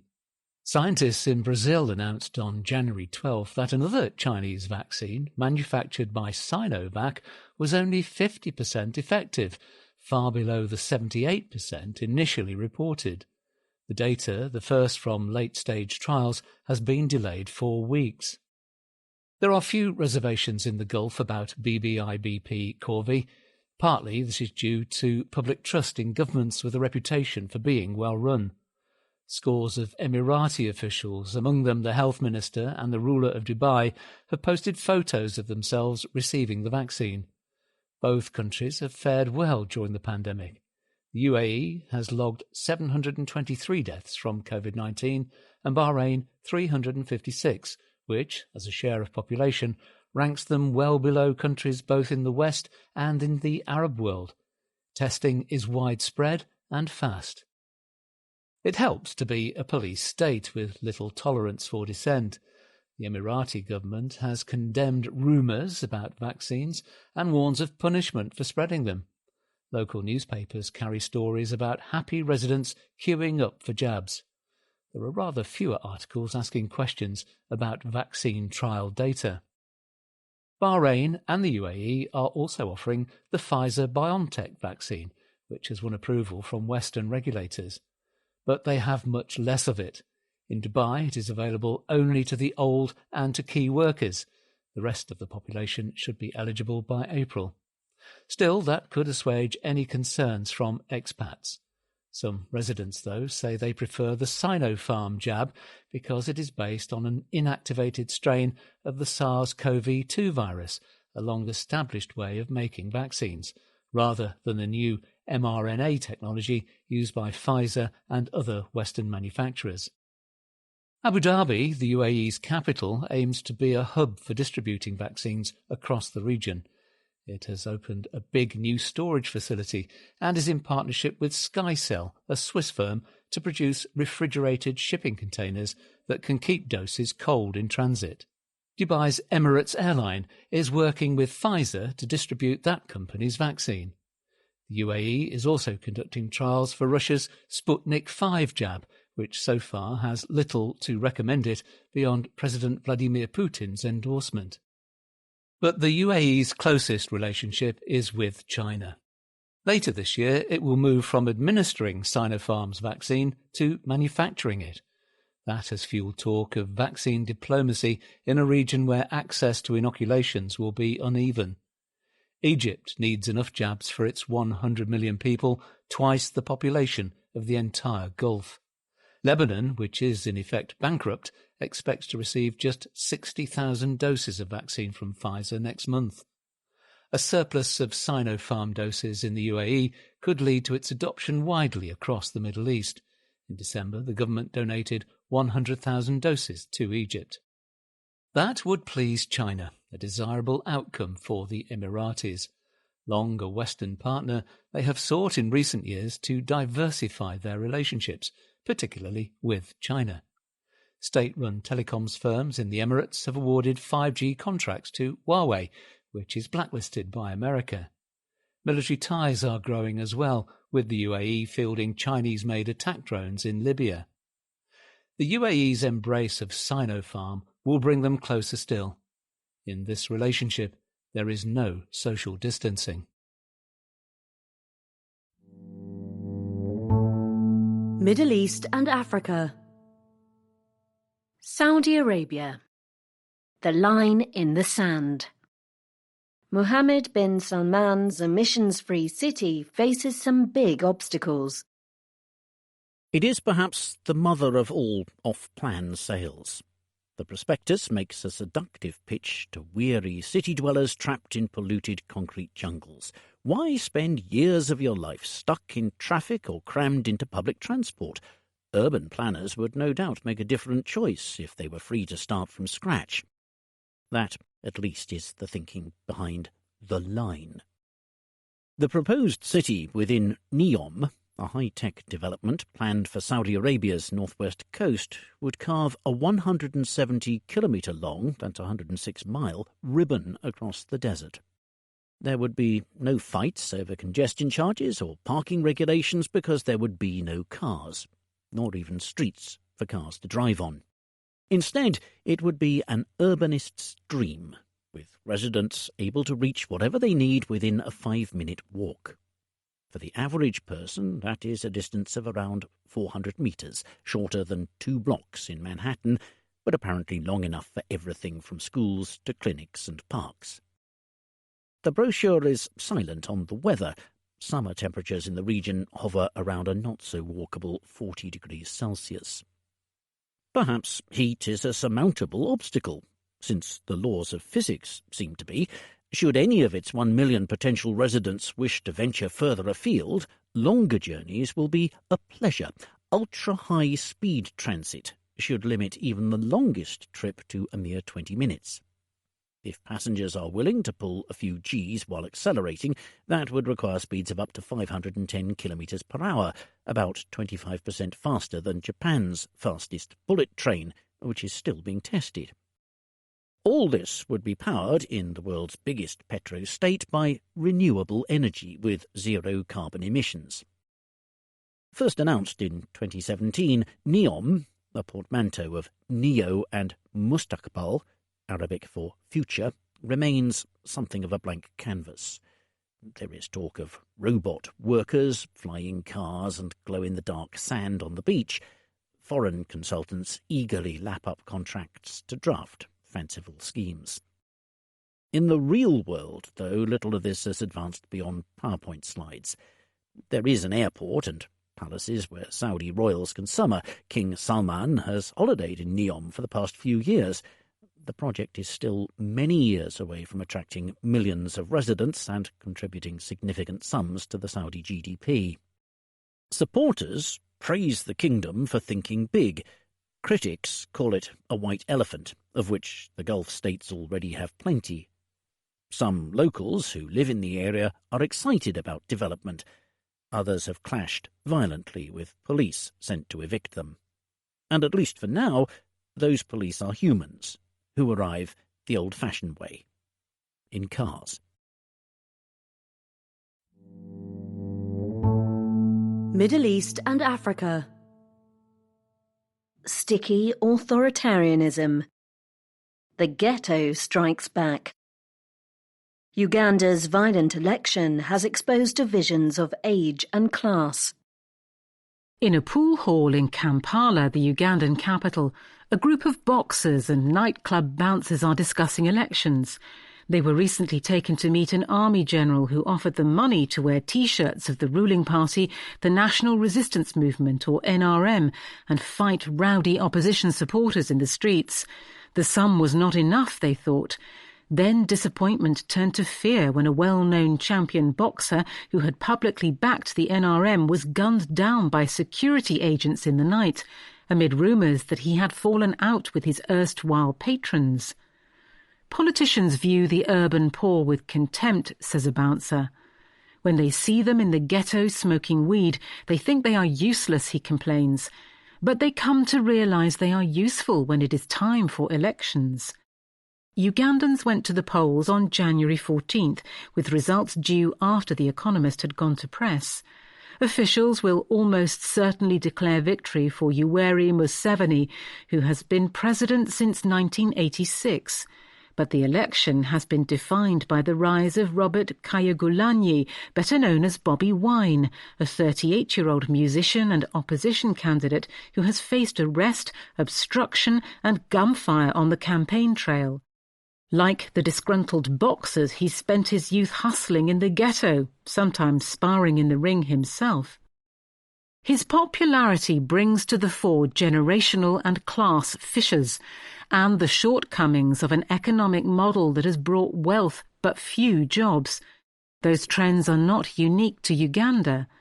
In the 1980s, under pressure from international lenders, many African governments enacted pro-market reforms. In time, with debt cancellation and soaring commodity prices, economies grew.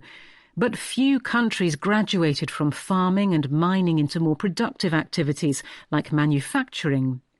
Many young people found precarious work in providing services, often informal ones, like selling second-hand clothes or riding motorbike taxis. Mr. Museveni, a former Marxist, fought his way to power just as the Cold War was ending. He soon embraced the new market orthodoxy, privatising state firms, floating the shilling, and opening up to trade and foreign investment. Over his 35 years in office, poverty has fallen, growth has averaged 6%, and the inflation rate has rarely reached double figures. But the proportion of Ugandans working in industry has shrunk. The economy today creates formal jobs for barely a tenth of the 700,000 young people who reach working age every year. The remainder get by as best they can in farming, odd jobs or petty trade. Many migrate to Arab countries to work as security guards and maids. In the towns and cities where populations have grown sevenfold under Mr. Museveni, the sting of injustice is sharpened. The residents of Kamwotcha, a poor quarter of Kampala, need only stroll up the hill to find the city's most glamorous shopping mall. It was in those unpaved streets that Mr. Wine grew up, styling himself the ghetto president in songs upbraiding the powerful. "We come to express exactly what's on the poor man's mind," he sang. Though this new politics is quintessentially urban, it has trickled out to small markets where dealers bring goods and ideas from the city. Grievances are often local. Farida Kange, an activist for Mr. Wine in the eastern district of Budaka, says people there are furious that the government is chasing them out of wetlands where they started growing rice after cotton cooperatives collapsed. Such outspoken dissent unsettles some older Ugandans who remember the instability and civil war of the past. Those who have never got education, they cause all this commotion, says Aksoferi Karegnet Kulani, the chairman of the NRM Elders League in mountainous Kapchorwa. They want shortcuts to getting things. In Mr. Wine's party, the National Unity Platform, or NUP, the hustlers' revolt has found common cause with sections of the middle class, such as recent graduates. But it is only in the central Buganda region, in which Kampala lies, that the established opposition has decamped en masse to the NUP. The NRM still saturates politics in the villages, where it is hard for other parties to organise. Luban Bamwesija, a farmer in the west, says he hears Mr. Wine's message only when the young folk visit from town at Christmas. They came, they preached the gospel, and they went back, he jokes.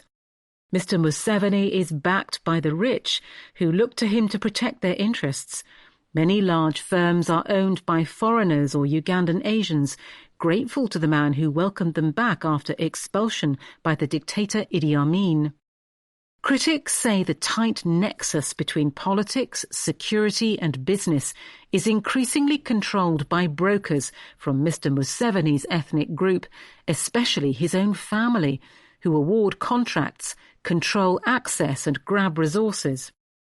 In 2018, an ex-politician from Hong Kong was convicted by an American court for paying $500,000 to Sam Kutesa, the foreign minister and father of Mr. Museveni's daughter-in-law, to secure favours for a Chinese company. Ugandan officials denied the payment was a bribe. The state is also a conduit for foreign aid. Even as COVID-19 relief money has flowed into the budget, so spending marked as classified expenditure has flowed out of it. Much of this money went to the army and the president's office. Intensifying repression is straining old relationships. America is assessing options to reduce assistance in the event of more violence, and congressmen have called for sanctions on some security chiefs. Tibor Nagy, America's senior diplomat for Africa, expressed concern on January 12th after Uganda blocked access to social media platforms just days before the vote. But Mr. Museveni has presented himself as a bastion of stability and sent thousands of Ugandan troops to a peacekeeping mission in Somalia. Maybe we are a bit overwhelmed by a region which is falling apart, muses a Western diplomat in Kampala. What happens if Museveni falls? The choice between stability and justice is a false one, not only in Uganda but in many African countries where young populations chafe against sclerotic systems. Economic discontent has animated movements from the hip-hop activists of Yonamar in Senegal to the leftist populism of the economic freedom fighters in South Africa. In Sudan and Mali, street protests have helped topple presidents. The problem is not just bad leadership. Changes in trade and technology are making it harder to pull off an industrial revolution. In the meantime, frustration festers. As a young man, Mr. Museveni helped Uganda out of a deep ditch, says Maria Matembe, a former minister, but now he has a total obsession with power. To preserve it, he relies ever more on money and violence. Uganda security forces shot at least 54 people dead in November during protests sparked by the brief detention of Mr. Wine. The victims were motorbike drivers, chapati sellers, carpenters, mechanics and others, almost all hustling in the city's informal economy. 2 days before the vote, armoured cars drove through Kampala, soldiers peering from gun turrets, while helicopters hovered overhead. Mr. Museveni has been fighting wars all his life against brutal despots, messianic rebels, foreign warlords and Islamist extremists. His final war is on the ghetto.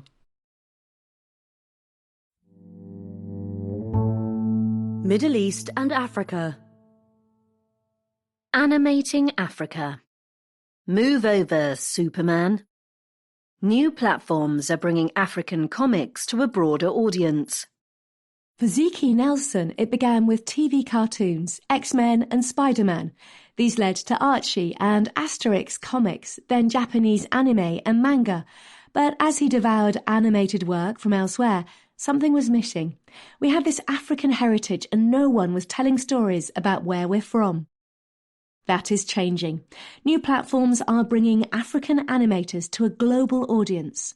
One is Kugali, co-founded in 2017 by Mr. Nelson with a fellow Nigerian, Tolu Foye, and Hamid Ibrahim, a Ugandan.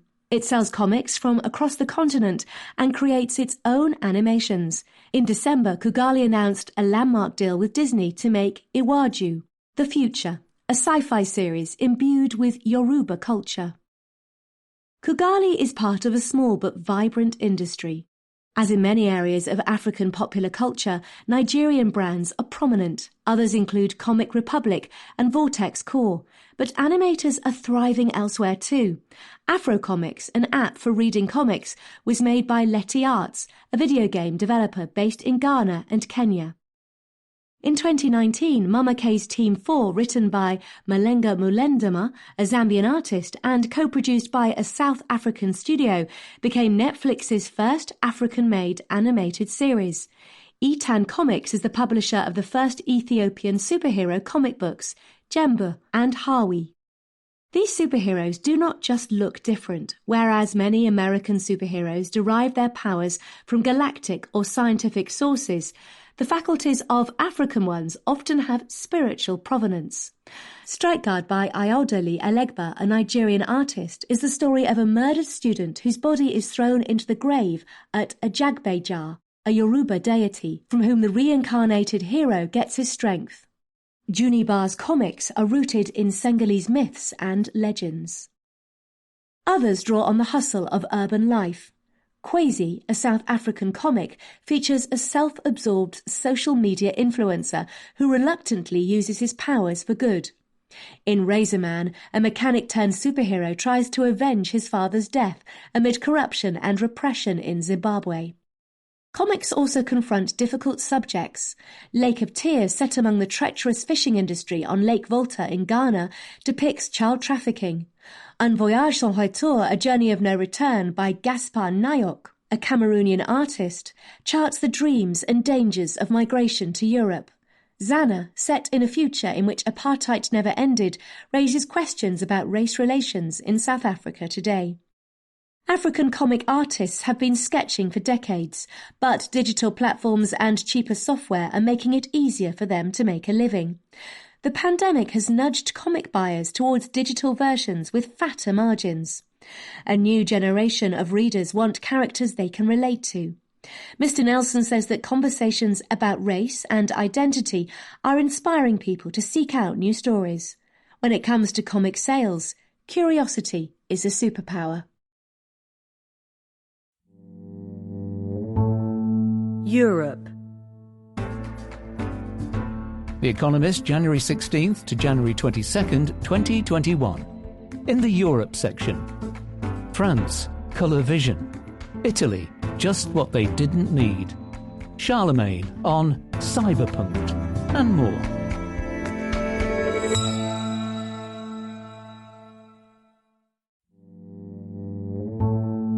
Europe. France. Colour vision. A new challenge to France's deep reluctance to talk about race. When growing up in La Courneuve on the unfashionable fringes of Paris, Rokhaya Diallo says she didn't feel black. The daughter of parents from Senegal and the Gambia, she recalls that being black was just not an issue because there were so many of us. It was only as a young adult in Paris, when people began to ask where she came from, that Miss Diallo realized that they didn't mean La Courneuve. It was really a matter of the colour of my skin.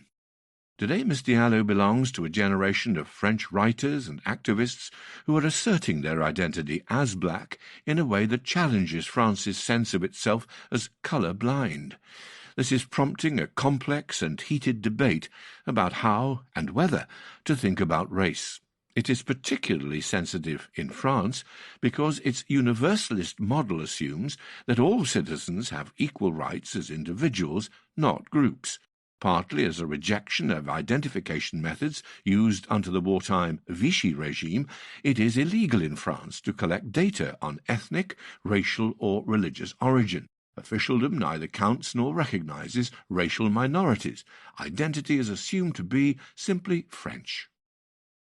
Yet the reality of racial discrimination has for years meant that France fails to match up to this ideal. Studies that use proxy measures for race, such as parents' national origin, show that French people with links to the Maghreb or sub-Saharan Africa find it harder to rent housing or get jobs. They are also disproportionately absent from French television studios, boardrooms and government. In the 1980s, which saw the growth of groups such as SOS Racisme, anti-racism movements often ended up more concerned about social equality than racial identity. Now a new generation is pressing a different sort of racial awakening. This has pushed President Emmanuel Macron to respond, but also to question the way the problem is discussed. Last month, Mr. Macron stirred indignation in some quarters of the police force when he acknowledged that people with non-white skin colour are more likely to be stopped by the police in France. He also conceded that being a white man can be an experience of privilege. Commonplace in America, the use of such terms is highly unusual in France. Mr. Macron has now promised to launch a citizens' consultation on discrimination. In February, he will also set up a permanent anti-discrimination platform, online and via telephone and chat, to register and respond to complaints. The idea is to raise awareness of discrimination and supply tools to fight it. If Mr. Macron has decided to do more about racial discrimination, though, this does not mean that he shares the way that some activists in France seek to steer the debate. A row currently pits universalists, who prefer to combat discrimination by reinforcing the existing colourblind model, against those who argue the deep structures of racism can be erased only by racialising French society. France has a theoretical universalist philosophy which is hermetic to the experience of a large number of French people, says Ms. Diallo. We refuse to talk about race, so we don't have the words to discuss it. This is denial, a refusal to put words on things that we don't want to recognise. Much of this push comes from students and those familiar with the American campus debate. Often even the vocabulary is missing in French. Being black at Sciences Po, a group at a Paris university, for instance, calls for classes on la critical race theory, as well as intersectionality and decolonial studies. When you hear talk in France about white supremacy or systemic racism, says Thomas Chatterton Williams, an American writer on race based in Paris, these are American ways of thinking, which derive from a society built on slavery and oppression. Up to a point, Mr. Macron is sympathetic. When campaigning in 2017, he upset conservative French circles by calling colonization a crime against humanity. He agrees that more should be done to teach the full picture of French history, and last year asked Benjamin Stora, a historian, to re-examine the archives on France's colonial history in Algeria. Mr. Macron draws the line, however, not only at the idea of sidelining controversial figures in history, he also rejects the ethnicization of French society in ways that could be divisive, particularly regarding extreme forms of Islamism, and undermine universalism. We're not a country like the United States that has lived through segregation, he told Brut, an online platform. The challenge for France is whether it can accommodate more explicit racial identities within its existing model in ways that neither crush genuinely felt differences nor abandon the colourblind ideal. James Baldwin, an American writer, once commented that in France I was freed of the crutches of race. Mr. Williams echoes that thought today. I am a mixed-race black man, he says, but in France my identity is primarily my nationality. I'm not the first American to feel liberated by stepping out of the black-white binary. Some, such as Sibeth Ndiaye, Mr. Macron's former government spokesperson, suggest that France should at least debate the question of collecting statistics based on ethnic background. It is harder to measure diversity, let alone prove discrimination, when there is no official recognition of racial groups. The legal case for discrimination currently rests on a plaintiff belonging to a real or supposed race and on the perception of racism. For universalism to prosper, wrote Ms. Ndiaye in Le Monde last year, we shouldn't hesitate to name things, to say that skin colour isn't neutral. Part of the difficulty of the debate, says Hakim El-Karoui of the Institut Montaigne, a think tank, is that inflexible defenders of the French model consider that the mere recognition of difference is a way of contesting that model. It may be that French universalism is more elastic than its rigid guardians believe. Until the mid-20th century, says Pape Ndiaye, a French historian and author of La Condition Noire, we spoke very freely about race, even within the universalist idea. It was only after the Second World War and decolonization that talking about race became illegitimate. Mr. Macron's vision of universalism may be more nuanced than his critics allow. He has often talked about France's plural identities. Recently he said we should be able to be fully French and to cultivate another belonging. The challenge will be to get this balance right, while ensuring that those who do not feel fully recognized in France can genuinely prosper in it. Europe. Italy. Just what they didn't need. Matteo Renzi crashes Italy's government in mid-pandemic. Italians usually greet their periodic political crises with cynical resignation. But when, on January the 13th, the ministers from Italia Viva, a splinter group led by Matteo Renzi, pulled out of Italy's left populist government, stripping it of its parliamentary majority, the reaction of many was outrage. Polls suggest Mr. Renzi's tiny party has the support of only about 3% of the electorate. Its leader's approval rating is among the lowest of any prominent Italian politician. By contrast, the Prime Minister, Giuseppe Conte, has far and away the highest. But Italia Viva's senators are enough to make the difference in the upper house. Mr. Renzi said his followers would not obstruct two urgent pending bills. It is clear, however, that Italy now faces yet another bout of political instability, and this time in the midst of a pandemic and just as it is about to submit to Brussels its plans for spending its share of the EU's recovery funds. With 500 dead in the country today because of the coronavirus, Renzi can't find anything better to do than bring down the government on a whim, railed one irate Twitter user. The withdrawal of Italia Viva leaves Mr. Conte with the backing of the centre-left Democratic Party, that's PD, the ideologically heterogeneous five-star movement, that's M5S, and a small radical left-wing party. The M5S said that pitching into a political crisis at such a time was incomprehensible. Andrea Orlando, the Deputy General Secretary of the Democrats, called it a grave mistake. We shall all pay for it. Mr. Renzi, a former Prime Minister who abandoned the centre-left Democratic Party, that's PD, in 2019, was harshly critical of Mr. Conte at a press conference to announce the resignations. But he was careful to leave open several possible solutions to the crisis, even including a reshuffled government under the same leadership. Since Mr. Renzi began his offensive last month, critics have argued that his aim is to become the kingmaker of Italian politics. He maintains he is acting for the good of the country. He claims that Mr. Conte has kept too much power to himself, citing the Prime Minister's control of the intelligence services in particular. He has challenged Mr. Conte's reluctance to tap the EU's bailout fund, the European Stability Mechanism, for cash to boost Italy's health services. The EU's pandemic recovery funds are yet another bone of contention. Mr. Renzi has objected vigorously to the government's plans for spending the money, estimated at more than €200 billion. That's $240 billion. Francesco Grillo, whose think tank Vision has prepared a study of the recovery funds, says that in this respect Mr. Renzi has a good case. The government's blueprint contains no real view of where Italy wants to be in 5 or 6 years' time, nor a clear roadmap to show how it intends getting there, he says.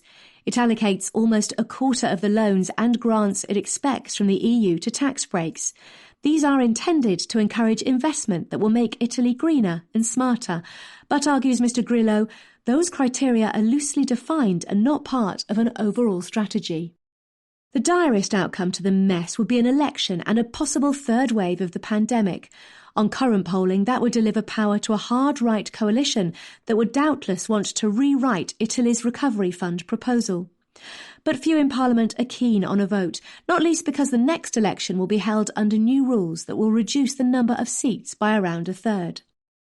A more sanguine view is that an assortment of independents and renegades from other parties could be assembled to join forces with the remaining parties in the coalition to support a new government, led either by Mr. Conte or some respected establishment figure.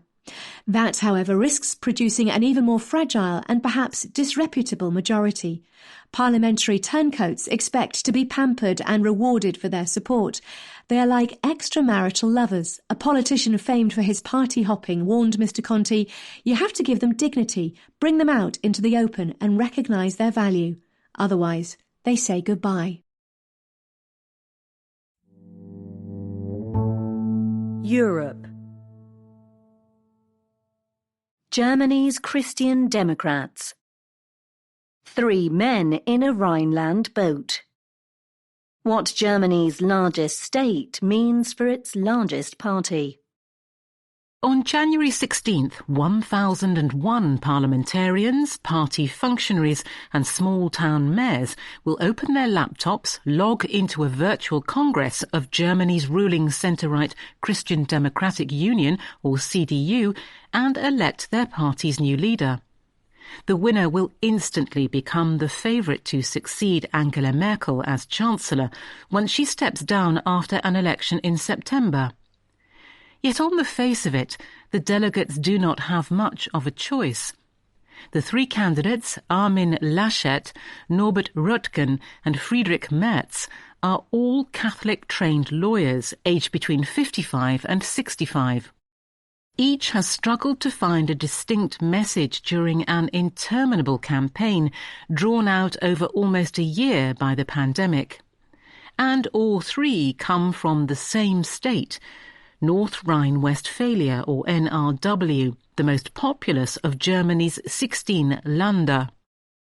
NRW's 18 million inhabitants, over one-fifth of Germany's total, would make it the seventh largest country in the European Union.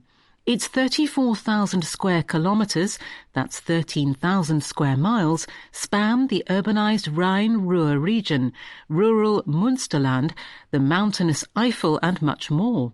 Walloped by de-industrialisation, its Rust Belt cities have reinvented themselves as hubs for retail, logistics and other services.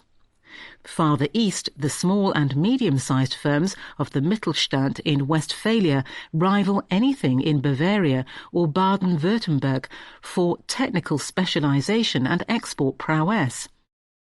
The traditional gulf between carnivalesque Rhinelanders and Dur-Westphalians has been complicated by high immigration that has turned NRW into one of Germany's most cosmopolitan states.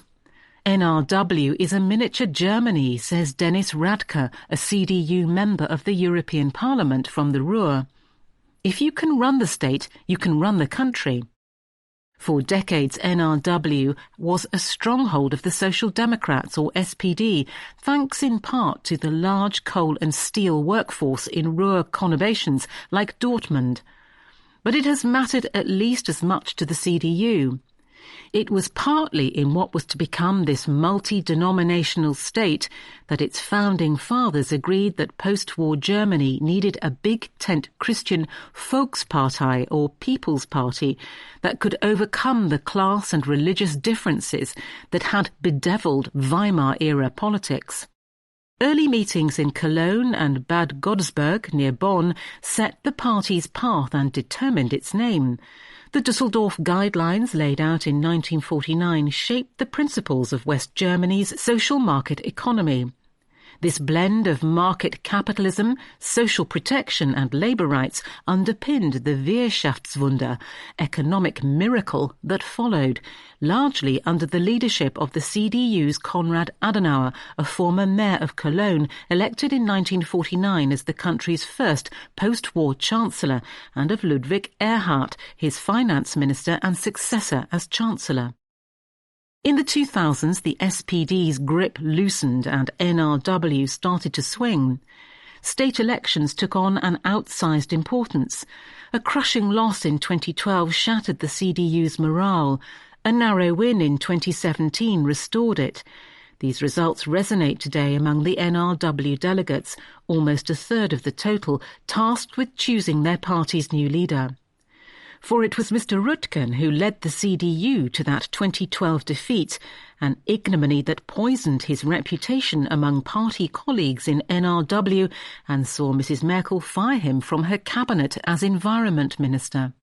These are emotions you don't forget quickly, says Florian Braun, a CDU member of the NRW State Parliament. After that loss, Mr. Laschet, a moderate in the Merkel vein, slowly revived the demoralised party and led it to victory 5 years later, building a national reputation in the process. Today he leads a broadly successful coalition in NRW with the Free Democrats, a small liberal party. Soon after the CDU leadership was vacated last February, Mr. Laschet recruited to his campaign Jens Spahn, Germany's popular health minister, yet another North Rhine-Westphalian. As for Mr. Merz, he is from Sauerland, a largely rural part of Westphalia, but has no history in state politics. The most conservative of the three candidates, he draws much of his support from states like Hesse and Baden-Württemberg. All this helps explain why Mr. Laschet ends the CDU campaign as the narrow favourite ahead of Mr. Merz. After a wobbly performance during the COVID crisis, he polls poorly with voters, but the delegates are a different bunch, often elected officials, who want a leader they think will help them keep their jobs.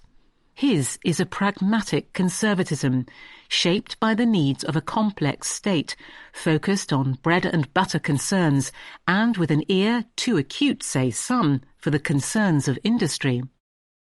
Mr. Laschet's backers praise his ability to build bridges and meld opposing points of view, while rivals acknowledge his skill in working across party lines. His jocular, modest Rhenish bearing contrasts with the silky erudition of Mr. Rutgen or the flinty arrogance of Mr. Merz. If it is hard to spot any fundamental beliefs in Mr. Laschet beyond a staunchly Catholic pro-life attitude, that may be no great sin. After all, Mrs. Merkel has run Germany successfully for 15 years, and no one is quite sure what she stands for either. Europe. COVID-19 and repression in Turkey. One man's terrorist. Turkey's government goes after civil society groups. Şebnem Korur Fincancı, a forensic physician, and many other doctors had long insisted there was something dodgy about Turkey's COVID-19 figures. Excess deaths across the country far surpassed officially reported deaths from the virus. Case numbers seemed suspiciously low.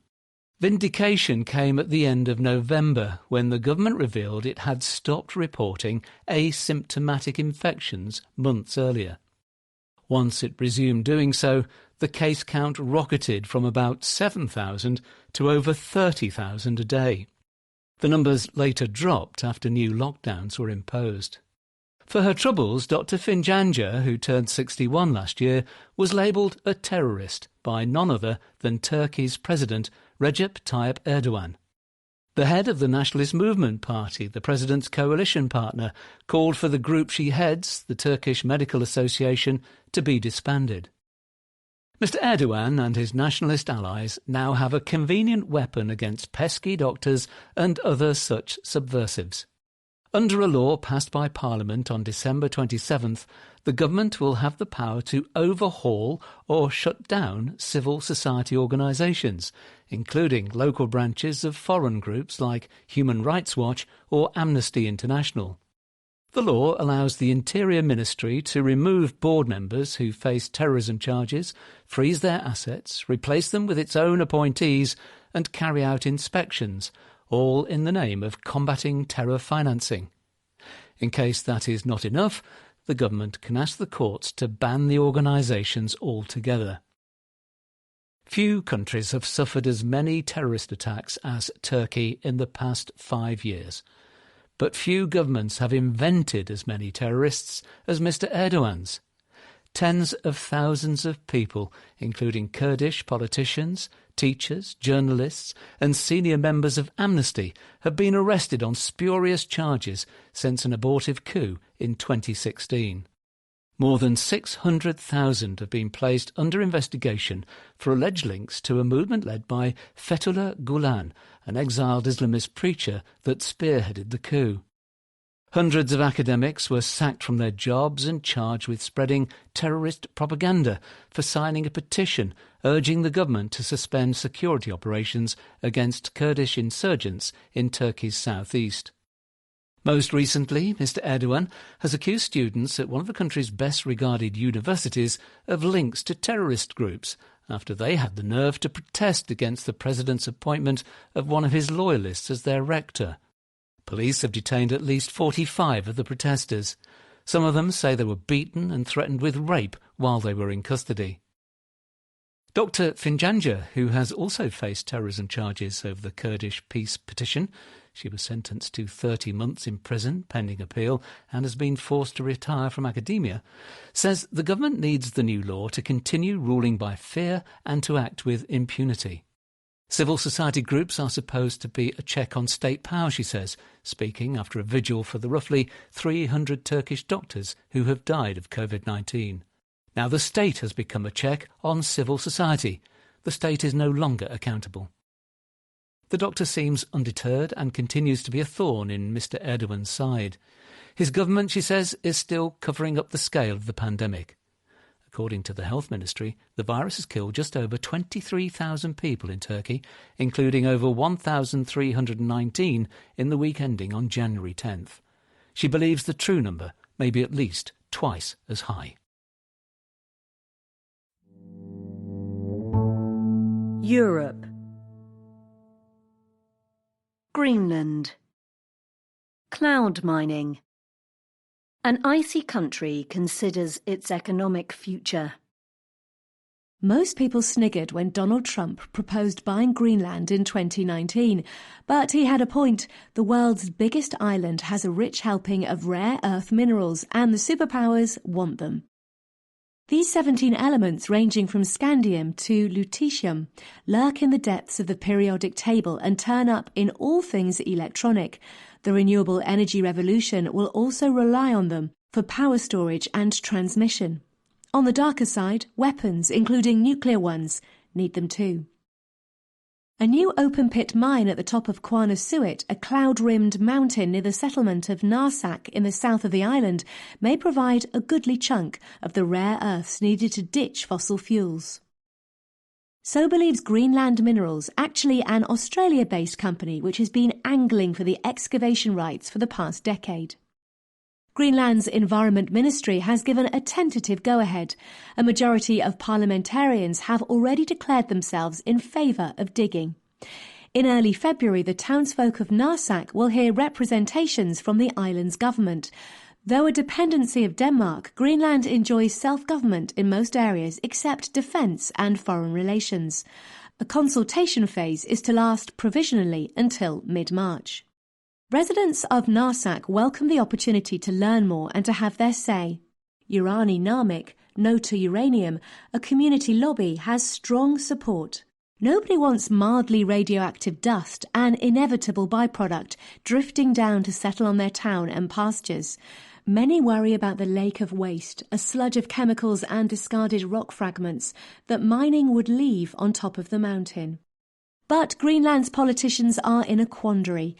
The country's two largest parties both want full independence from Denmark, which currently provides half the territory's annual budget. But they would then need to be self-sustaining. Greenland would depend on fish, tourism, freshwater sales and minerals. The last is by far the most valuable.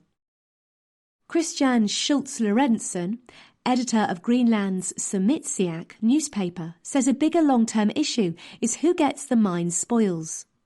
Shunghu, a Chinese conglomerate, is the largest shareholder in Greenland Minerals.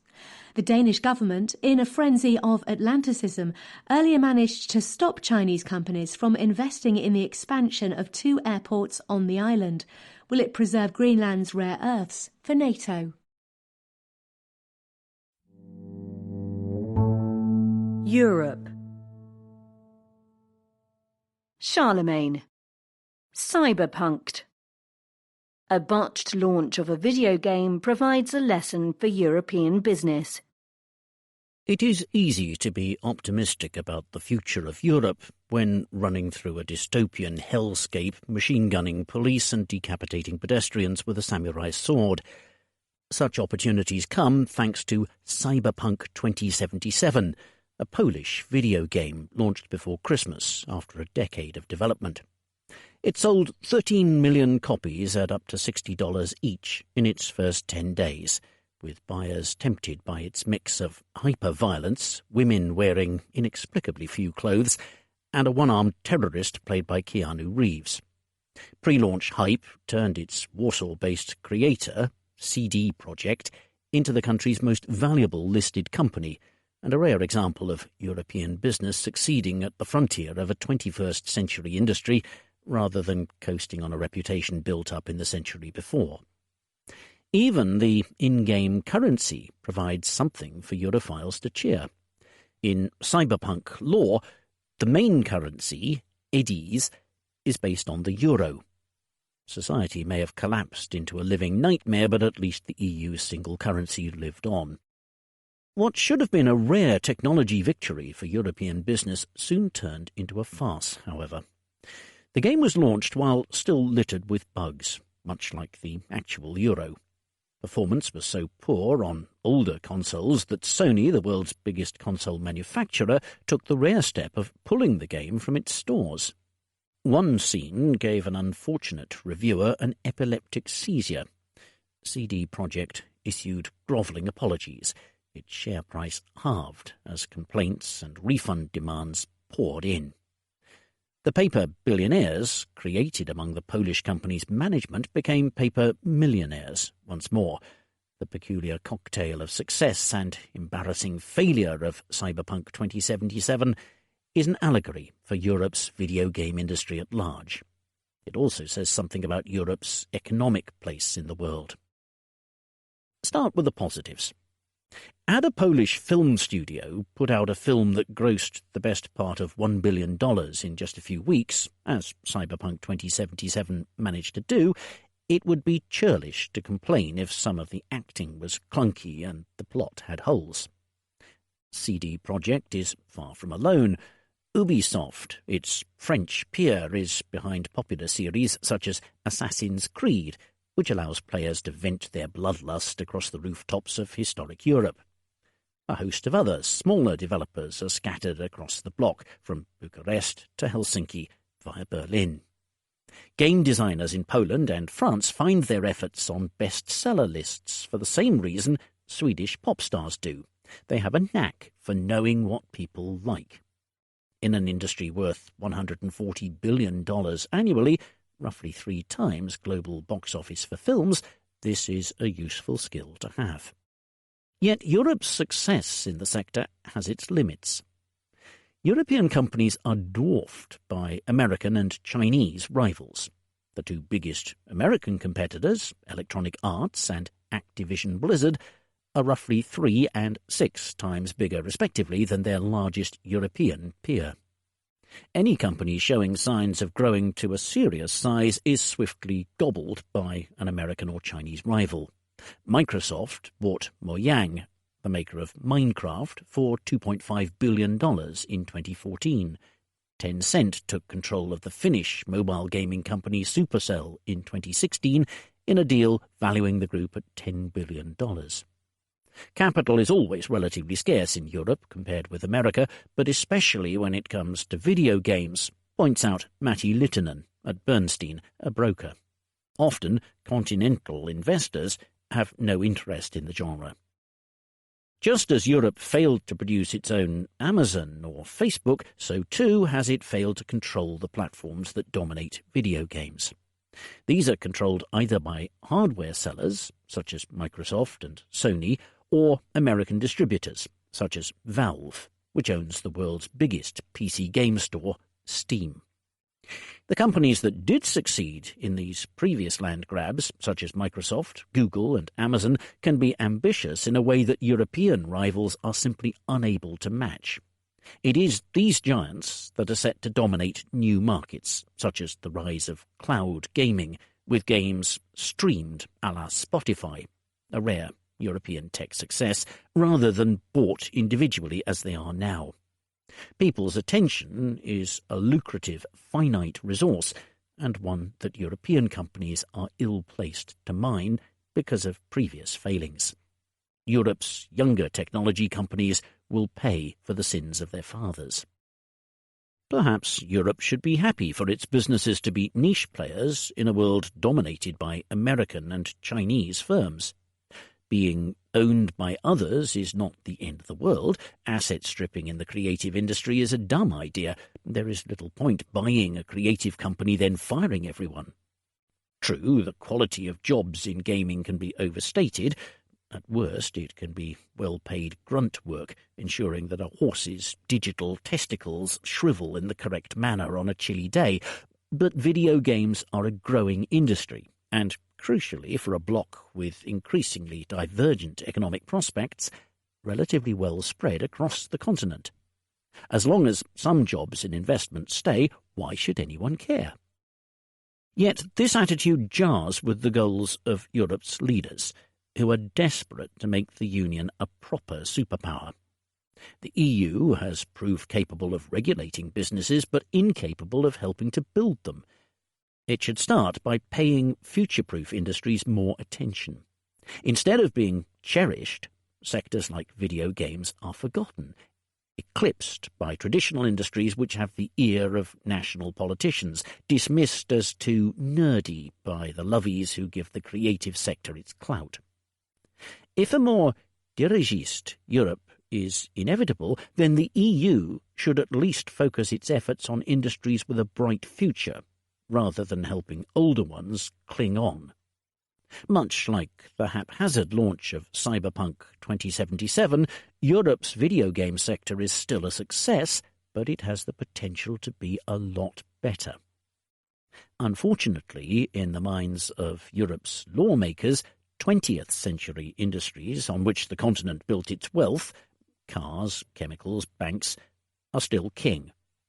Unless that changes, come 2077, there may be no eddies to go around.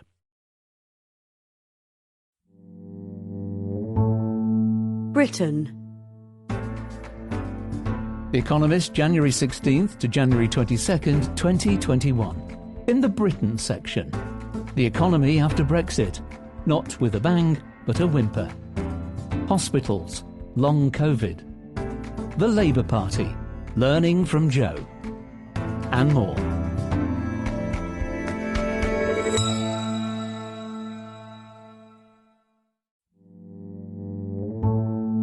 Britain. The economy after Brexit. Not with a bang, but a whimper. The real damage from Brexit will take time to make itself felt. For the 4.5 years since the referendum on European Union membership, firms have been worrying about the impact of Brexit. But Britain's transition out of the EU, completed on December 31st, did not end with a bang. There were no queues of lorries at Dover, supermarket shoppers were not starved of green vegetables, and business has had other troubles on its mind. England's third national lockdown began on January 5th, shutting much of the hospitality and retail sectors. The government has taken steps to soften the blow. Rishi Sunak, the Chancellor of the Exchequer, announced a further £4.6 billion, that's $6.2 billion package of grants worth around 0.2% of pre-crisis GDP for firms as the lockdown began, and signalled that more support may be forthcoming at his next budget, due in early March. The job retention scheme, under which the state will pay up to 80% of the wages of furloughed employees, has already been extended until the end of April, and the Treasury has not ruled out a further continuation. With many firms now better adapted to home working than they were last year, more retailers offering an online service and more restaurants better set up to handle takeaway business, GDP should not shrink as fast as it did in April 2020. But schools have been closed, as they were in the first but not the second lockdown, so many parents are unable to work. Samuel Toombs of Pantheon Macroeconomics, a consultancy, reckons that the impact of the third lockdown will be closer to that of the first than the second. But although the resurgence of COVID-19 has overshadowed Brexit, the latter is causing problems. The hassle of new VAT rules has prompted some businesses to halt shipments to Britain entirely. Dutch Bike Bits, an online retailer of bicycle parts, has called the new arrangements ludicrous and halted sales to Britain in December. In the other direction, Scottish seafood traders complain that the new paperwork is delaying exports, leading to valuable langoustines going to waste. In general, traffic seems to have run smoothly on the Dover-Calais route, but advanced stockpiling, trucks turned away in Kent, and COVID-19 restrictions all seem to have eased the transition. The government has warned hauliers that delays are likely to increase as volumes rise and EU enforcement of rules tightens. Rules of origin checks have emerged as a particular bugbear. Many traders were pleased that the EU-UK trade deal promised no tariffs or quotas on goods. Yet to qualify, companies must be able to certify that around 50% of any exported product originates in Britain or the EU. This catches not just Asian T-shirts or dates imported from Israel. Even foodstuffs imported from other EU countries and repackaged for export back into the bloc without significant value added in Britain can lose certification. That is disrupting distribution hubs. The need for rules of origin checks flows directly from the government's long-standing red line of quitting the customs union and single market, so bigger companies should have been prepared even if smaller ones were not. Yet detailed new rules for each product, including a temporary derogation for batteries in electric cars, were not known until a week before January 1st. Talks with the EU could produce more derogations or longer grace periods for the toughest checks. But Sam Lowe of the Centre for European Reform, a think tank, says Brussels will weaken its rules only to help EU members such as Ireland. It has no interest in softening the impact of Brexit on Britain. It will care more about Northern Ireland. To avert a hard border on the island of Ireland, the two sides agreed that there should be a border in the Irish Sea between Great Britain and Northern Ireland, which remains in the customs union.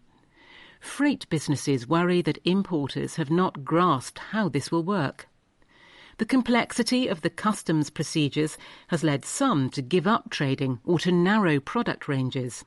Marks & Spencer, a retailer, has dropped several hundred products in its 21 Northern Irish stores, ranging from BrewDog beer to bin bags. With Northern Irish politicians grumbling about empty shelves, the supermarkets have appealed to the government for help in sustaining the province's grocery market. Yet the real hit to the economy from Brexit is likely to come as more of a whimper than a bang. With a last-minute trade deal, Britain and the EU avoided the worst short-term chaos, but economists worry about the return of the post-war British disease, hence the Bank of England's prediction that the economy will be 3 or 4 percentage points smaller in 10 years' time than it would be had it stayed in the single market and customs union. In the 3 decades after the Second World War, Britain's economy declined relative to its European neighbours. That was not just because they had so much ground to make up after the war. By the 1960s, they were beginning to pull ahead. Britain suffered from confrontational industrial relations, poor management, weak productivity, and low investment. Margaret Thatcher is often credited with changing the country's trajectory, but many economists argue that the effect of Britain's entry to the then European Economic Community, EEC, now the EU, in 1973, was at least as important. Nauro Campos and Fabrizio Coricelli of the Centre for Economic Policy Research, a network of economists, point to a similar productivity growth pattern among the 3 countries, Britain, Denmark and Ireland, that joined the EEC in 1973. They suggest that Britain's entry into the common market created the conditions for Thatcherism to thrive by offering British entrepreneurs access to a larger, deeper and more innovative market than was previously available to them. Nicholas Crafts, a leading historian of Britain's economy, argues that the real cause of the British disease was a lack of competition. The economy was cartelised in the interwar years and sheltered from international competition in the post-war decades. Thatcher, by his reckoning, deserves credit for liberalising markets and deregulating industries, but was helped by the wider exposure of firms to international competitive pressure from entry into the EEC and the creation of the European single market in the mid-1980s. He reckons that Britain's failure to join the EEC at its creation in 1957 had a substantial cost in terms of lost productivity. If the effect of leaving the EU is the opposite of joining it, the impact will not be a swift, painful recession, but growth foregone. Britain will be like a boiled frog, not noticing the damage until it is done. Britain. Rolling out the vaccine. Quick jabs. Britain gets off to a quick start. Ministers promise acceleration. When it comes to the race to get out the COVID-19 vaccine, there is Israel, which has given out 23 doses for every 100 people, and then there is everywhere else. In second and third place, some way behind, sit the United Arab Emirates and Bahrain, which are relying on a jab without published data from late-stage trials. Next is Britain, the speediest big country. British medics were quick off the mark with early approvals for the Pfizer-BioNTech and AstraZeneca-Oxford University vaccines, and the rollout has recently sped up. On January 6th, 1.3 million doses had been delivered. A week later, 3.1 million had, a number equivalent to 4.5 doses per 100 people. Denmark, Britain's nearest rival in Europe, has done too. Though fast, the pace still needs to accelerate further to meet the government's target of offering everyone in a big group, which includes people over the age of 70 and frontline health and social care workers, a jab by the middle of February. To meet it, around 2.5 million doses will have to go out each week. Ministers promise they will. The rollout is not without flaws. The government has provided little information on, for instance, who exactly has received jabs, although more is promised soon. Care home vaccinations seem to be getting done more slowly than in other countries that got off to a quick start, and observers have raised concerns about the lack of ventilation in mass vaccination centres in which elderly and vulnerable people congregate. These are serious problems. They are also ones most of Europe would love to have, which is not a position Britain has been in for most of the pandemic. Britain. Hospitals. Long COVID. The health service is in its worst period since the start of the pandemic. To those who receive them, vaccines offer fast protection, with effects kicking in just a few weeks afterwards. For healthcare systems, though, the protection takes a little longer, as those working in English hospitals are now acutely aware. In all, 32,689 National Health Service beds are currently occupied by people with COVID-19, 50% more than in last year's peak. Modelling by the COVID-19 Actuaries Response Group suggests that because of the slow start to the rollout, even if everything goes to plan, hospital admissions will not decline sharply until early February. Intensive care admissions will take still longer. The government has jabbed the oldest first, yet the elderly tend not to end up in intensive care units because they don't do well on ventilators. The average age of COVID-19 patients on critical care wards is a sprightly 60. Thus, the actuaries think intensive care admissions won't drop much until the end of February. The modelling is based on the assumption that cases will remain at current levels. That is not too far off what many in the health service are now expecting. Growth in cases seems to have halted, but the lockdown may not force a fast decline in infections because of the increased transmissibility of the new variant. The result will be a period of sustained pressure on hospitals. London's and the South East's have so far borne the brunt of this wave. Chris Hopson, Chief Executive of NHS Providers, a representative group, says he is worried about those in the North West, which have patients in beds from the autumn, and the South West, which has low capacity. Politicians talk of the need to avoid collapse, implying a binary outcome where hospitals suddenly go from being able to provide care to not. In reality, there is a gradual ratcheting up of risk well in advance of such a moment. It's really important that nobody in the NHS should pretend that you will get the same quality of care or the same outcomes, says Mr Hopson. This can be seen in oxygen supplies. Since the first wave, there has been a move to less invasive breathing support, which requires lots of oxygen, as much as 60 litres a minute, compared with 15 for a ventilator. Piping, particularly in older institutions, is struggling, meaning some hospitals have reduced blood oxygen targets to prevent systems from giving out. William Harrop Griffiths of the Royal College of Anaesthetists says this is safe in itself, but leaves little wiggle room if, say, there is an interruption in the gas supply or if the patient's lung function deteriorates. It is a similar story in other areas of care. Some 6% of London's ambulances are now delayed for longer than an hour, more than double the rate this time last year. Patient-to-staff ratios in critical care are rising, with reports suggesting 3 or 4 intensive care patients to each specialist nurse in some places. That is lower than during the worst of the first wave, but well above the normal 1-to-1 ratio.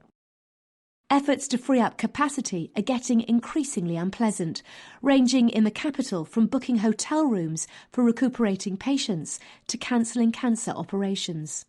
The hope is that this will stop critical care capacity being breached. Whether it works is still in the balance, yet even if it does, it will come at a cost. Britain. COVID-19 genomics. An unusual sequence of events. How Britain has done so much sequencing of the COVID-19 genome. When a new, more transmissible variant of the genome of SARS-CoV-2, the virus which causes COVID-19, was identified in Britain in December, the discovery seemed to underline how badly the pandemic had hit the country. But a happier interpretation was also available, that the discovery had been made because of Britain's impressive performance at sequencing the virus's genome. With further mutations almost inevitable, that capacity is going to be at the forefront of the fight to suppress the pandemic. This work is being undertaken because of a phone call on March 4th between Sharon Peacock, a professor at Cambridge University, and 5 other experts in the sequencing of pathogen genes. It was obvious to infectious disease experts that COVID was set to spread fast in Britain, even though only 84 cases were known of by then. Sequencing the genome of the virus that was causing COVID-19 could help the public health response by showing the geographical distribution of different variants, how those variants were changing over time thanks to natural selection, and where new mutations were popping up. Ms. Peacock now heads COVID-19 Genomics UK Consortium, or COG UK, which resulted from that phone call. It is a collaborative effort between scientists which monitors the virus by regularly sequencing its genome using samples collected from COVID patients across Britain. To date, it has sequenced as many SARS-CoV-2 genomes as the rest of the world combined. By March 15th, the fledgling consortium had dropped a request on the desk of Sir Patrick Vallance, the government's chief scientific advisor, for funding to speed up their sequencing effort. 3 days later, they had £20 million of government money pooled from the COVID-19 Fight Fund established in early March. COG UK's membership is a who's who of Britain's top-rank medical institutions, comprising some 300 individual researchers. Unlike much of the rest of British healthcare, COG UK's partners work together and share data and systems across the devolved nations. All the genomes they sequence are published freely online, so that public health systems worldwide can compare notes. The consortium has worked quickly. COG UK had already sequenced 280 genomes by the time its funding arrived. As of January 13th, it had sequenced 190,352, about 10 times more than the next best sequencers, Australia and Denmark. In early December, the consortium spotted a new variant of the virus spreading in Kent. Whether the mutations that led to the new variant occurred in Britain is not known, nor does it much matter. Spotting it early does. The broader search beam provided by COG UK, the world's broadest by far, meant that Britain was the first to spot and react to it. Ms. Peacock identifies 2 related factors which gave Britain the ability to build that broader beam quickly. The scientific community in Britain has been at the cutting edge of genomic sequencing for some time. Back in 2013, the government gave tens of millions of pounds to genome sequencers focusing on infectious diseases. Ms. Peacock was one of them. That meant that the disease sequencers had the right to political connections to get their project moving fast. It also meant that COG UK's member institutions already had sequencing infrastructure in place when COVID hit. Unlike the microbiology labs needed to test for the disease en masse, which the government had wound down over 20 years, COG UK's members had labs full of sequencing machines. About 70% of its sequencing has been done in one place, the Wellcome Sanger Laboratory near Cambridge, says Ms. Peacock. This non-profit is named after Fred Sanger, a British biochemist who won 2 Nobel Prizes. One for the fundamental advances in genomic sequencing that underpin the Institute's efforts. Ms. Peacock expects to find more mutations.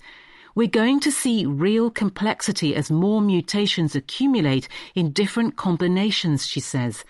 That may well be bad news for the virus's human hosts and the societies they comprise. But at least now, through COG, the world has a better chance of seeing that bad news coming.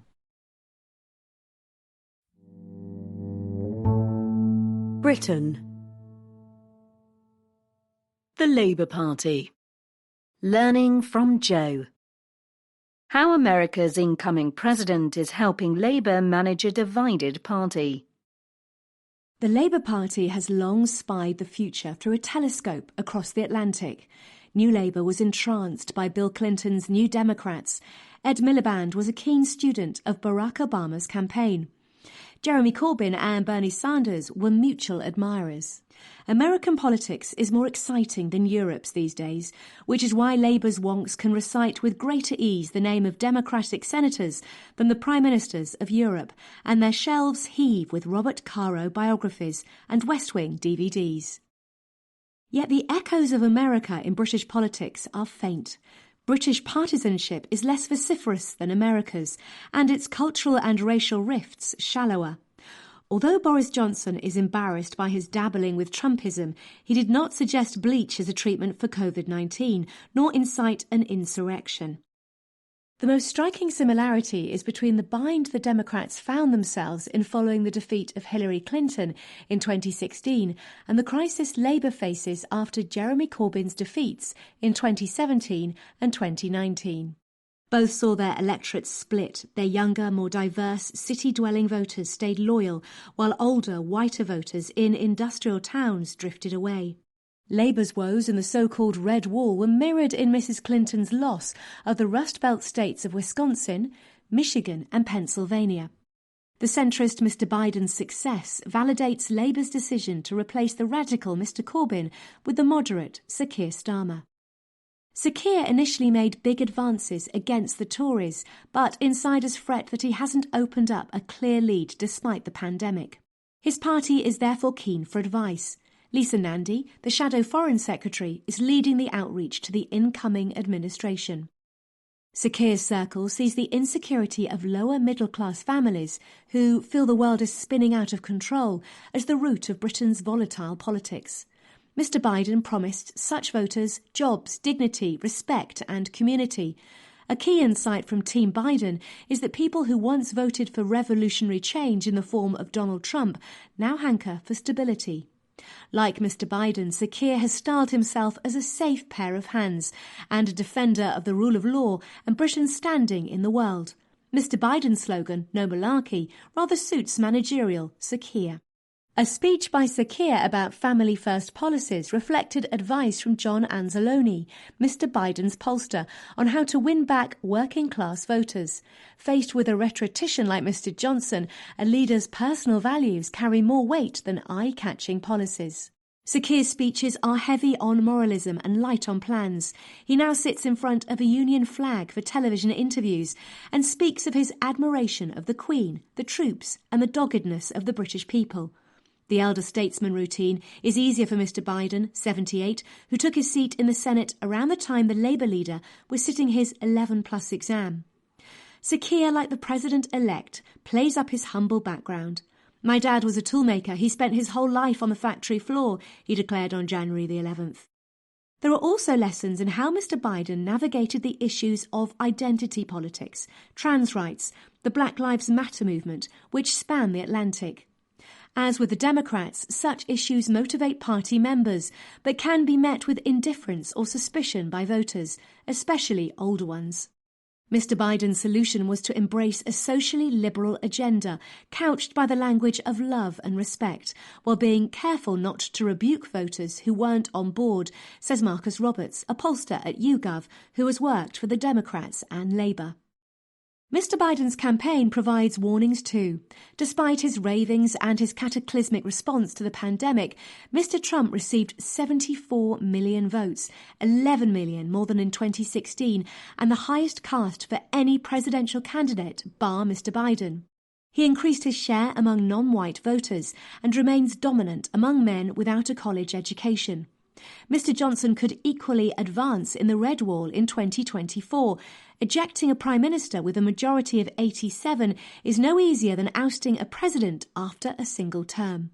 Mr. Biden provides inspiration, but little comfort. Britain. The Civil Service. The Blob won. Britain's civil service has weathered the Cummings Revolution. Dominic Cummings was the Robespierre of the Brexit revolution. Toppling EU rule was just the start. He saved his reign of terror for what he regarded as the true enemy. The permanent civil service, in his view, was an idea for the history books, run by underskilled, risk-averse officials who thwart the plans of elected ministers. He wanted to replace them with specialists who would transform Whitehall into a dynamic machine. During his tenure as Boris Johnson's most senior aide, a slew of top civil servants were guillotined, among them Sir Mark Sedwill, the Cabinet Secretary, Sir Simon MacDonald, the head of the Foreign Office, and Jonathan Slater, the Permanent Secretary at the Department for Education. The lurid briefings spouted from Downing Street. A hard rain would fall on Whitehall. Mr. Cummings was said to keep a shit list of those he wanted out. Mr. Cummings met his Thermidor in November, and his reforms looked less like creative destruction, more like idle vandalism. Some on his list have survived. Sir Tom Scholar, the Permanent Secretary of the Treasury, will have his contract extended when it comes up for renewal in July. Ousted mandarins have been replaced not by Silicon Valley whiz-kids, but by a new generation of civil service thoroughbreds. Simon Case, Sir Philip Barton and Susan Ackland Hood. Kieran Martin, the former head of the National Cyber Security Centre, a government agency, remarked that between the hostile rhetoric and the defenestrations, Mr. Johnson's government has thus far achieved virtually nothing at all by way of meaningful reform. Along with the civil service, the media is one of the main constituents of the blob that revolutionaries fear swallows all attempts at radical reform. The planned war on the liberal media did not come to pass either. Charles Moore and Paul Dacre, former editors of right-wing newspapers, had been tipped to take charge of the BBC Trust and Ofcom respectively. Neither happened. The BBC job went to Richard Sharp, a former banker. Substantive reforms are underway, but they are orthodox ideas, many promoted by the Institute for Government, the Mandarin's favourite think tank, which will strengthen the permanent civil service. Michael Gove, the Cabinet Office Minister, would like the government to train graduates better, slow the merry-go-round of civil servants between departments, and end the practice of hiring management consultants to do the most interesting projects. There are plans to move 22,000 civil servants out of London. Doing so will save money, but the idea is hardly radical. Prime Ministers from Harold Wilson to Theresa May have been promising to decant Whitehall staff to Leeds, Manchester and Swansea, and sometimes even doing it. Old faces are back. Francis Maud, who oversaw civil service reform under David Cameron, is advising Mr Gove on how to improve functions such as human resources. On January 12th, the day before admitting that food parcels delivered to poor children by a contractor were unacceptably meagre, Mr Johnson announced that Sir Michael Barber will review the delivery of government services. Sir Michael ran Tony Blair's delivery unit for 5 years. After the Revolution, the Restoration.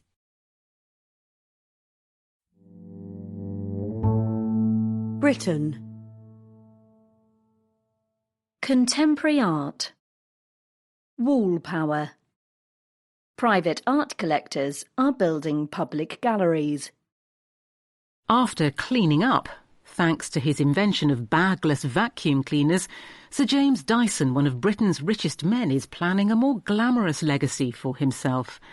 Last summer, he and his wife Deirdre, who both studied art, applied for permission to build an exhibition space at Doddington Park, their Gloucestershire estate, to show their collection of pop art that includes Andy Warhol, Roy Lichtenstein, Yves Klein and David Hockney. The gallery will be open to the public free of charge for a month each year. The Dysons are reviving a practice that used to be common. The National Gallery in London started in a townhouse in Pall Mall in 1824, when 38 old masters that had belonged to John Julius Angerstein, a Russian-born émigré banker, were put on show. The Walker and Lady Lever galleries were based on the collections of Liverpool businessmen, the Burrell collection on a gift by a Glasgow shipping magnate, and the National Museum of Wales on the generosity of the two Davis sisters, Gwendolen and Margaret, who had collected fabulous Impressionist paintings. But war and taxes took the stuffing out of artistic philanthropy, and the tradition faded. In the art market boom that began in the 1980s, galleries that were shop fronts for trading in art, such as Charles Saatchi's, flourished. In 2014, Hauser & Wirth, or H&W, a Swiss art dealer with global ambitions, opened a rural outpost in Somerset, its 6th gallery on 2 continents, proving that contemporary art was not just a metropolitan affair. The move put the small town of Bruton on the art lover's map. It has become so popular that H&W now charges as much as £1,375, that's $1,875 a night for a double bedroom in the nearby farmhouse it has turned into a small hotel. But the revival of private galleries established for the public good in Britain is recent. In this, Britain is behind the curve according to the Global Private Museum Network. The J. Paul Getty Museum in Los Angeles has long been a model for wealthy Americans, and over the past couple of decades, rich Germans have taken to it. Karen and Christian Boros, for instance, have turned a massive and massively ugly Nazi-era air raid shelter into a private home-cum-public gallery in central Berlin. The Chinese are doing it too, though often in order to boost the value of property developments. Britain may start to catch up. Charles Saumarez Smith, a former chief executive of the Royal Academy, reckons that country house owners are keener on collecting contemporary art these days, but the good taste and benevolence of the rich are not entirely responsible. Planners are more likely to grant permission for grand buildings if the public is given access. In addition to the Dysons, Kate Blanchett, an Australian actress living in Britain, has recently been given permission to build a gallery in the grounds of her house in East Sussex to replace a dilapidated oast house. Nouveau riche are not the only benefactors. Jane Heathcote Drummond Willoughby, 28th Baroness Willoughby de Eresby, has got permission to build a new exhibition space at Grimsthorpe Castle, her family's home since the 16th century. The 86-year-old granddaughter of Nancy Astor has accumulated a fantastic collection, which includes paintings by Lucian Freud, her lover until his death in 2011. The Lincolnshire flatlands over which her castle looms are rich in cabbages, but not in culture, so her plan to seed them with art will no doubt be welcome.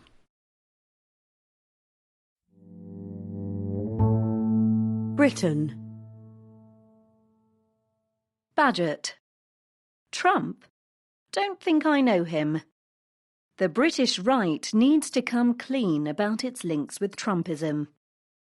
The MAGA hats are in the bin. The strategy papers on what the Tories can learn from the Republicans have been shredded.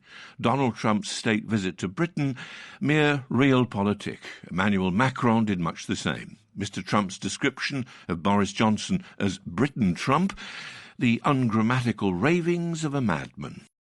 Mr. Johnson's spin doctors are busy drawing a bright line between the two men. Mr. Johnson is a classic scholar who can recite lengthy chunks of Homer. The only Homer Mr. Trump knows is the one in The Simpsons. Senior Tories are equally busy denouncing the president and scrubbing their CVs of any hint of Trumpery. This is hogwash. Mr. Johnson basked in his close relations with the 45th president and, for a while at least, cultivated ties with Steve Bannon, the architect of Mr. Trump's 2016 victory. Michael Gove, the intellectual engine of Brexit Toryism, was photographed with the president making a thumbs-up sign and grinning impishly. Liam Fox, former Trade Secretary, seldom engaged in a conversation in which he didn't mention his links with Trump World.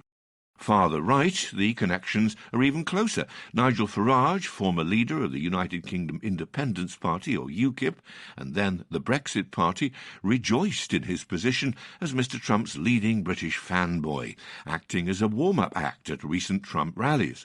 Mr. Trump repeatedly urged Mr. Johnson to replace Sir Kim Darroch, ambassador to the United States, with Mr. Farage. Sir Kim was eventually sacked for pointing out, in a leaked private cable, that Mr. Trump was unstable.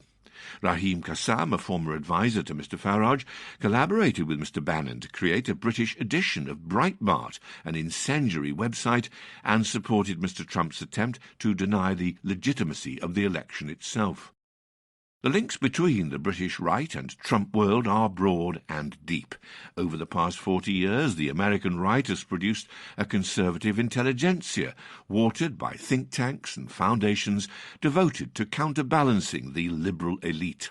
Brexiteers were happy to join up and clung to it, even as it embraced Trumpism. Daniel Hannan, a Tory peer, is a regular columnist for the Washington Examiner.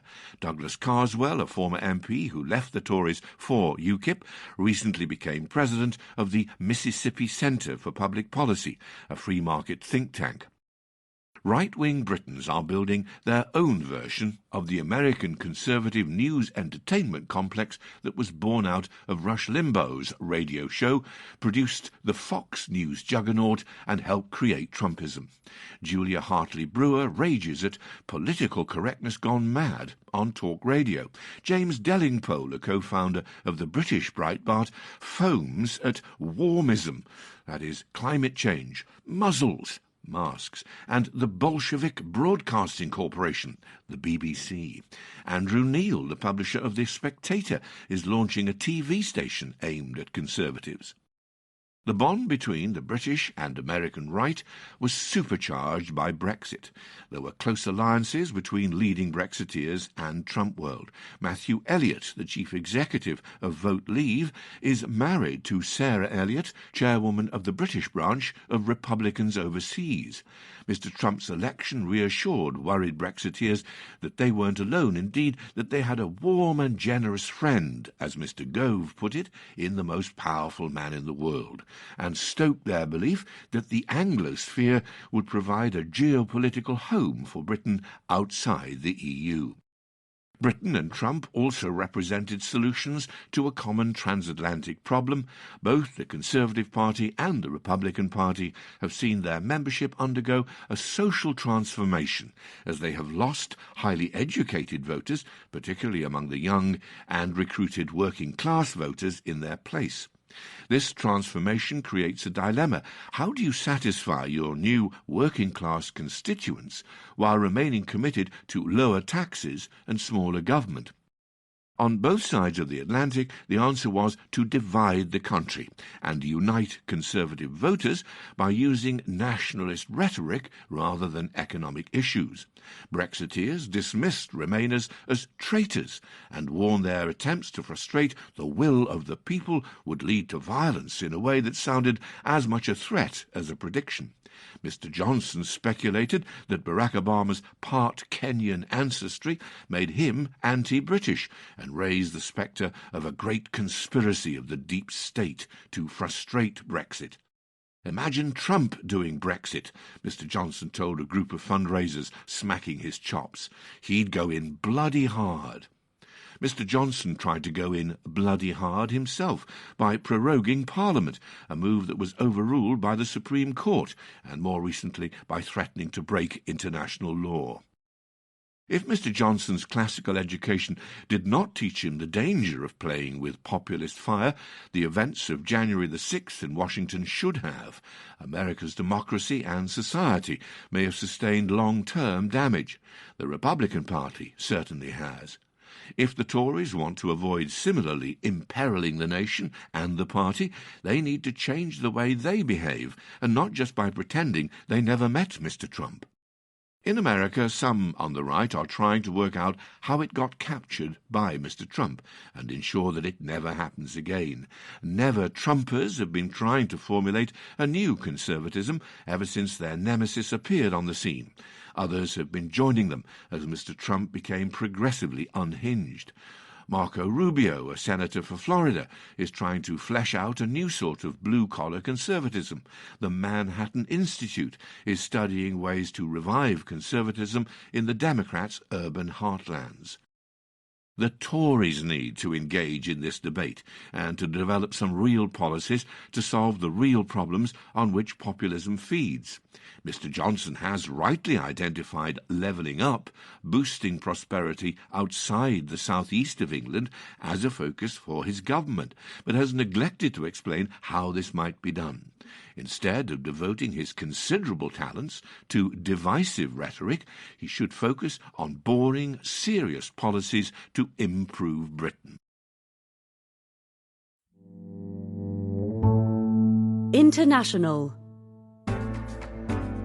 The Economist, January 16th to January 22nd, 2021. In the International section, Democracy, Madison's Nightmare.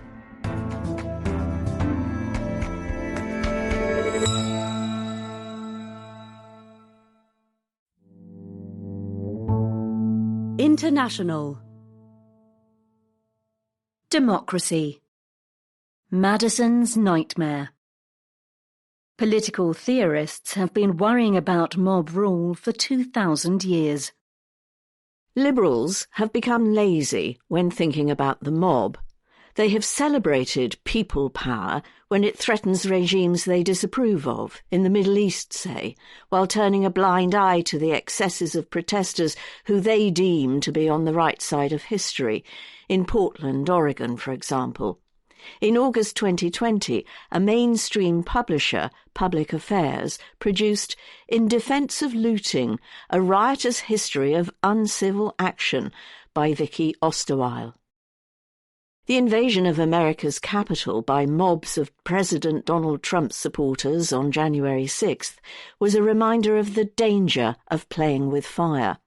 It is naive to assume that mobs will be confined to the nice side of the political spectrum. The left-wing kind, by their nature, generate the right-wing sort. It is doubly naive to expect that mobs will set limits. It is in their nature to run out of control. Political philosophers have been making these points for more than 2,000 years.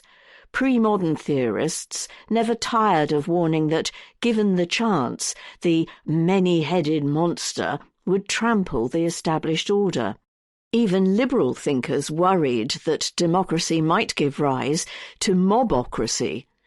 They argued that the will of the people needed to be restrained by a combination of constitutional intricacy, individual rights and checks and balances, and civic culture. The wiser among them added that the decay of such restraints could transform democracy into mob rule. The first great work of political philosophy, Plato's Republic, was in part a meditation on the evils of mob rule. Plato regarded democracy as little more than mob rule by another name, perhaps without the violence, at least at first, but with the same lack of impulse control. He compared the citizens of democracies to shoppers who see a coat of many colours in a market and buy it only to discover that it falls apart when it has been worn a couple of times. He noted that democracies are hardwired to test boundaries.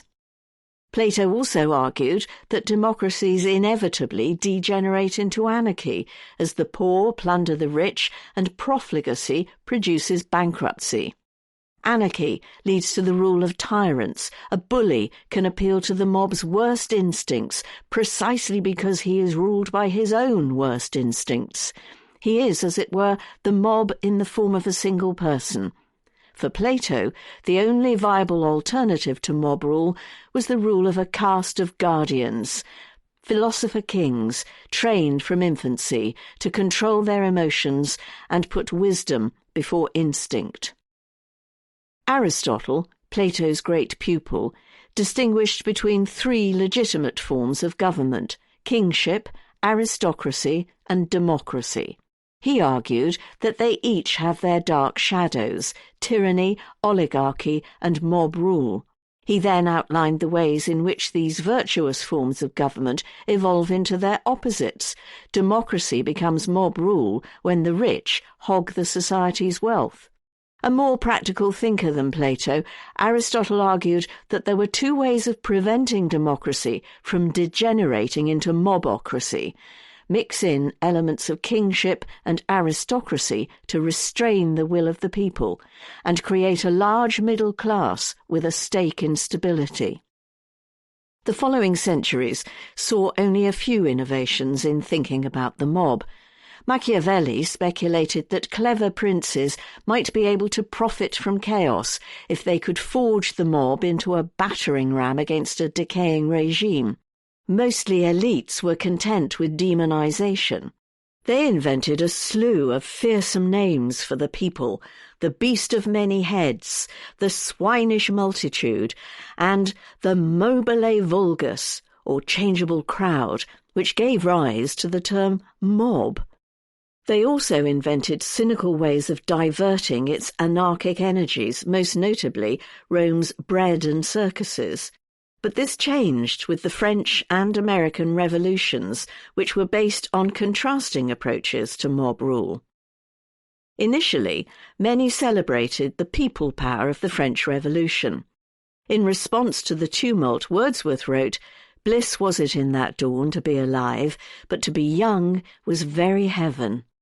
But many changed their minds when they discovered that, far from unleashing man's natural goodness, the revolution had set free his inner demons.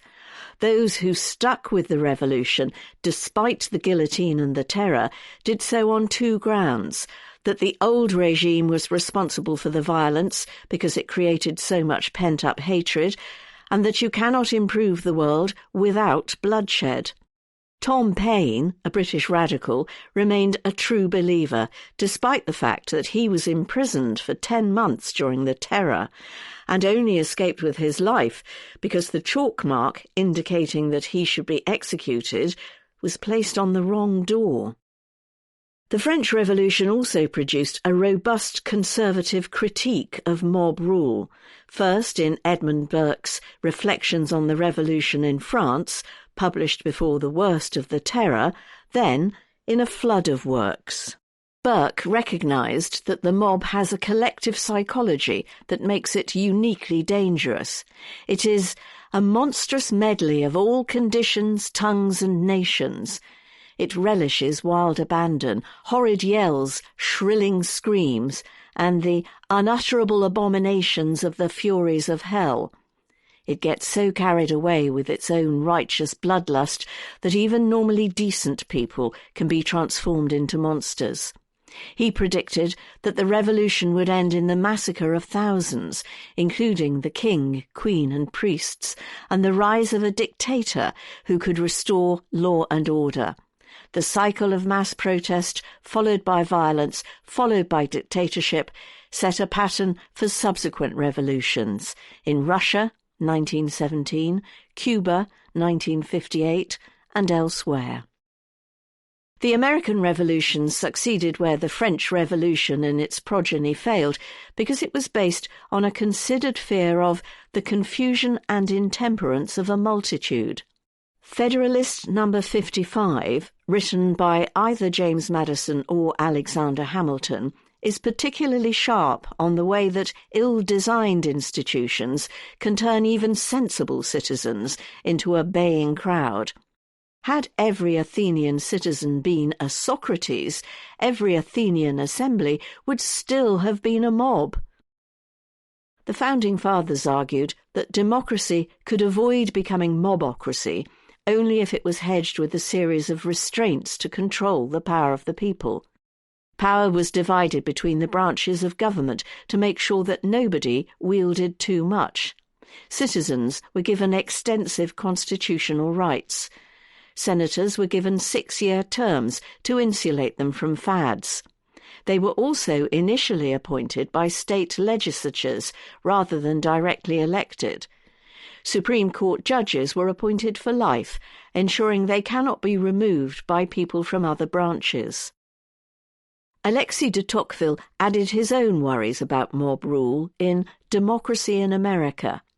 For him, the Constitution alone is not strong enough to save democracy from the mob. A vigorous civic culture rooted in self-governing communities — he was particularly keen on New England's townships — and a self-reliant and educated population are also necessary. So too is a responsible elite that recognizes that its first duty is to educate democracy. The 19th century saw the world's ruling elites reconciling themselves to the fact that democracy was the wave of the future. How you dealt with this wave depended largely on your attitude to the mob. Optimists thought that extending the franchise was not only right, but also a way to tame the mob. Benjamin Disraeli thought that voting would help assimilate people. Just as owning property makes people more sober, so exercising democratic rights converts them into responsible citizens. Pessimists held that delay was the best way to avert the mob. Most members of the British ruling class favoured introducing democracy in measured stages because they made a sharp distinction between the respectable middle and upper working classes, who would vote responsibly because they owned property, and the unrespectable classes, who, as well as being propertyless, were, in their opinion, addicted to drink and licentiousness. J.S. Mill argued in favour of a variable franchise. One person at least one vote, and up to 3 or 4 votes, according to education. Walter Bagehot, editor of The Economist from 1861 to 1877, and a man who worried obsessively about the breakdown of social order, added a new solution. Use the monarchy as a theatre that would simultaneously entertain the masses and distract them from the real welders of power. This sort of pessimism has been out of fashion for a long time. The Second World War and the defeat of Nazism led to an era of democratic self-confidence, and the fall of the Berlin Wall to one of democratic euphoria. But a few pessimists continued to warn that democracies might well degenerate into mob rule if they neglected the health of their political institutions and civic culture. Seymour Martin Lipset, an American sociologist, echoed Aristotle's view that a healthy democracy requires broad-based prosperity. Harvey Mansfield, a political philosopher, reiterated Tocqueville's worry that civic decay might corrupt democracy. Samuel Huntington warned that democratic overload, with too many interest groups demanding too much from the state, would lead to democratic disillusionment as the state failed to live up to its ever-escalating promises. In recent years, the pessimists have grown in number. The experience of countries such as Egypt during the Arab Spring confirmed warnings that, without strong institutions in place, democracy would succumb to mob rule. The election of Mr. Trump, a reality TV star, raised profound questions about the health of America's political regime. Can democracy survive if television channels make billions of dollars by peddling misinformation and partisanship? Or if wealthy people can invest vast sums of money in the political process? Or if society is polarised into a superclass and a demoralised proletariat? Recent events suggest that the answer is no. The age of democratic naivety died on January 6th. It is a time for an age of democratic sophistication. Democracies may well be the best safeguard against mob rule, as Liberal Democrats have been preaching for centuries. But they can be successful only if countries put the necessary effort into nurturing democratic institutions, guarding against too much inequality, ensuring that voters have access to objective information, taming money in politics, and reinforcing checks and balances.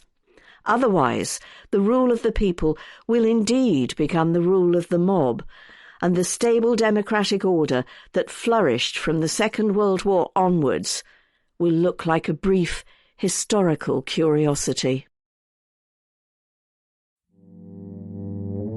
Business.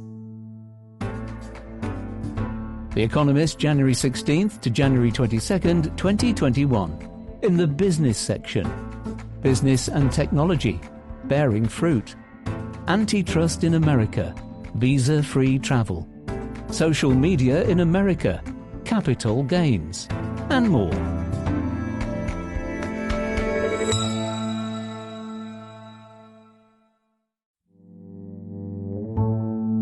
Business. Business and technology, bearing fruit. The pandemic has ushered more robots into factories, warehouses and back offices. They are here to stay. Mary Barra, boss of GM, took to the virtual stage on January 12th to launch BrightDrop. The carmaker's new logistics division will peddle such unsexy things as delivery vans and autonomous electric pallets for use in warehouses. Hardly stuff to set pulses racing. Suppress your yawn, for Ms. Barra's announcement is the latest sign of a quiet but powerful revolution. The convergence of software and hardware seen in the carpeted parts of enterprises is now seen on factory floors in every industry we serve, says Blake Moret, Chief Executive of Rockwell Automation, a giant of the industry. His firm runs a full-scale manufacturing facility at its Milwaukee headquarters to prove that automation enables it to make competitive products despite America's high labour costs. Its share price has risen by 28% in the past year, nearly twice as much as the S&P 500 index of big American firms. Other purveyors have done even better. Bosses have boasted of automating their operations for years without an awful lot to show for it. COVID-19 has spurred them to put their money where their mouths are. Hernan Sainz of Bain, a consultancy, reckons that between now and 2030, American firms will invest $10 trillion in automation. Nigel Vaz, chief executive of Publicis Sapient, a big digital consultancy, says that the downturn offers bosses the perfect cover. The unrelenting pressure for short-term financial results from investors has temporarily been suspended, he says. Firms are not just going back to pre-pandemic, but completely reimagining how they work, says Susan Lund, co-author of a forthcoming report from the McKinsey Global Institute, a think tank. A recent survey by the Institute's sister consultancy found that 2/3 of global firms are doubling down on automation. Robots are the most prominent winner. Robo Global, a research firm, predicts that by the end of 2021, the worldwide installed base of factory robots will exceed 3.2 million units, double the level in 2015. The global market for industrial robotics is forecast to rise from $45 billion in 2020 to $73 billion in 2025. We have had a catbird seat during the pandemic, says Michael Chico, the head of the American operations of Fanuc, a Japanese robot maker. With supply chains whacked, manufacturers were forced to find ways to build flexibility, he says. Companies reshoring production have sought to offset the high cost of human labour with the engineered sort. And robots are becoming much more capable. The most dexterous can now pick delicate objects such as individual strawberries. Fanuc has seen a surge in demand for material handling equipment and collaborative robots designed to interact with people. These cobots are particularly useful in e-commerce, which COVID-19 has given a huge boost. The pandemic has, on one informed estimate, led consumer goods firms to increase buffer stocks by around 5%. To counter this, firms are snapping up robots for use in warehouses made by companies like Grey Orange and Kiva, which Amazon acquired in 2012 to assist its e-commerce fulfillment.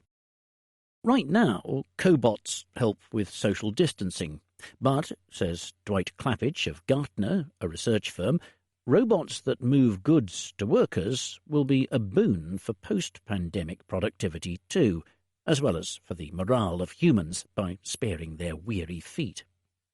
Luke Jensen of Britain's Ocado, an online grocer and robotics pioneer, insists that his low-margin industry must find ways of fulfilling the recent surge in online orders with less labour. His firm already serves the bulk of its British customers from just 3 highly automated sites. Kroger, a big American grocer, is now expanding its rollout of Ocado equipment, both in warehouses and at its retail outlets. A survey of supply chain executives, published on January 13th by Blue Yonder, another consultancy, found that the share of firms with fully automated fulfillment centres may rise by 50% within a year. And, as Sudarshan Seshadri of Blue Yonder puts it, automation is just the table stakes. The pandemic's bigger long-term impact may be a fuller embrace by firms of data their operations generate and predictive algorithms to help guide real-time decisions. Stuart Harris of America's Emerson, a big automation firm, says that pervasive sensing, which combines AI and clever sensors, helped his company's revenues from remote monitoring grow by 25% last year. Emerson's clients range from a Singaporean chemicals factory to a Latin American mine. Peter Terwish of ABB, a big Swiss-Swedish industrial technology firm, also reports a boom in remote operations systems, from marine vessels to paper mills. His firm's annual sales of such products have doubled to $400 million from pre-pandemic levels. Drishti, an American startup, has come up with a way to apply artificial intelligence, or AI, and computer vision to analyse busy video streams of workers on assembly lines. Marco Marinucci of Heller, a big German car parts supplier, says his firm used Drishti's kit to analyse and fix problems at a high-volume assembly line. This allowed its throughput to rise by 7% last year. Publicis Sapient automated the inventory forecasting of a division of a big European retailer, which found itself repeatedly out of stock amid the change in consumption patterns during the pandemic. The consultancy's software allowed its client to prevent shortages on its top 100 items 98% of the time. It isn't just production floors and warehouses that are being automated, so are back offices.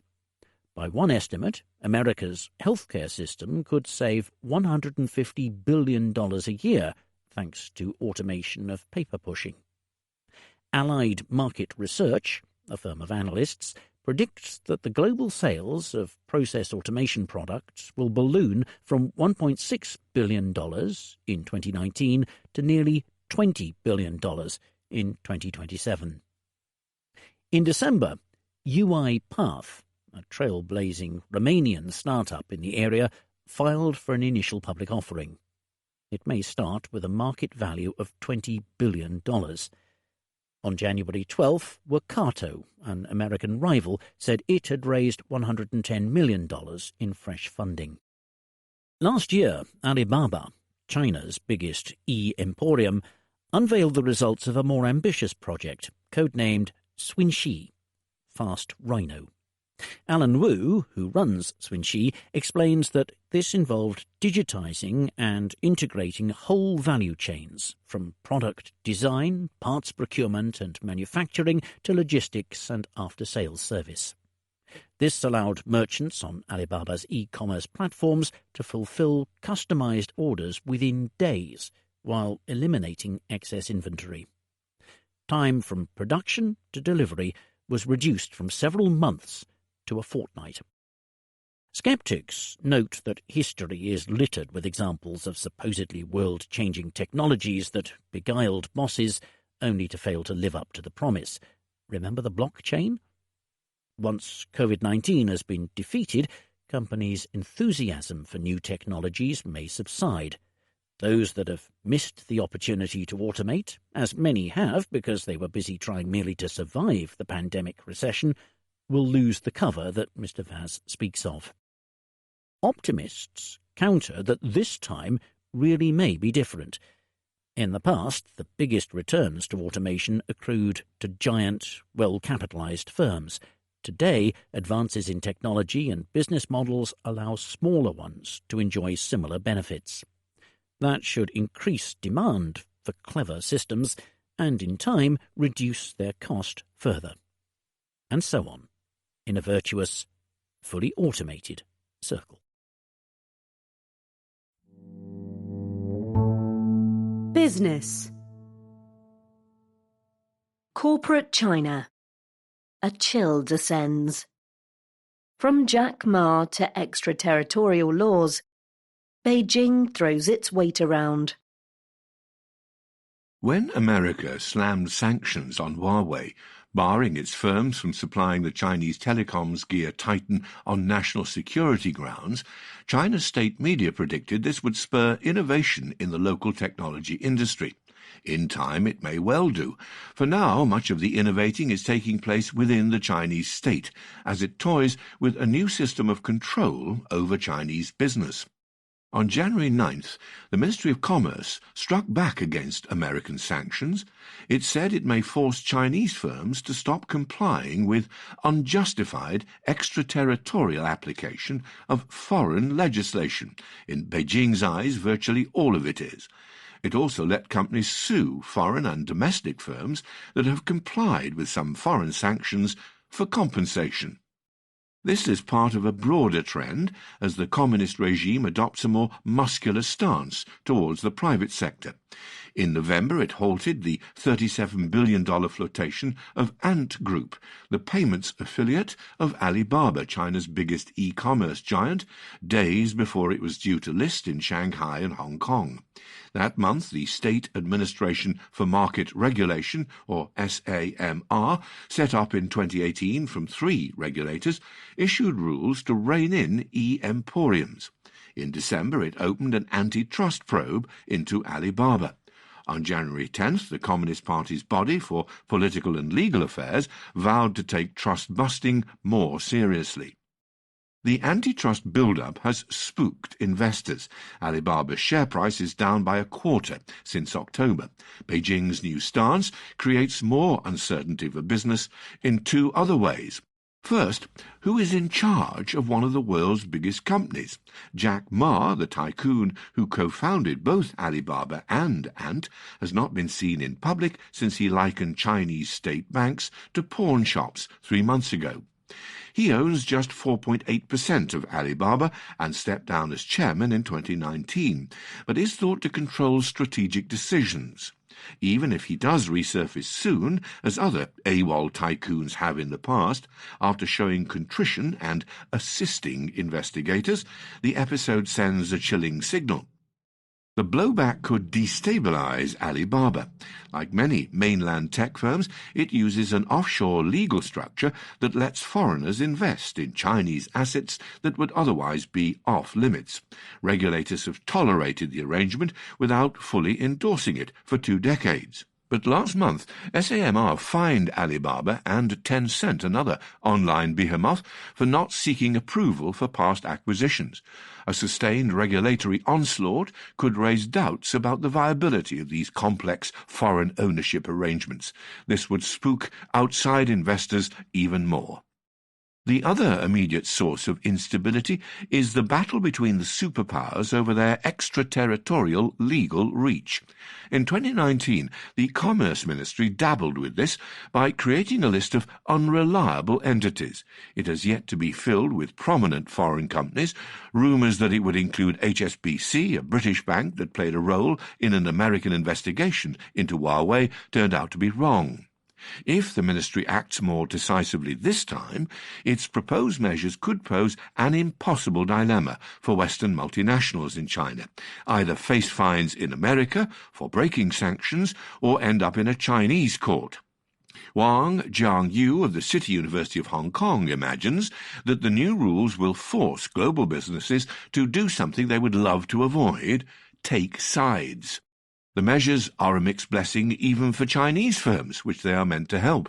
Many could, it is true, seek damages from partners, but some may be damaged themselves, such as mainland banks operating abroad, which have heeded Uncle Sam sanctions over the years to avoid fines and maintain access to the dollar clearing system, the backbone of global finance. Those that have had to shut Hong Kong accounts for blacklisted Chinese companies and individuals could come under fire. Carrie Lam, Hong Kong's leader, who has overseen a crackdown on pro-democracy activists, has said cash is piling up in her flat because American sanctions prevent her from putting it in a bank. In the short run, says a trade lawyer in Washington, the Ministry of Commerce rules are more likely to sow discord than actually help Chinese companies. This is not exactly conducive to innovation, nor is the long arm of the Chinese state, especially as it grows ever longer and stronger.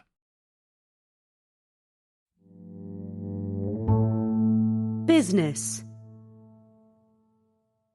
Antitrust in America. Visa-free travel. Trustbusters force a big incumbent to back off from an upstart rival. In early 2019, an executive at Visa, a giant payments firm, sketched a picture of an island volcano. He scribbled the current capabilities of Plaid, a Silicon Valley fintech firm founded in 2012, in the tip showing above the water.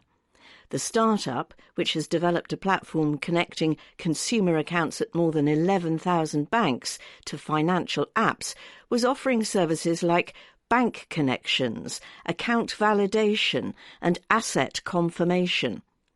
But he warned of the massive opportunity beneath the surface. Plaid could expand into fraud detection, making credit decisions, and, scariest of all, payments infrastructure. This opportunity for Plaid looked like a threat to Visa. 10 months later, in January 2020, Visa announced that it would acquire its putative rival for $5.3 billion. This sum was more than 50 times the revenue Plaid earned in 2019, though a modest lift for a company with a market capitalization of over $460 billion. Al Kelly, Visa's boss, described the deal as an insurance policy.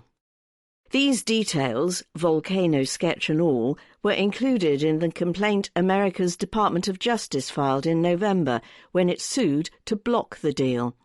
The acquisition, the DOJ said, would snuff out a competitor in the debit card business, in which Visa has a market share of around 70% and profit margins nudging 90%. In 2019, Visa earned around $4 billion in profits. On January 12th, the DOJ announced that Visa had pulled out of the deal rather than continue to trial, which was scheduled for June. The Trustbusters intervention bears some striking similarities to the antitrust suits that have been filed against Facebook. Two separate legal challenges, one mounted by a bipartisan coalition of attorneys general in 46 states, and another from the Federal Trade Commission, the FTC, centre on its acquisitions. They allege that the technology titan maintained its monopoly in personal social networking by systematically buying up potential competitors, notably Instagram in 2012 and WhatsApp in 2014. In its defence, Facebook said that the government now wants a do-over, which would, as the company puts it, send a chilling warning to American business that no sale is ever final. The FTC's complaint fails to mention that the antitrust authorities cleared the Instagram and WhatsApp deals at the time. The move to block the tie-up of Visa and Plaid implies a new trust-busting approach taking shape in America. Henceforth, the authorities will probably try to nip Facebook-like arguments in the bud preemptively by stymieing attempts by powerful incumbents to swallow upstart competitors. Explosive stuff.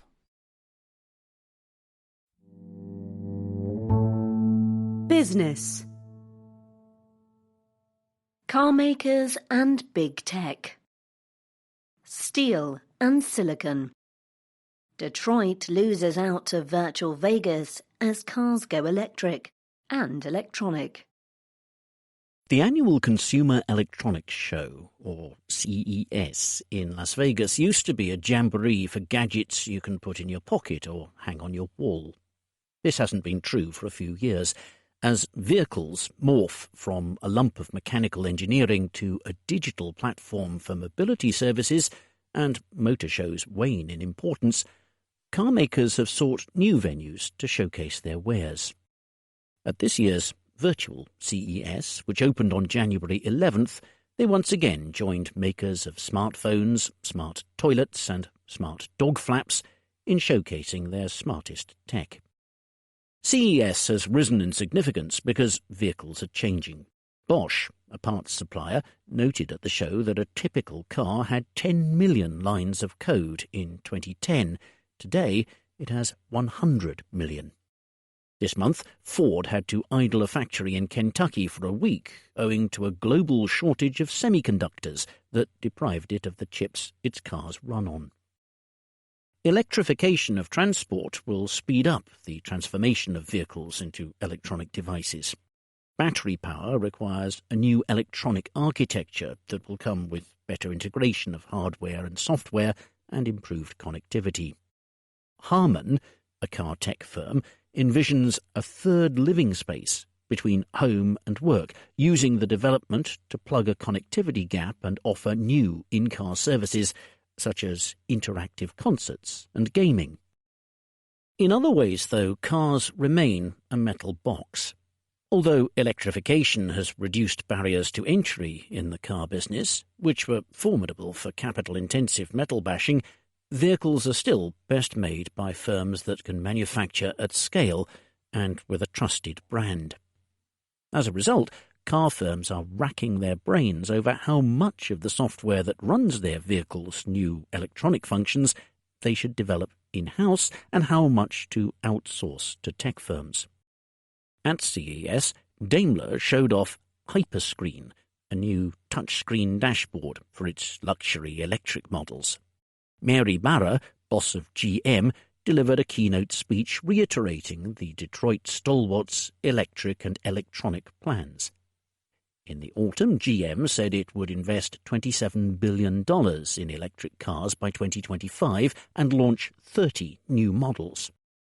Ahead of CES, it unveiled a new logo, repainted blue to evoke clean skies, and with its M made to look a bit like a plug. This week, the firm made more announcements about its plans for electrification, including details about its BrightDrop electric delivery van and new electric Cadillacs, as well as, inevitably, a flying car concept. Tech firms, for their part, are mulling mobile hardware. Apple's flirtation with electric cars exemplifies the complexities of the relationship. Rumours that it intended to make electric vehicles first surfaced in 2014. 2 years later, when the trouble and expense became clear, it dropped the idea. On January 7th, a news report of talks with Hyundai to build an Apple car sent the South Korean car maker's share price up by nearly 20%. Hyundai acknowledged it was in early discussions with the iPhone maker. Apple has yet to comment. Just as car makers look to Vegas, it seems big tech is headed the other way.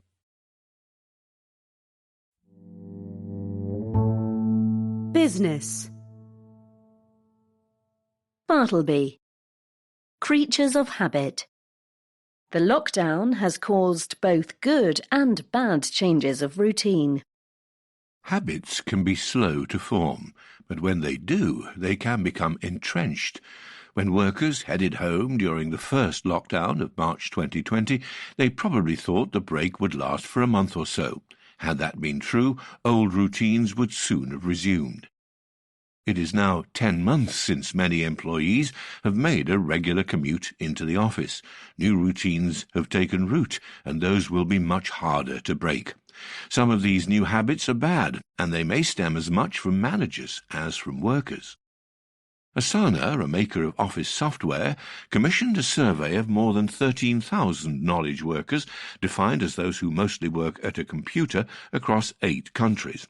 It found that, on average, in 2020, employees were working 455 hours a year more than their contracted requirement, or around 2 hours a day. That overtime had almost doubled relative to 2019. And much of the excess may not have been necessary.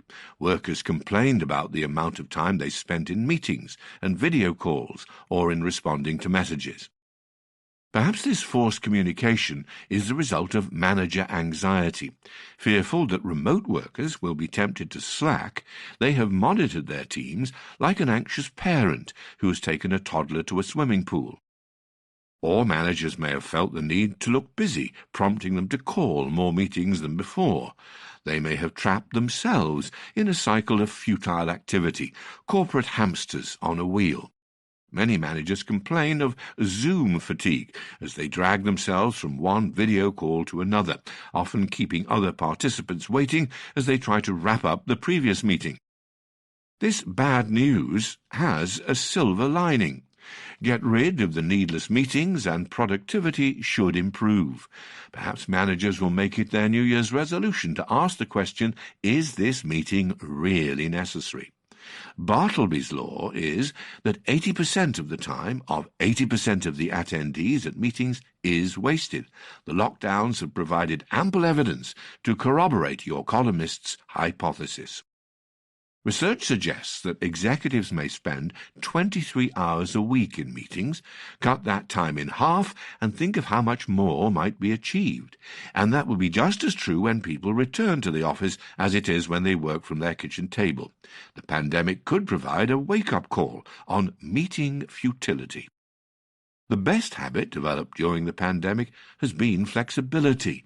The ritual of the daily commute and the standard working day has been abandoned, and with it the curse of presenteeism, the idea that unless you are constantly visible, you are not working. Self-isolating workers have shown they will happily get on with their work even when not under the beady eye of their boss. A survey of personnel chiefs by Gartner, a research firm, found that 65% plan to allow employees flexibility on their working arrangements even after vaccines have been distributed. They predicted that around half the workforce would want to return to the office for at least part of the time. Permitting this flexibility makes perfect sense. When lockdowns end, many workers may relish the chance to escape from their homes and see their colleagues in the flesh. They will be even happier if they can arrive at 10 a.m. one day and 8:30 a.m. the next, if that suits their domestic requirements. And if they decide to work at home on Fridays, they will no longer feel as guilty as they might have done before the pandemic. The office can be a refuge, not a prison. Employers will also take advantage of the new flexibility.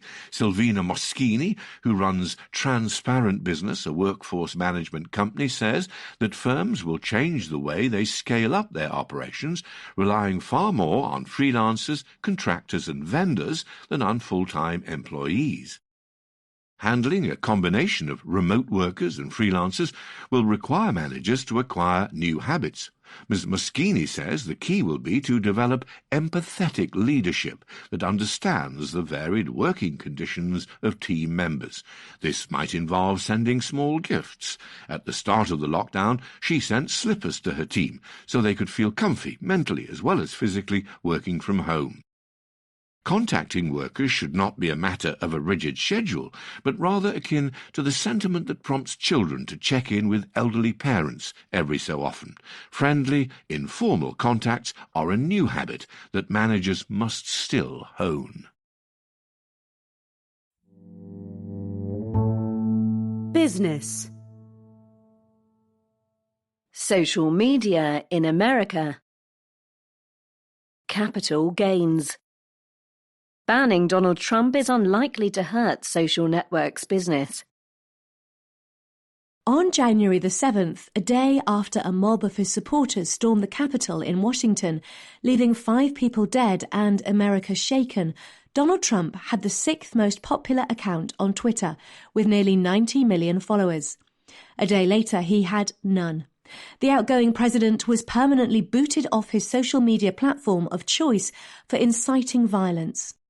Free speech advocates, including Angela Merkel, Germany's chancellor, and no Trump fan, bristled. So did investors. Twitter's share price has fallen by around 10% since @Real Donald Trump's expulsion. That of Facebook, which suspended his account indefinitely on its main social network, and Instagram, its sister photo-sharing app, has also dipped. This looks like an overreaction, at least by the stock market. Social media firms' ad sales departments may be glad to be rid of the troll-in-chief. Before being displaced by coronavirus last year, Trump was the most blocked keyword by online advertisers, loath to have their logos appear alongside content that might repel customers. Twitter's algorithms prioritize tweets that generate greatest engagement. Mr. Trump's were highly engaging, to put it mildly, and often ended up at the top of users' feeds. This coveted online real estate is sold through automated auctions. If many potential bidders block Trump, this may depress prices. With Mr. Trump gone, says Mark Shmulik of Bernstein, a broker, this ad inventory becomes more valuable. Twitter may experience a decline in engagement in the short term. People who came to the site to gawp at Mr. Trump's latest outrage and stuck around to read about movies or sports or some lesser dust-up may not return with the same frequency. But the upside of being more brand-friendly may offset losses from the Trump dump. The share price of Snap, which also suspended the presidential account, jumped on the news. Twitter's remains well above pre-Trump levels. For Facebook, Instagram and YouTube, which blocked Mr. Trump's account on January the 12th, the impact is probably going to be negligible. Their monthly users, 2.6 billion, 1 billion and 2 billion respectively, are more numerous and more global than Twitter's. That's 300 million.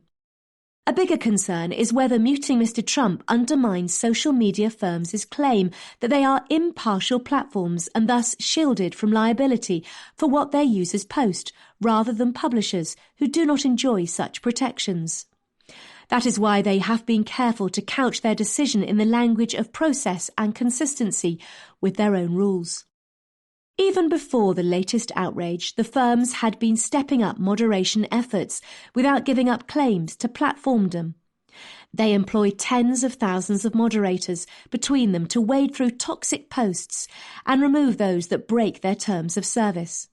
They have tried to limit the spread of misinformation around elections and other febrile times. Facebook has a semi-independent oversight body to hear appeals to disputed moderation decisions. The social media giants may welcome clearer rules, the need for which enjoys bipartisan support in America. These would raise barriers to entry for upstart rivals. Parler, a newish social network, popular among American right-wingers, was boycotted into oblivion when it showed itself unable, as well as unwilling, to excise dangerously inflammatory content. If muting Mr. Trump engenders greater regulatory clarity, the thinking goes so much the better for deep-pocketed incumbents. As an added bonus, it earned them rare plaudits from Democrats who were about to take unified control of the federal government. Business. And in China, feuding film stars. Kuaishou takes on TikTok and its Chinese sibling. We aim to be the most customer-obsessed company in the world, declares the opening line in the 700-page prospectus from Kuaishou, a Chinese video app. The firm, launched a decade ago by a former software engineer at Google and another at Hewlett-Packard, boasts more than 250 million daily active users, up from an average of just 67 million in 2017. Kuaishou is expected to hit a valuation of around $50 billion when it goes public next month in Hong Kong. That would lift it above better-known social media titans like Twitter, worth $37 billion.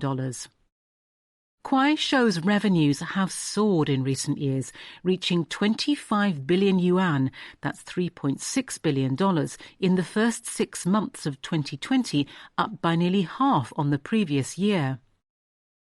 Just over 2/3 of this came from what the firm calls live stream gifting. It hosted nearly 1 billion live streaming sessions in that period, taking a cut on tips that viewers shower on their favourite live streamers. A tip can be as small as 10 fun, that's 1.5 cents, or as generous as 2,000 yuan. Performers film themselves singing, dancing, otherwise prancing or just sunbathing. Pornography is strictly prohibited. New stars can expect to fork half of their tips over to the platform. Amid this exuberance, 2 threats loom. The first comes from China's increasingly hands-on regulators. In November, they mandated that video apps like Kuaishou impose daily and monthly limits on the amount that users can tip live streamers. Moreover, to prevent impressionable minors from being coaxed into sponsoring cunning broadcasters, platforms have been instructed to perform tougher background checks on users with such tools as facial recognition technology. Bureaucrats in Beijing have yet to work out precisely what Kuaishou's daily and monthly ceilings ought to be. But growth will probably slow down once the details are hashed out.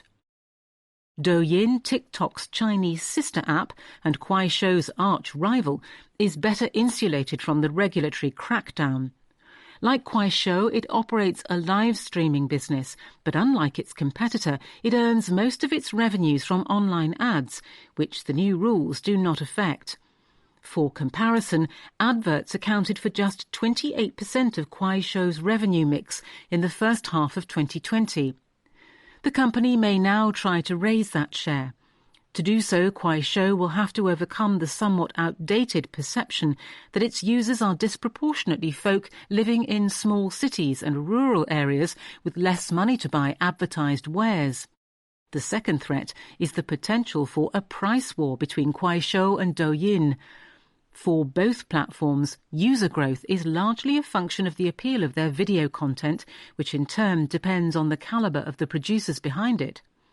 A race to the bottom, whereby each firm lowers its take rate on tips and ad sales to lure popular broadcasters from the other app, would depress margins. At the moment, neither company has a particular incentive to shatter the cosy duopoly, points out Jeffrey Young of Grandly Asset Management, a broker. But the possible arrival of a big competitor, not inconceivable in China's effervescent e-economy, could disrupt this equilibrium, Mr. Young suggests. Despite its domestic challenges, or maybe because of them, Kuaishou is proceeding apace with its global ambitions. The international version of its app, Kuai, claims tens of millions of users in markets from Brazil and Colombia to Malaysia and Vietnam. It still lacks the name recognition of TikTok, though that may prove to be a blessing in disguise. Kuai has thus far avoided the sort of political scrutiny that its better-known rival has attracted in many foreign markets.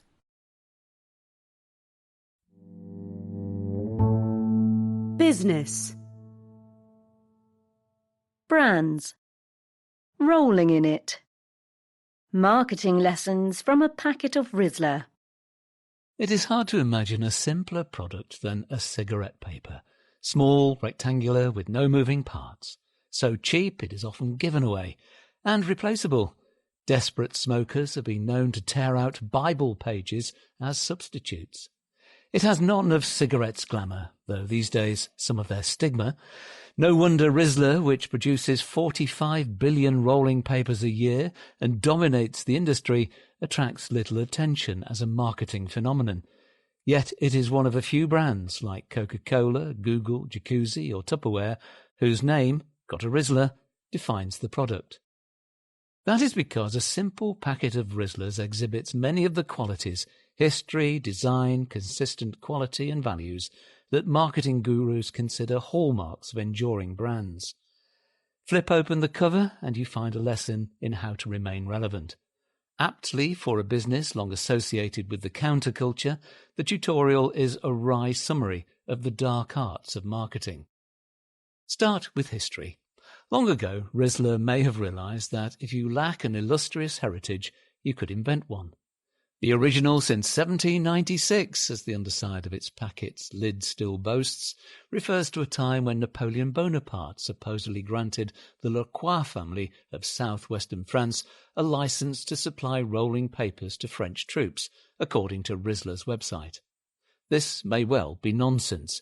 A museum in Angoulême, the Lacroix ancestral seat, calls this historical fantasy and says that until 1860 the family manufactured paper but not for cigarettes. Its history of the clan says it was not until 1867 that Léonide Lacroix created the brand.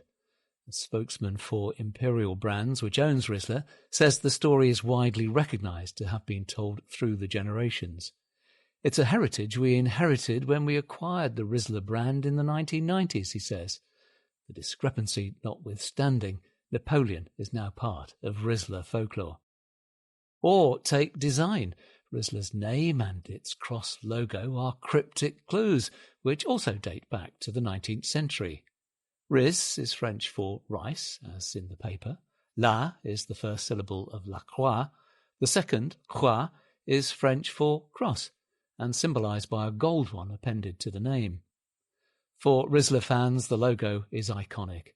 A former marketing executive recalls emblazoning it on the heel of wellies that the company distributed at music festivals so that the imprint would stand out in the mud. Rizla does not advertise to its customers that they can use its papers to smoke marijuana as well as tobacco. That would break the law in many countries. But it doesn't have to. Potheads do it themselves by plumping for its king-size papers, which the company insists are only produced to emulate ultra-long cigarettes. Consistent quality is another trait, and a must to ensure that the claim on the packet, "Keep rolling with the world's #1, remains true. Being owned by Imperial, a global tobacco giant valued at £15.5 billion, that's $21 billion, helps. Rizla is a sleek industrial machine, producing almost all of its papers at a big factory in Wilrijk, a suburb of Antwerp in Belgium. Reels of paper, now made of wood pulp rather than rice, are layered with gum, cut into strips, packaged and shipped to about 100 countries. It is highly automated. Ties to Imperial, owner of Golden Virginia tobacco, used for rolling, offer a structural advantage that rivals lack. The trick is to tap its parents' deep pockets, while promoting values that appeal to roll-your-own smokers who like to think of themselves as individualistic iconoclasts. One is attention to detail, which users obsess over. The papers come in 6 thicknesses, from 12.5 grams per square metre in silver packets to 26.5 grams per square metre licorice. The second value, irreverence, is more ephemeral. Bryce Barbaron, who took over as Rizla's boss in March, speaks of the tribal element to rolling your own cigarette. The kind of blend you will choose, the kind of paper, the way you roll it, how much tobacco you put in. There is a kind of ritual in it that our customers like, that brings people together. Brits favour green packets, 17.5 grams per square metre. The Dutch orange, 20 grams per square metre. The French micron, 12.5 grams per square metre. Tribes share a lingo, musical tastes, pastimes, memes, clothing, and a sense of humour. That is a great way to reach them. A former executive says that Rizla once used models dressed as border guards with high heels and handcuffs as part of a Show Me Your Papers campaign.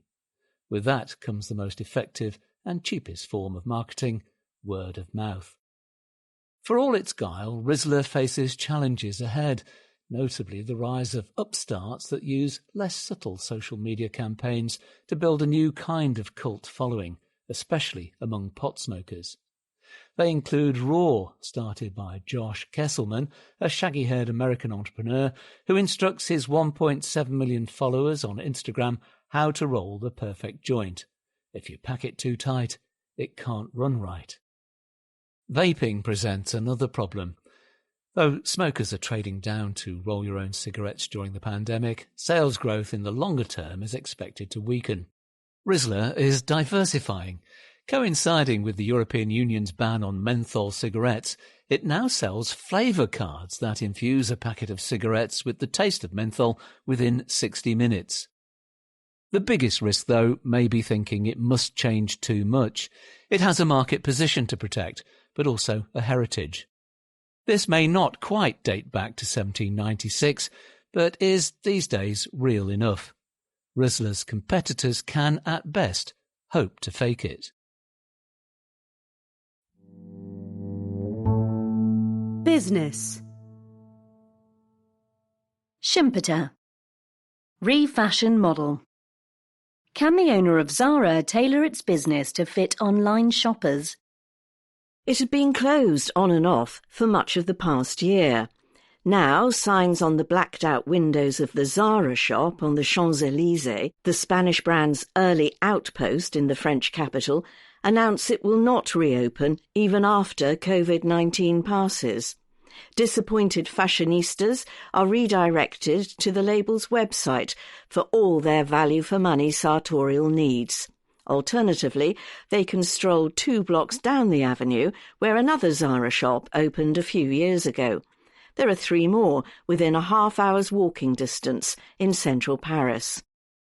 Peppering city centres and malls with more outlets used to be the obvious strategy for apparel retailers seeking new customers.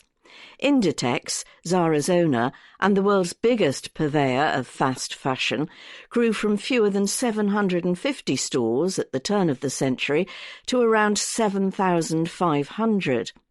But trends come and go in business as they do on the catwalk. In 2020, for the first time in its 2-decade history as a listed company, Inditex finished the year with fewer shops than it had 12 months earlier and suffered its first quarterly loss. Up to 1,200 outlets are in the process of being axed, compared with 300 planned openings. Inditex, the most admired firm in the sector, has not run out of ambition. Instead, Zara is chasing its young clientele to where they spend most of their time, on their phones, shuffling between Instagram and TikTok. The shift to online sales, which has been turbocharged by lockdowns, will require some agile refitting of the way fashion brands do business. Much of what it takes to flog a polka-dot dress for $27, the average selling price for the Inditex family of brands, which also includes thriftier Bershka and posher Massimo Dutti, among others, is the same in-store or online.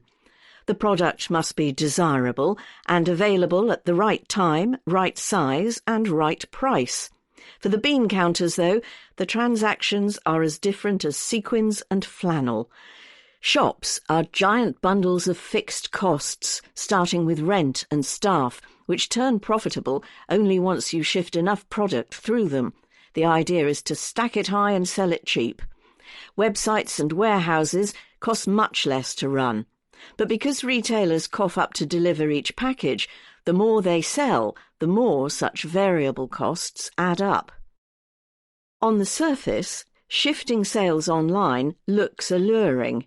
Gross margins are a bit leaner than in shops where it is harder for buyers to compare prices than on Google. But at the same time, an online-only retailer has none of the expenses associated with stores, such as shop assistants' wages and rental payments. So online sales can end up more profitable overall. The wrinkle for established retailers is that their website often serves customers who would once have rung up the tills in physical stores, leaving them emptier. Unless at least some shops are closed, says Anisha Sherman of Bernstein, a broker, retailers risk having to cough up new variable costs of online fulfillment while continuing to incur the fixed costs of legacy bricks and mortar. Inditex's signal that it is reducing its store numbers is a wake-up call in the industry. Bosses dislike shutting shops. Attendant layoffs irk politicians. Write-downs and foregone sales can annoy investors. But where Inditex goes, others follow. The Spanish group has grown faster than rivals, such as Sweden's H&M or America's Gap. It surged ahead by outsourcing more of its production close to its main European market, which allowed it to respond faster to fashion trends and maintain leaner stock. Fresher inventory led to fewer end-of-season markdowns and fatter profits. Even as rivals have emulated it, Inditex have managed to keep operating margins at a plump 17%. Those of Fast Retailing, the Japanese parent of Uniqlo and the only rival to match Inditex's sales growth in recent years, are a third lower. Few doubt Inditex will meet the target, set in June, of raising the share of online sales from 14% of the total in 2019 to at least 25% by 2022. Having arrived late to the cyber party, Pablo Esler, the company's boss since 2005, has the zeal of a convert. His plan envisages hefty investment. Over $3 billion will be spent by 2022 to boost online capabilities and make sure stores and websites work seamlessly together. New technology, such as RFID chips, tracks where items are, allowing Inditex to fulfill an order from either a shop or a warehouse. It is testing an app to tell shoppers if a particular item in a particular size is available in a given outlet, and even on which of the outlet's racks to find it. These investments ought to be easy to fund from Inditex's healthy balance sheet and profits, certainly easier than for other retailers which have their backs against the wall after a dud year. The Zara brand is strong enough to attract shoppers to its own app. Lesser marks rely on intermediaries such as Zalando or Amazon, which crimps margins. Inditex has short leases on its stores, giving it more room to haggle over rents or make rent payments more flexible by linking them to shops' sales. Being an online champion inevitably brings its own headaches. Amazon is a far more fearsome competitor than H&M. Barriers to entry are low. Maybe 1 in 3 garments sold online is returned, a much higher proportion than in shops where they can be tried on, though nudging buyers to leave unwanted frocks in stores, as Inditex does, helps cut postage costs and increase the likelihood the item can be sold again while still in fashion. Zara, which spends next to nothing on advertising, might have to start if people are not reminded of its existence by walking past its billboard-like outlets. In time, sales per square foot in remaining shops will probably continue to fall, threatening their viability. Unlike banks, which have been pruning their high street branches for years, clothes retailers deal with fickle fashionistas, not sticky account holders. The industry's supermodel will probably sashay online with more grace than rivals, but it had still better watch its step.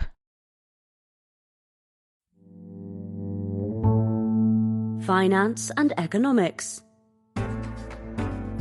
The Economist, January 16th to January 22nd, 2021. In the Finance and Economics section, the global economy, relapse and recovery, surging commodities, the Mountaineers, the Big Mac Index, Out of Joint, and more.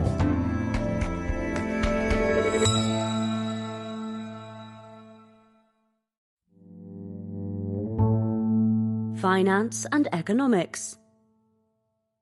The global economy. Relapse and recovery. The world has become better at mitigating the economic cost of lockdowns. The lockdowns of the spring, which at their peak covered more than half of the world's population, provoked an almighty downturn. In April, global economic output was 20% below where it would have been otherwise. As cases of coronavirus have soared again, rich countries are imposing another round of lockdowns.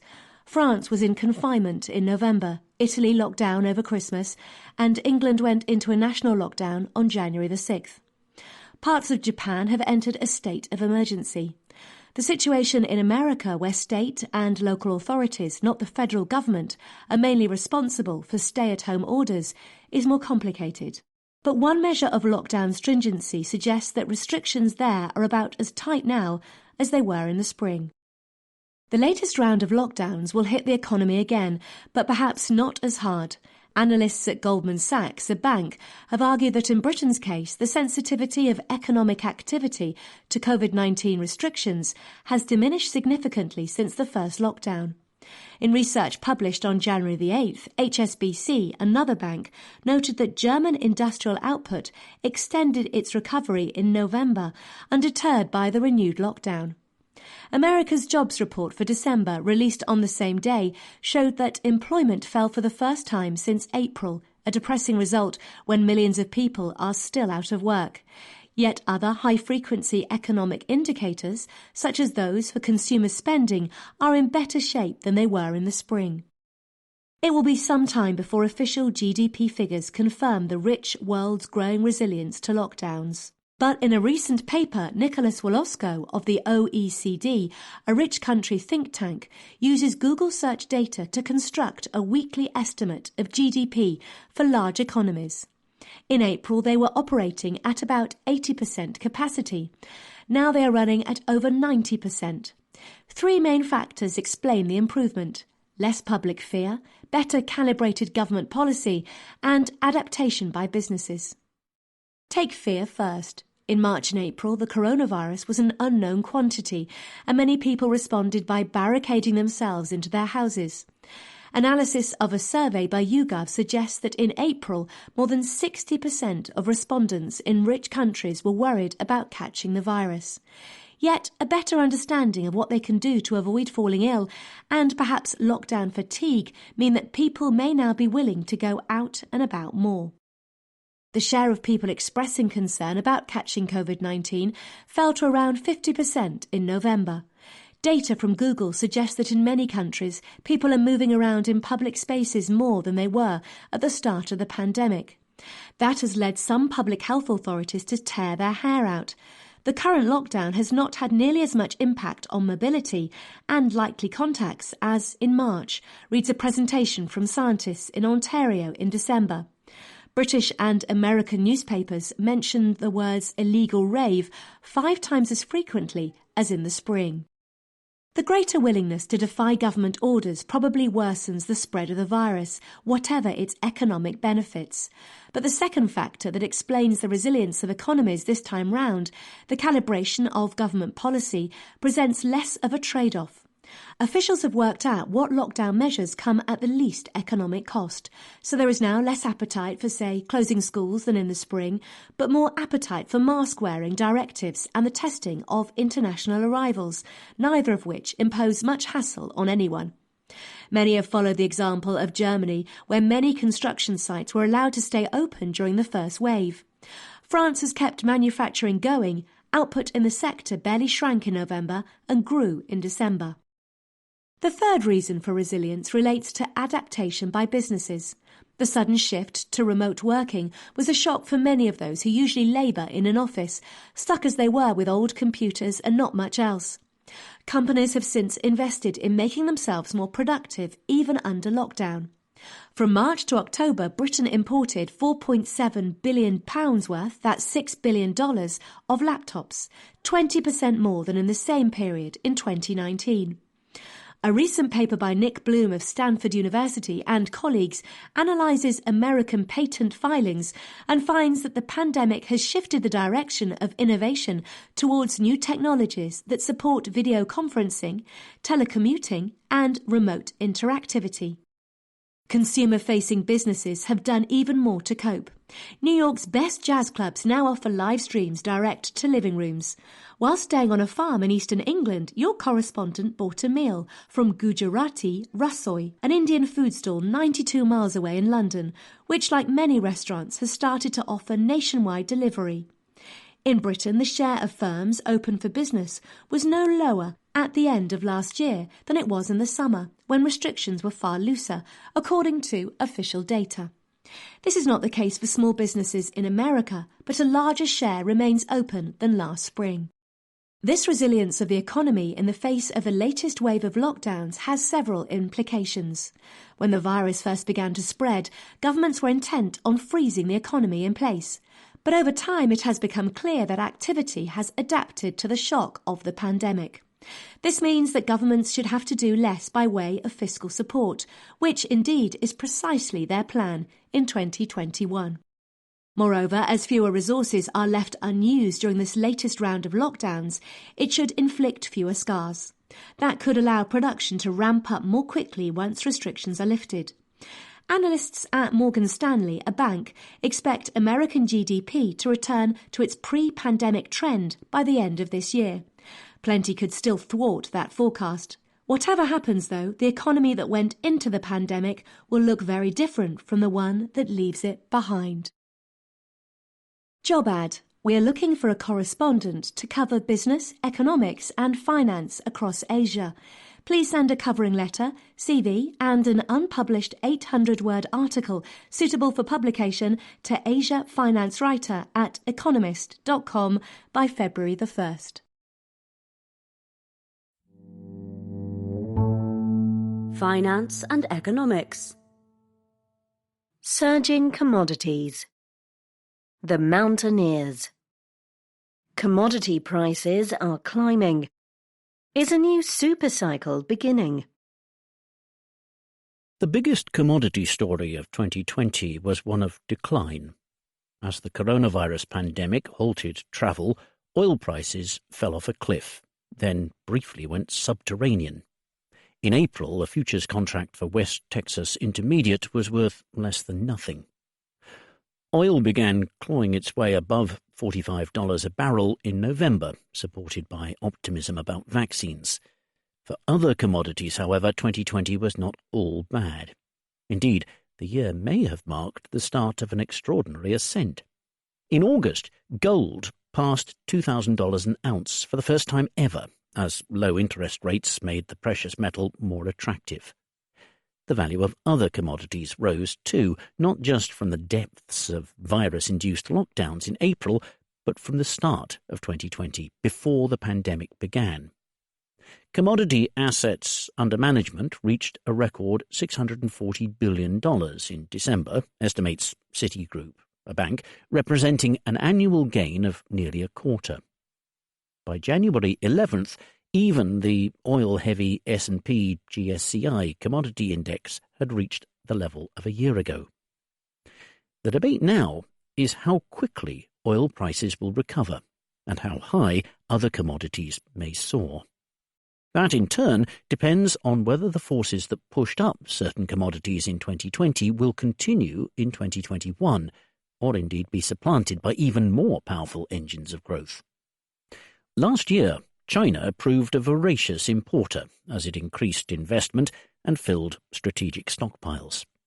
Beneficiaries included iron ore and copper used in steel and electricity projects, as well as soft commodities such as wheat, soybeans and pork. This coincided with restrained supply. Outbreaks of COVID-19 prompted the closure of some iron ore mines in Brazil. Scant rain in South America caused by La Niña, a large-scale cooling of Pacific Ocean temperatures, raised grain prices. This year, has already presented signs of limited supply.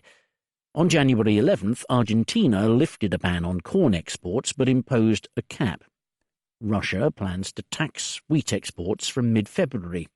Low supply and cold weather have powered Asian prices of liquefied natural gas to a record high of well over $20 per million British thermal units.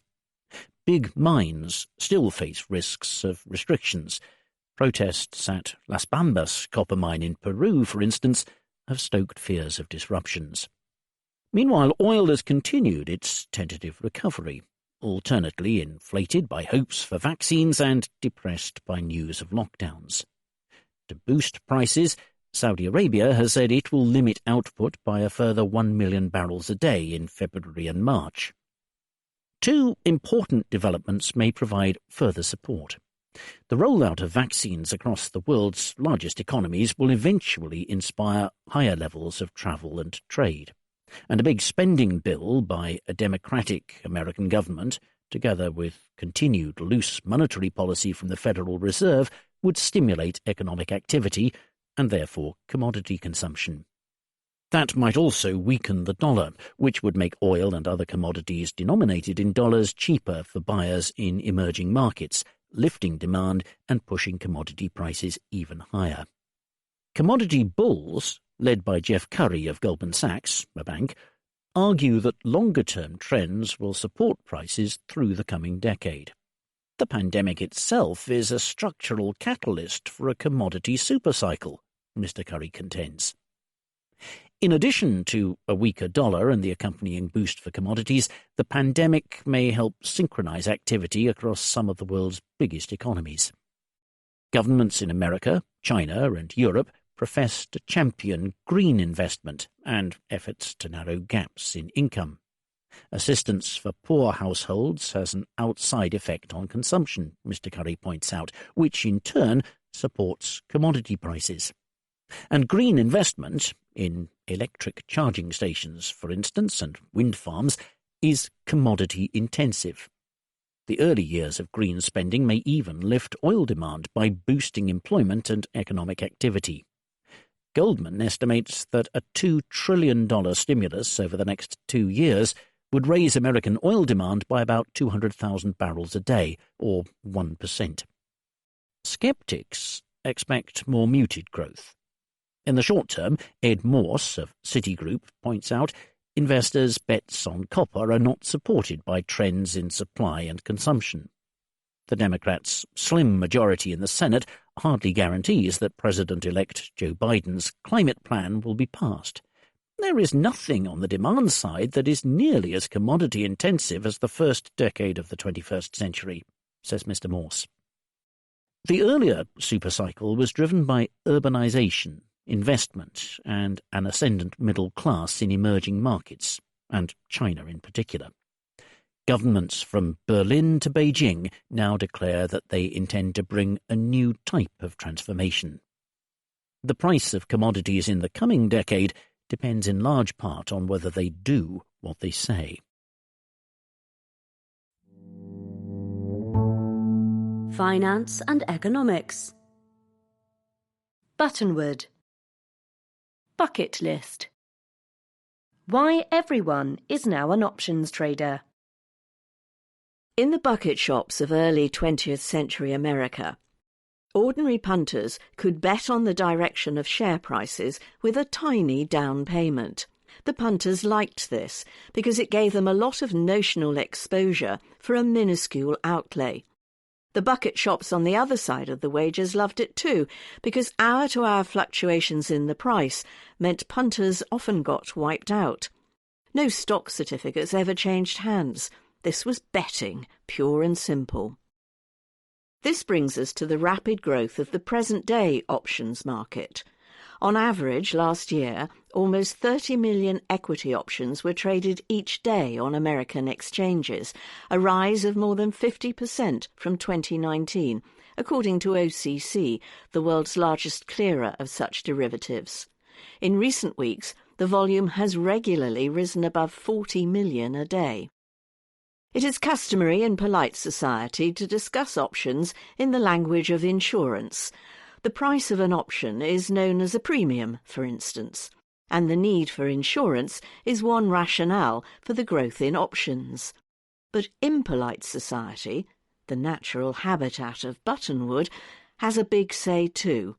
Much of the surge in demand for options comes from small investors seeking long odds bets on single stocks. The bucket shop punter is back. To understand the connection, start with the idea that options are rights that carry no obligation. A financial option is the right to buy or sell an asset, a basket of stocks, say, at a specified price, the strike price, on or before a specified maturity date. Call options are rights to buy. They are profitable to own if the price of the underlying asset rises above the strike price. Put options are rights to sell. They pay off when the price of the underlying asset falls. The owner is not obliged to exercise the option. She will do so only when the option is in the money, that is, when the strike price is breached. The key influences on premiums are the gap between the asset's strike price and its current price, time and expected volatility. A small gap is more likely to be closed than a large one, so options with strike prices close to prevailing prices cost more. Options with a strike price some distance from the actual price are said to be out of the money and are cheaper. Similarly, options with a more distant maturity are more expensive than near-dated options. The key variable, though, is volatility. The more violently the price of the underlying asset fluctuates, the more chance there is that an out-of-the-money option will move into the money. When you own options, volatility is your friend. The range of options you can trade on a stock is a function of investor demand, says Hugh Selby-Smith of Talaria Capital, a Melbourne-based asset manager. If you want an option on, say, a Mexican retailer, you may have to ask an exchange to list an option series for you. But a high-profile stock, such as Tesla or Apple, will have 57 varieties of contract already listed. Tesla calls expiring on Friday, January 15th, were available this week at $5 intervals. The positions are staggering. There were some 27,000 contracts with a strike price of $1,000, for instance. Tesla's share price was around $860 on January 13th. This kind of call option, deeply out of the money and close to expiry, is favoured by the new cohort of retail investors that has rapidly emerged in America and elsewhere. It has the features of a long-odds sports bet. For a small outlay, a call option can pay off handsomely if the stock price suddenly surges. If not, the option expires, worthless, like many a bucket shop bet. There are two sides to a market, of course. The specialist traders and hedge funds on the other side of these trades are content to take the premiums from options buyers and to manage the risks of occasional big losses should the punters' bets pay off. One hedge for a call option is simply to own the stock, which is why long-only equity funds are increasingly being drawn into the market to juice up their returns. A lot depends on your book, says a seasoned options trader. If you've taken in a lot of put option premiums, you might write some call options to even things out. Or you could balance the risk from an expensive-looking option with, say, a round-number strike price of the kind favoured by retail investors, using a cheaper-looking option with a nearby strike price. This new wave of options trading seems unlikely to recede. Technology has made access to financial markets ever easier for small investors. Equity options are like bucket shop bets. Institutional investors are increasingly being drawn in to act as bookmakers. One way or another, everybody is an options trader now.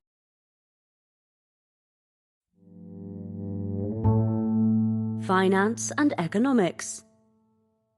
Emerging Markets, Part 1. A peak conquered. Shares in the developing world hit a new record. In his book, The Emerging Markets Century, published in 2007, Antoine van Achtmaal marvelled at the progress of emerging markets since he coined the term in 1981. Their growth, he wrote, will constitute nothing less than an economic landslide. Projections from Goldman Sachs, a bank, suggested that the combined GDP of Brazil, Russia, India and China, the BRICS, would more than triple in dollar terms from 2005 to 2020. In keeping with the mood, the MSCI's Index of Emerging Market Shares set a record in November 2007. There have been plenty of landslides since. Unfortunately, emerging markets have often been caught beneath them. The COVID-19 pandemic follows crises in Argentina and Turkey in 2018, the devaluation of China's yuan in 2015, and the oil price collapse of 2014. These misfortunes have opened up a large gap between emerging and mature stock markets.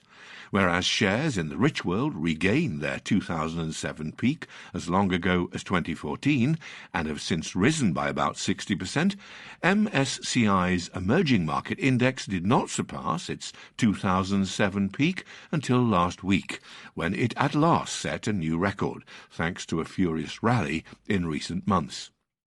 The price of the index may be near its 2007 level, but little else remains the same. China's weight in the benchmark has risen from 16% to about 40%, thanks to both the growth of its markets and the loosening of its capital controls. Brazil's weight rivaled China's in 2007, but has since fallen to 5%. Two countries, Morocco and Jordan, have dropped out of the index altogether. One country, Greece, dropped into it, having been booted out of the Rich World Index in 2013. Others have yo-yoed in and out. Argentina dropped out, then bounced back in, though MSCI has warned that it may be relegated again. Only Israel emerged and stayed that way. It is natural to assume that the stagnation in emerging stock markets reflects setbacks in their economies, and some economies have indeed disappointed. But the combined GDP of the 25 countries in the index in 2007 has nonetheless grown from $14.4 trillion to $29.7 trillion today. This does not adjust for dollar inflation, but then nor does the index. The GDP of the BRICS now exceeds $20 trillion, thanks largely to China, fulfilling Goldman's optimistic prediction. And there perhaps lies the rub. Any economic success that emerging markets have enjoyed since 2007 was widely and eagerly anticipated. It was therefore already priced into equity markets. Moreover, the incumbent companies in an index do not always fully share in an economy's success. Some growth may be driven by new firms that enter the index after many of their most dynamic years are behind them, and their prospects are already highly priced. Energy and materials firms, such as Russia's Gazprom or Brazil's Vale, have been eclipsed since 2007 by consumer firms, such as China's Meituan, an e-commerce site for food deliveries and other services which did not even exist until 2010. This churn should not have surprised readers of Mr. van Achtmaal's book, which points out that emerging market champions tend to rise and fall with great rapidity. It also warns against looking in the rearview mirror. In the book, Mr. van Achtmaal describes how the investment team he managed at the time did not have Bloomberg machines at their desks. Their job was to identify future opportunities. If they wanted to distract themselves by looking at what the market had already done, they had to get up and walk to the terminal. Finance and economics. Emerging Markets Part 2. Joining the fray. Brazilians were once wary of the markets. Now they are piling in. My parents never talked about investing, says Arthur Lira, a university student from Olinda, a city in Brazil's poor northeast. In March, after hearing on YouTube that it was a good time to buy stocks, He set up an account with an online brokerage and bought shares in airline companies with 400 reais. That's $75. Every month he puts a sliver of his scholarship into the Brazilian stock market, the B3. His shares have gained 30% on average. Retail investors are diving into the stock market in Brazil much as they are from America to South Korea. Since 2017, the number of retail investors in the B3 has quintupled to more than 3 million, thanks to a dramatic fall in interest rates. The central bank's policy rate has fallen from 14.25% in 2016 to 2%, and the rise of affordable brokerages, notably XP Investimentos. Fully 1.5 million piled into the markets in 2020 alone. Some investors were undoubtedly lured by the 28 initial public offerings, or IPOs, during the year, more than in 2014 to 19 combined, and the most since 2007. Individuals made up a fifth of the 25 billion real demand for shares in Petz, a pet shop chain that listed in September. They have helped fuel a rally in the Ibovespa, Brazil's main index, which has returned to its pre-pandemic levels. Brazil used to be addicted to high interest rates, says Bruno Constantino of XP. People parked their savings in fixed income accounts run by one of 5 banks that sold everything from bonds to dental insurance. Decent returns masked high fees. Lingering trauma from hyperinflation in the 1980s made many Brazilians risk-averse. "I thought stocks were for the rich," says Humberto de Senna, a 43-year-old computer programmer who worked for the B3 in his 30s but didn't invest until 2017. Despite recent growth, less than 2% of Brazilian adults directly own stocks, compared with around 15% of Americans in 2019. Domestic investors, more broadly, are playing a bigger role in the stock market. In 2007, most of the financing for listings came from foreigners, seduced by national champions, pumped with loans from the government of Luiz Inácio Lula da Silva. Brazilian investors may have been right to be wary. A recession in 2014 to 16 led to dozens of listed firms failing. After Lula's successor, Dilma Rousseff, was impeached in 2016 for breaking budget rules, the market-friendly administration of Michel Temer reined in spending. That lowered interest rates and restored confidence among Brazil's financial institutions, which then invested more in the B3. Retail participation has jumped to 15% of the B3's total volume, from 10% in 2016.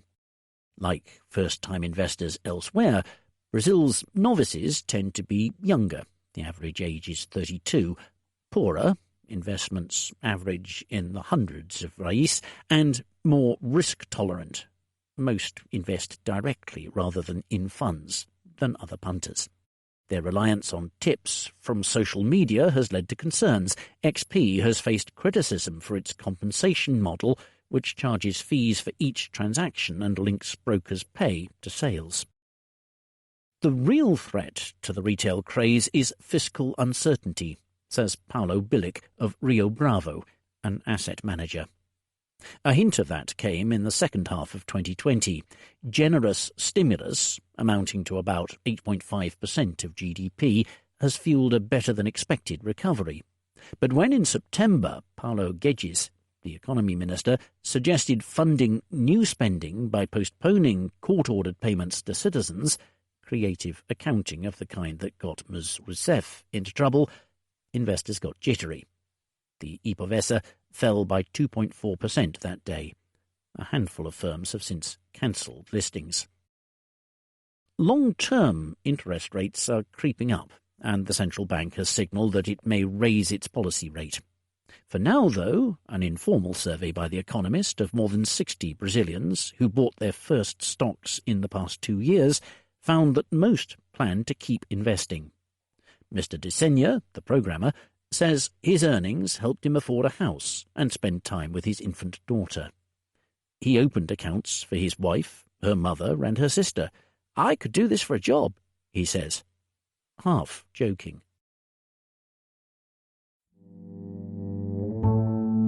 Finance and economics. The Big Mac Index. Out of joint. What burger prices tell you about currency wars. Despite a recent bout of weakness, the dollar still looks strong. Consider the Big Mac Index, our light-hearted measure of currency valuation. Of the currencies of the 20 trading partners studied by America's Treasury, our measure suggests that all have gained relative to the greenback since July, but that all, apart from the Swiss franc, are still cheap. That gives the incoming Biden administration, which has promised to take aggressive trade enforcement actions against currency manipulators, lots to chew on. Our burger-based index is premised on the idea that prices should adjust over the long run so that the same basket of tradable goods costs the same everywhere. Converting prices into dollars at prevailing exchange rates lets you judge whether a currency is too cheap or too dear. To avoid the problem that people buy different things in different places, we compare the price of just one good, the McDonald's Big Mac. The burgers are not exactly the same across countries. India's Maharaja Mac, for instance, does not contain beef, but they are consistent enough. A burger in Thailand costs 25% less than in America when its price is converted to dollars at prevailing exchange rates, for example, suggesting that the Thai baht is undervalued. As wages tend to be lower in poor countries, though, Big Macs there may be cheaper. So we also calculate an index that adjusts for GDP per person. On this basis, the Thai baht is no longer cheap relative to the dollar. The number of trading partners with undervalued currencies falls to 11. Is the Big Mac Index consistent with recent American policy on currency manipulators? The two do not assess quite the same things. Our index records outcomes. Policymakers, by contrast, try to punish countries that intentionally depress their currencies. America's Commerce Department says it looks unkindly on currencies only if they are cheap because of government action. The Treasury is also concerned with manipulation, not undervaluation. It looks for evidence of intervention, as well as persistent trade imbalances. Still, given currency gyrations over the past year, the Big Mac Index could act as a cross-check on American policy.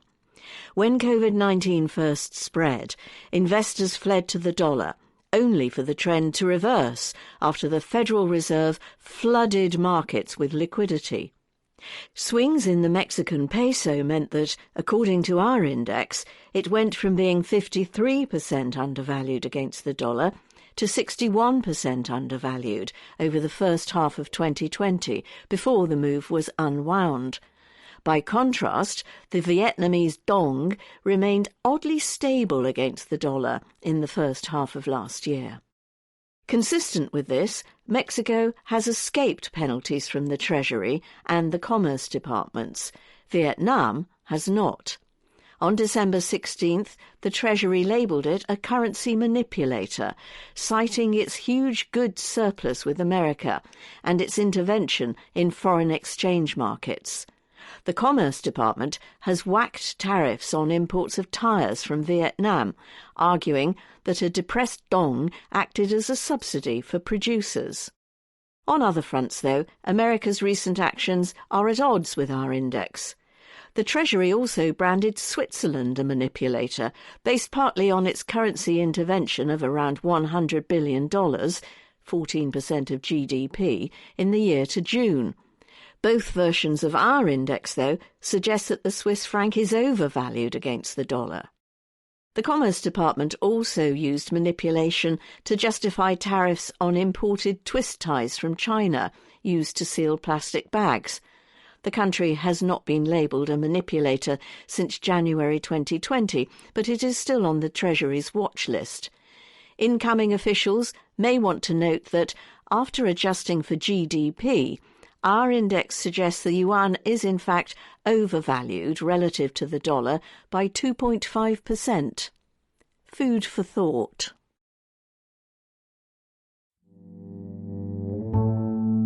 Finance and economics.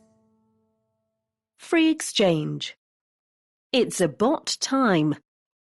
The machines are coming for jobs, if you look in the right places. The year is 2021, and honestly there ought to be more robots. It was a decade ago that two scholars of technology, Erik Brynjolfsson and Andrew McAfee, published Race Against the Machine, an influential book that marked the start of a fierce debate between optimists and pessimists about technological change. The authors argued that exponential progress in computing was on the verge of delivering explosive advances in machine capabilities.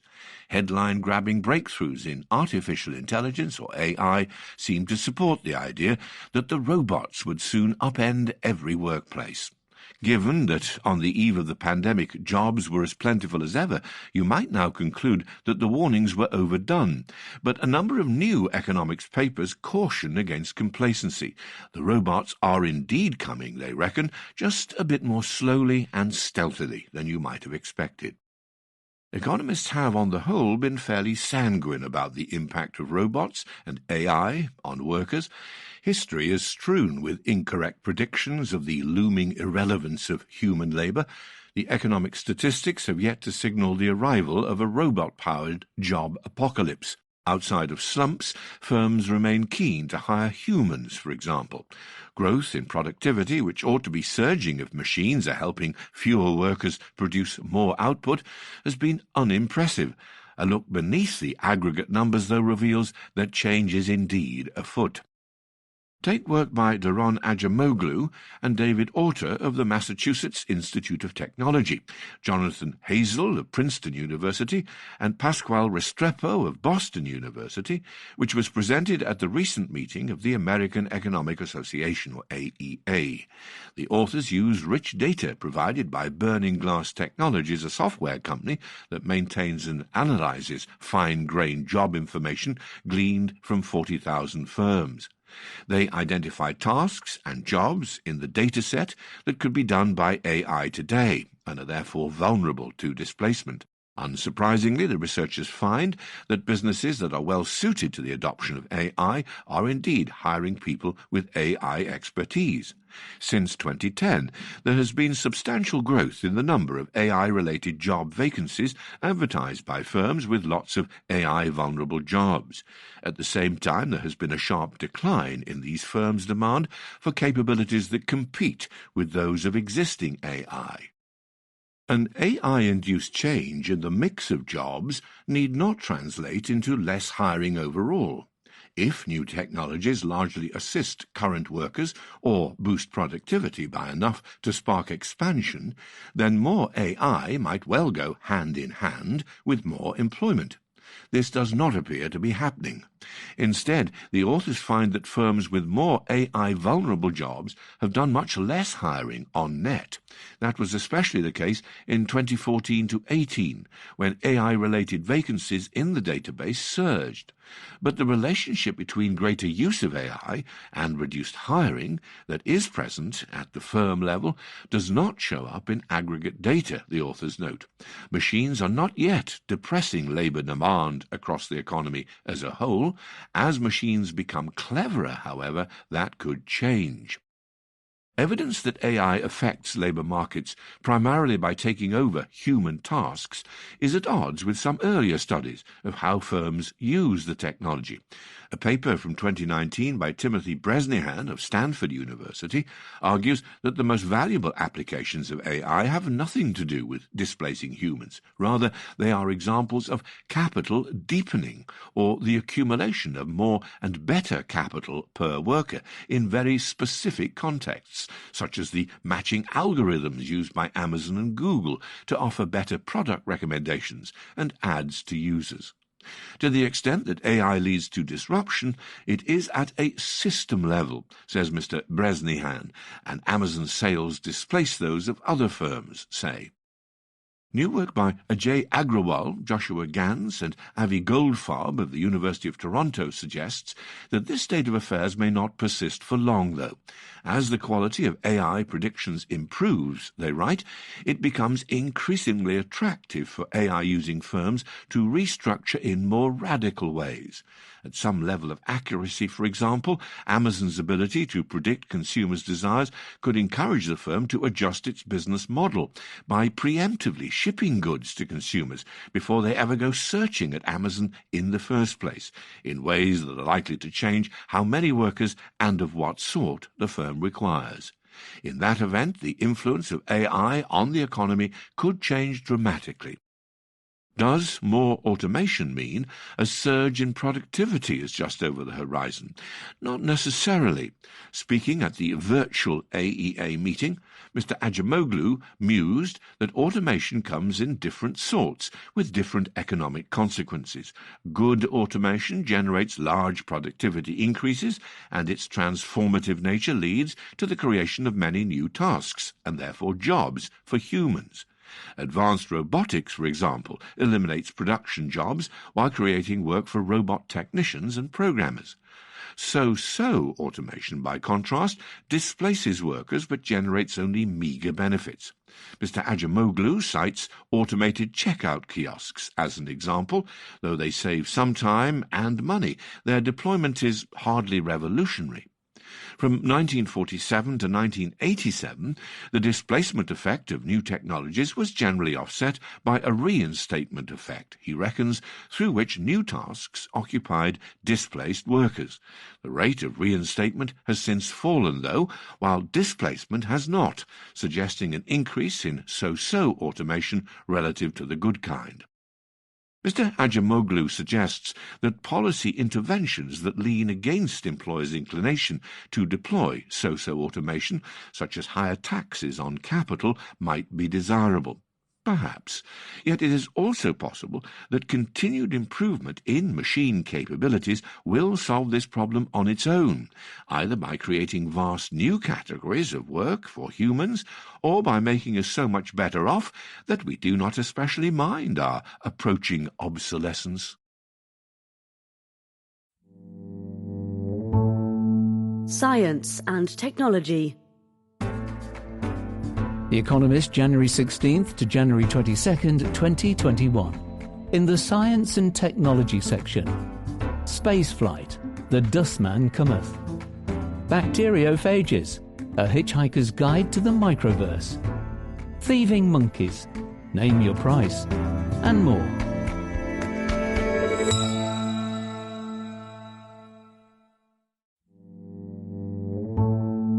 Science and technology. Spaceflight. The Dustman Cometh. Efforts to remove dangerous debris from orbit around Earth are gaining steam. Human beings are messy. They tend to leave rubbish behind them wherever they go, and to expect someone else to clear that rubbish up. This is true even in outer space. The problem of orbiting debris and the concomitant risk of it colliding with and damaging an active and probably expensive satellite has been around for a while, but it is rapidly getting worse. There may now be as many as 1 million bits of debris measuring 1 centimetre or more across in orbit. Of larger objects, more than 20,000 are being actively tracked from Earth, and according to Daniel Oltrogge, an expert who advises the Space Data Association, an industry body on such matters, the past 3 years have seen a doubling of the number of times that bits of junk have almost hit operating satellites. In the short term, satellite owners can literally dodge the problem, as long as their craft are fitted with appropriate thrusters. Mr. Oltrogge's day job is to arrange for that to happen, for he also works for Comspock, a firm based in Pennsylvania that developed software which helps satellite operators sidestep such collisions. In the longer term, however, more radical action will be needed. Part of the problem is the growing number of launches taking place. On January 17th, for example, Virgin Orbit, a new entrant to the market that is part of Richard Branson's Virgin Group, plans to launch 10 satellites into orbit using a rocket released from a modified Boeing 747-400. Another part, though, is that every year a dozen or so sizable chunks of debris orbiting Earth break up. Around half of these explosions are caused by things like the ignition of leftover rocket fuel and the bursting of old batteries and pressurized tanks. The rest are the result of collisions. The upshot is a chain reaction of impacts in orbit. Unlike the fictional version of such a chain reaction which inconvenienced Sandra Bullock's character in Gravity, a film released in 2013, this real one is accelerating only slowly, so there is still time to curtail it. But if action is not taken soon, insurance premiums for satellites will rise. Spending on tracking and collision avoidance systems will have to increase, and certain orbits eventually risk becoming unusable. Stopping this orbit junk-generating chain reaction means casting part of the superfluous tonnage in space down into Earth's atmosphere, where the frictional heat of re-entry will burn it up. A clean sweep is not necessary. Removing a handful of the larger derelicts each year would be enough. Exactly how many is debated. Yamamoto Toru of Japan's space agency, JAXA, estimates somewhere between 3 and 7. Ted Muehlhaupt of America's Aerospace Corporation, a taxpayer-funded research centre, reckons a dozen. But even that sounds doable, except that no one knows how to do it. People are, though, planning to practice. One such rehearsal, scheduled for liftoff in March, is led by Astroscale, a firm based in Tokyo. Astroscale proposes to launch from Baikonur Cosmodrome in Kazakhstan a mission dubbed ELSA-D. This consists of a 175-kilogram mothership called a servicer and a 17-kilogram pod fitted with a ferrous docking plate that will act as a dummy target. If all goes well, the servicer will eject and recover the pod 3 times in successively harder trial runs before thrusters push the whole caboodle to fiery doom in the atmosphere below. In the first test, the servicer will use springs to push the pod out, and then, once it is 10 metres away, will approach it again, lock on to the docking plate using an arm fitted with a magnetic head, retract the arm and pull it back to the servicer. For the second test, it will push the pod at least 100 metres away before it starts approaching it.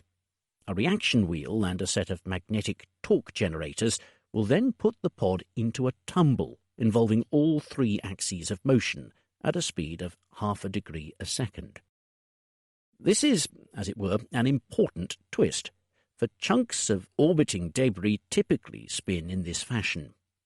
A real deorbiting mission will therefore have to deal with such spinning objects. Markings on the pod will help the servicer work out its prey's motion. Using 8 thrusters, it will manoeuvre itself until those markings appear to its sensors to be stationary. This will mean its motion exactly matches that of the tumbling pod, and that the magnetic head can therefore be extended to do its job. For the third capture test, the servicer will first use its thrusters to back off several kilometres from the pod, putting the pod beyond sensor range. Then it will search for it, as would need to be the case if it were hunting for a real derelict spacecraft. For all the technological prowess these tests will require, however, real derelicts pose a greater challenge than dummy ones. For one thing, unlike Astroscale's pod, few spacecraft have been designed to expedite their own removal. Also, those objects which most need removing are dangerously heavy. A spacecraft that miscalculates while attempting to capture a massive piece of tumbling debris could be smashed to smithereens, thus contributing to the problem it was supposed to be solving. The commercial removal of debris demonstration, a plan by JAXA to deorbit a discarded Japanese rocket stage, highlights these difficulties. Before a spacecraft can be designed to capture whichever derelict Japan's space agency selects as the experiment's target, a reconnaissance mission must first be launched to study it up close. JAXA has awarded the contract for this part of the demonstration to Astroscale, which plans to do it using a spacecraft called ADRAS-J that will be launched in 2 years' time. To measure the motion and features of a rocket part which might weigh tons, ADRAS-J will approach within mere meters. Once it collects the necessary data, another spacecraft can be designed to seize the junk on a subsequent mission. In this case, magnets will not be used to grapple with the target, for normal spacecraft have no iron in them. Using a harpoon to capture such an object might be feasible, though. In a test conducted in 2019, Airbus, a European aerospace giant, successfully shot a harpoon from a satellite into a piece of panelling 1.5 meters away.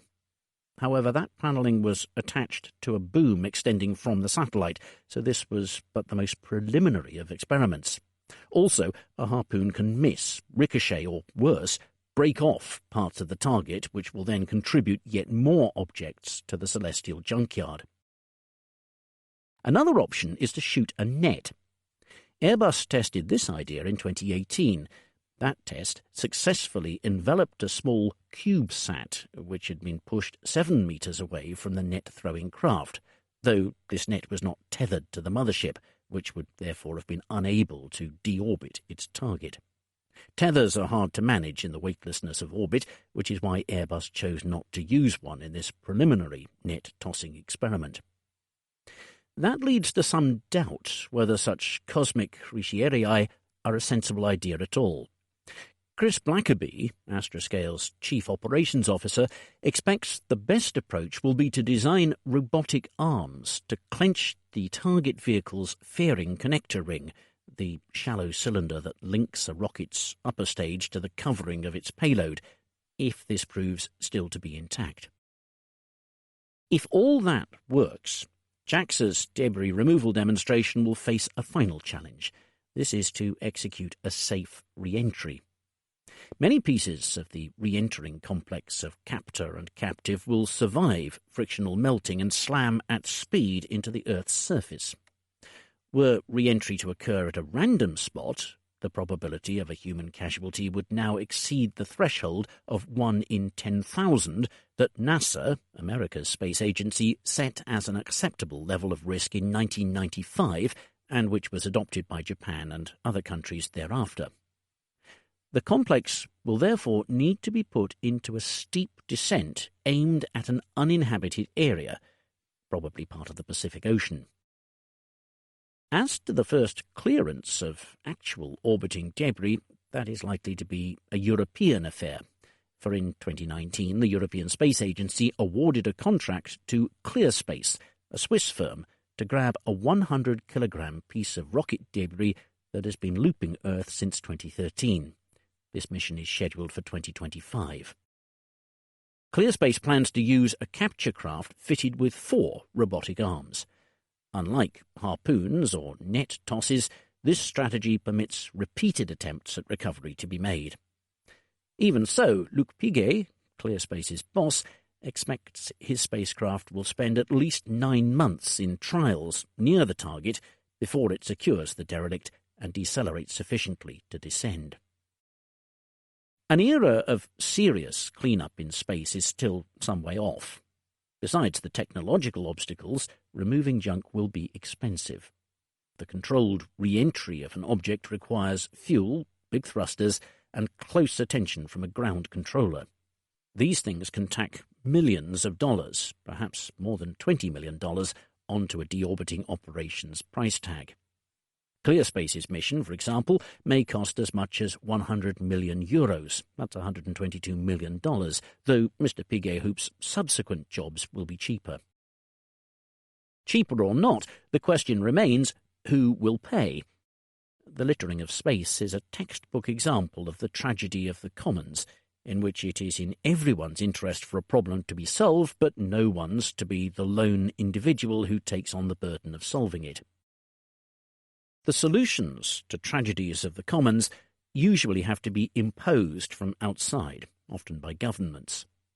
One idea is a special launch tax, with the proceeds hypothecated to pay for clean-up operations.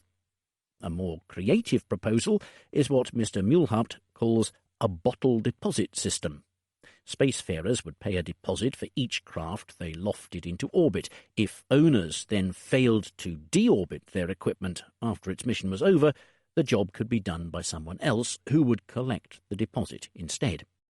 That would encourage people to build deorbiting capabilities into satellites from the start, so the celestial dustman would eventually no longer be needed. A third suggestion, proposed by Akhil Rao of Middlebury College in Vermont, is to charge rent, known as orbital use fees, for every commercial satellite in orbit. That would have the same effect. Support for such schemes is growing, though they would require both international agreements between countries with launch facilities and an enforcement mechanism to stop outsiders with laxer rules from undercutting the arrangement. There is also one other point. As Jean-Daniel Testet, once head of the French Air Force's Joint Space Command, notes, equipment developed for orbital cleanup could be used to disable satellites too. Mr. Testet says advances in orbital robotics made by France's adversaries, not to mention the lack of any international space gendarmerie, are leading his country to plan spacecraft to defend its military and intelligence satellites. Mr. Testet is coy on specifics, but France's Armed Forces Minister, Florence Parly, has revealed more about her country's plans than have her equivalents in other powers, America included. She foresees France launching special Lookout and Active Defence spacecraft to protect its assets in space. The latter are likely to be armed with powerful lasers. As Ms. Parly put it, we intend to blind threatening spacecraft, preferably without disintegrating them. Science and technology. Space-age materials. Hardy, non-perennial. Making satellites out of wood. The space age was built on clever materials. The business ends of rocket engines are composed of Inconel, a family of heat and corrosion-resistant nickel-chromium alloys developed in the 1940s. The gold foil adorning many satellites is, in fact, a form of insulation made from layers of Kapton and metallized mylar, a pair of artificial polymers from the 1950s and 1960s. SpaceX's Dragon spacecraft use a heat shield made of phenolic-impregnated carbon to protect astronauts during atmospheric re-entry. But it is not just humans in lab coats who can come up with whizzy substances. Sumitomo Forestry, a Japanese firm, and Kyoto University are pondering the idea of building satellites out of an advanced high-performance composite made of cellulose and lignin, a pair of complex polymers which are strong in tension and compression, respectively. This material is both cheap and abundant. It is self-assembling and requires only simple chemical inputs. Manufacture can be entirely automated, requiring no human oversight. Translated from chemist speak, they want to make satellites out of wood. The research team argue that wood offers two advantages.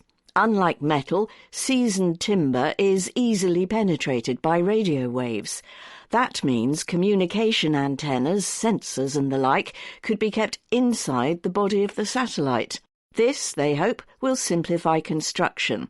The second advantage is that, on atmospheric re-entry, the wooden parts of the satellite should burn up entirely, making disposal cleaner.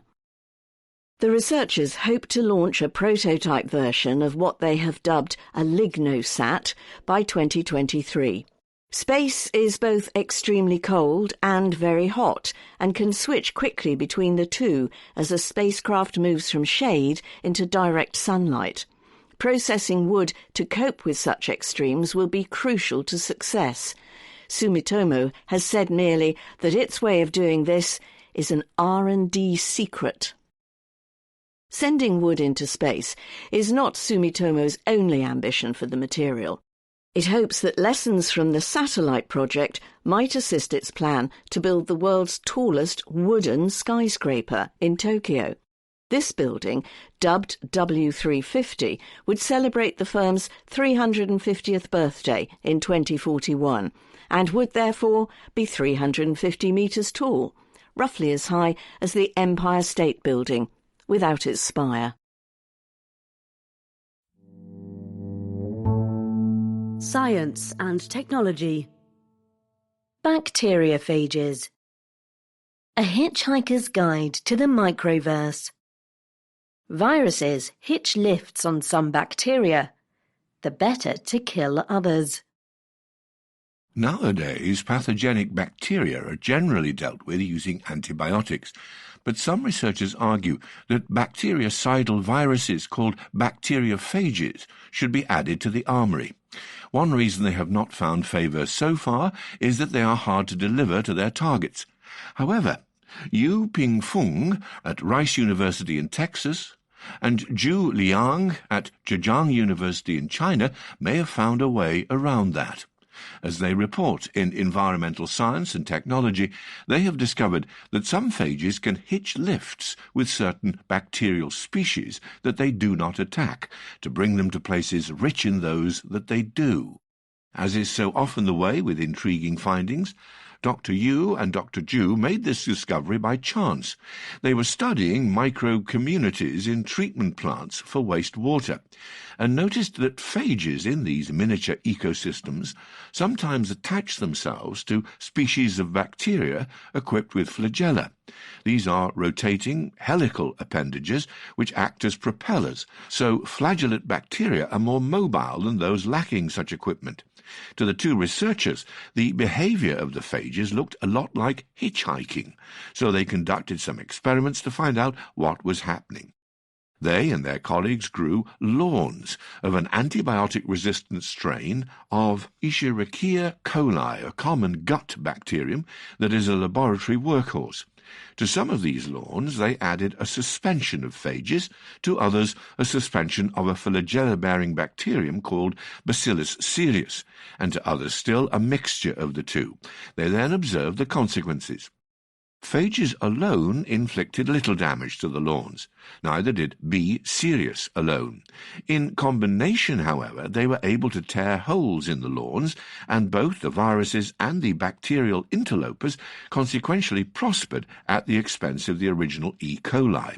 Whether such partnerships between viruses and bacteria might be used for medical purposes would require considerable further investigation, but this study does offer a novel lead in the search for a way to deploy phages effectively in the service of human beings. Science and technology. Repurposing drugs. A pair of aces. 2 arthritis medicines prove effective for COVID-19. Good news from COVID-19 wards is hard to come by. A relentless surge in infections is overwhelming hospitals around the world, but the results from a clinical trial of 2 drugs announced on January 7th have improved the prognosis for both patients and hospitals. The drugs in question, tocilizumab and sarilumab, are currently used to reduce inflammation in patients with arthritis. Hyperinflammation, whereby the immune system goes into overdrive and destroys a patient's organs, is how COVID-19 tends to kill. The search for suitable anti-inflammatory drugs to treat it has already turned up one, dexamethasone. This is a cheap steroid that dampens the immune system across the board. Tocilizumab and sarilumab, by contrast, are more focused. They are both antibodies that block the effect of interleukin-6, a protein that stokes the immune response and has been prominent in patients with COVID-19.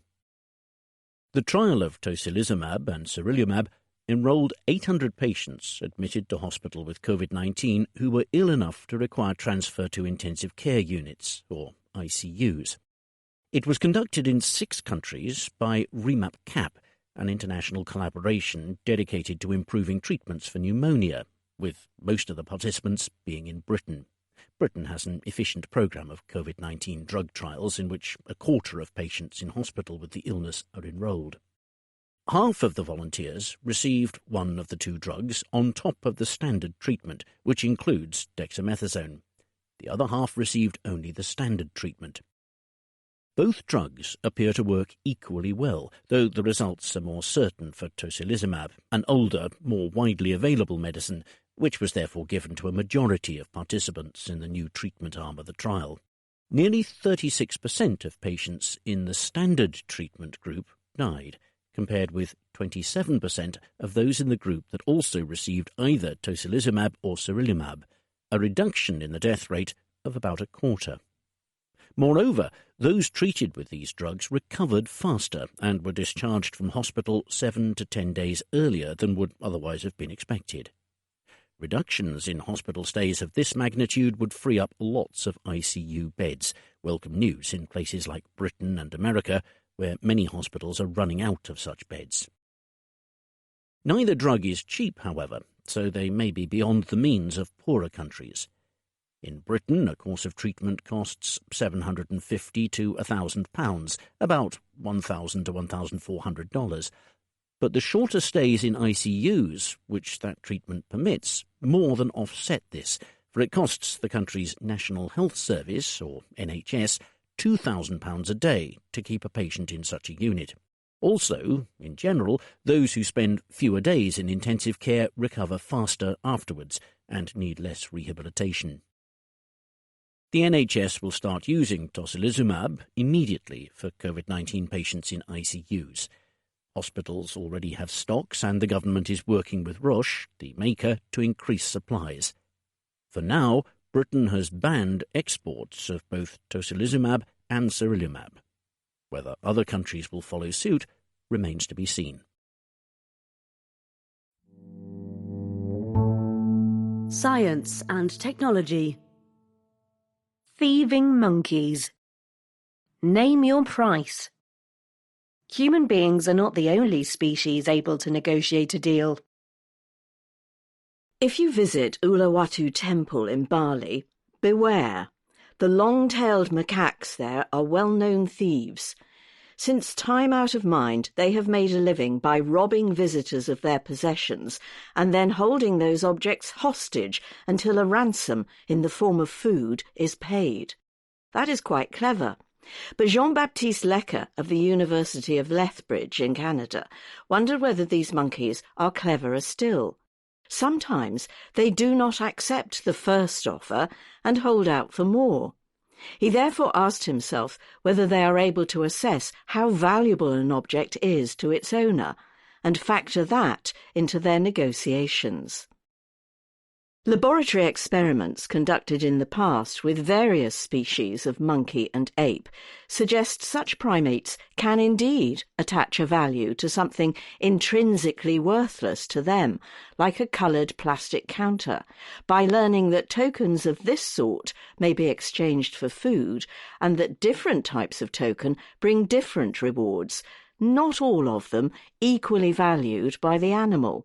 A desirable grape versus an undesirable piece of cucumber, for example. That, though, is an artificial protocol in an artificial setting. The macaques of Uluwatu are true wild animals, albeit ones that are familiar with and comfortable in the presence of human beings. As they describe in the Philosophical Transactions of the Royal Society, Dr. Lecker and his colleagues conducted their experiment by wandering around the temple with video cameras, recording the activities of the larcenous monkeys. Every time they saw a monkey show interest in a particular tourist, they recorded the interaction. Not all attempts at robbery were successful, but of those that were, they analysed the details of almost 2,200. To work out what was going on, they had first to establish the relative values of food rewards to monkeys and of stealable objects to people. The temple staff keep 3 sorts of reward available for use in negotiations by or on behalf of tourists who want to get their property back: raw eggs, crackers, and small bags of fruit. Different monkeys have different preferences, but Dr. Lecker and his colleagues established these for individual animals by offering them choices between pairs of goodies in a preliminary experiment. To confirm which stealable objects are most valued by people, they divided them into 6 classes. Empty containers, such as phone cases, camera bags and plastic bottles, accessories, such as hairpins and key rings, hats and headgear, shoes, spectacles and sunglasses, and electronics and wallets, phones, cameras, tablets, purses, and so on. They then observed, from their video recordings, how often victims bothered to bargain with the thief for the return of property belonging to different classes, and thus classified objects into low value, the first 2 classes on the list, medium value, the second 2, and high value, the third 2. They found that monkeys do indeed have a sophisticated sense of what they are doing, at least adults and sub-adults do. These animals have a preference for stealing high-value items and will often hold out either for more rewards or for better ones if they are in possession of such items. But this is something that they have to learn how to do as they grow up. Juveniles make no such distinctions, and sub-adults are less good at doing so than adults. In monkeys, as in people, guile is not a trick that is innate. It has to be acquired. Books and arts. The Economist, January 16th to January 22nd, 2021. In the Books and Arts section, The Aftermath of Power, Conversations with a Weirdo. A novel of The Dirty War, Unquiet Ghosts. Innovation and the State, Fly Me to the Moon, and more.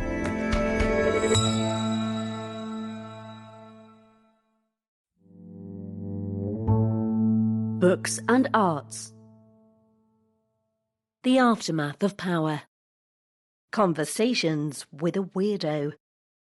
A play and a film explore the life and love of the Soviet Union's last leader. A dressing room, 2 makeup stations and 2 mirrors, a selection of wigs and dresses, a pair of actors, a man and a woman, enter and sit on stools facing the audience. They speak in their normal voices, without accents or costumes. All that will come later. For now, they stick to the facts. At the end of May 1999, Raisa Maximovna accompanied her husband to Australia, the woman begins.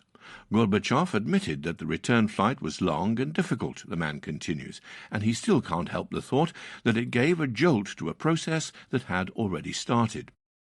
The process was leukemia. That July, the actors explain, Raisa Gorbachev went to Germany for treatment. Mikhail was at her side, holding her, talking to her, and watching her die. The ward had to be kept sterile, and Mr. Gorbachev robed in full protective gear. To be able to see and hear him, Raisa refused morphine. One night, to distract her from the insufferable pain, he cradled her in his arms as they told each other stories from their half-century together. Over the next 3 hours, Yevgeny Mironov and Chulpan Kamatova, 2 of Russia's best-loved actors, recount and relive those stories on the stage of the fashionable Theatre of Nations in Moscow. Step by step, they go deeper inside their characters. They put on makeup and try out voices and gestures, the deep southern vowels Mikhail acquired in Cossack country, Raisa's Prissy diction ringing with the notes of socialist optimism. Trained in the school of Russian psychological realism, they embody the Gorbachevs with empathy and virtuosity. The impersonation is both a personal tribute, I like Gorbachev, confides Mr. Mironov, and a study of a man who changed the lives of everyone on stage and in the audience. We wanted to understand where he came from and how he left, taking nothing with him, his faith in socialism still intact, Mr. Mironov says.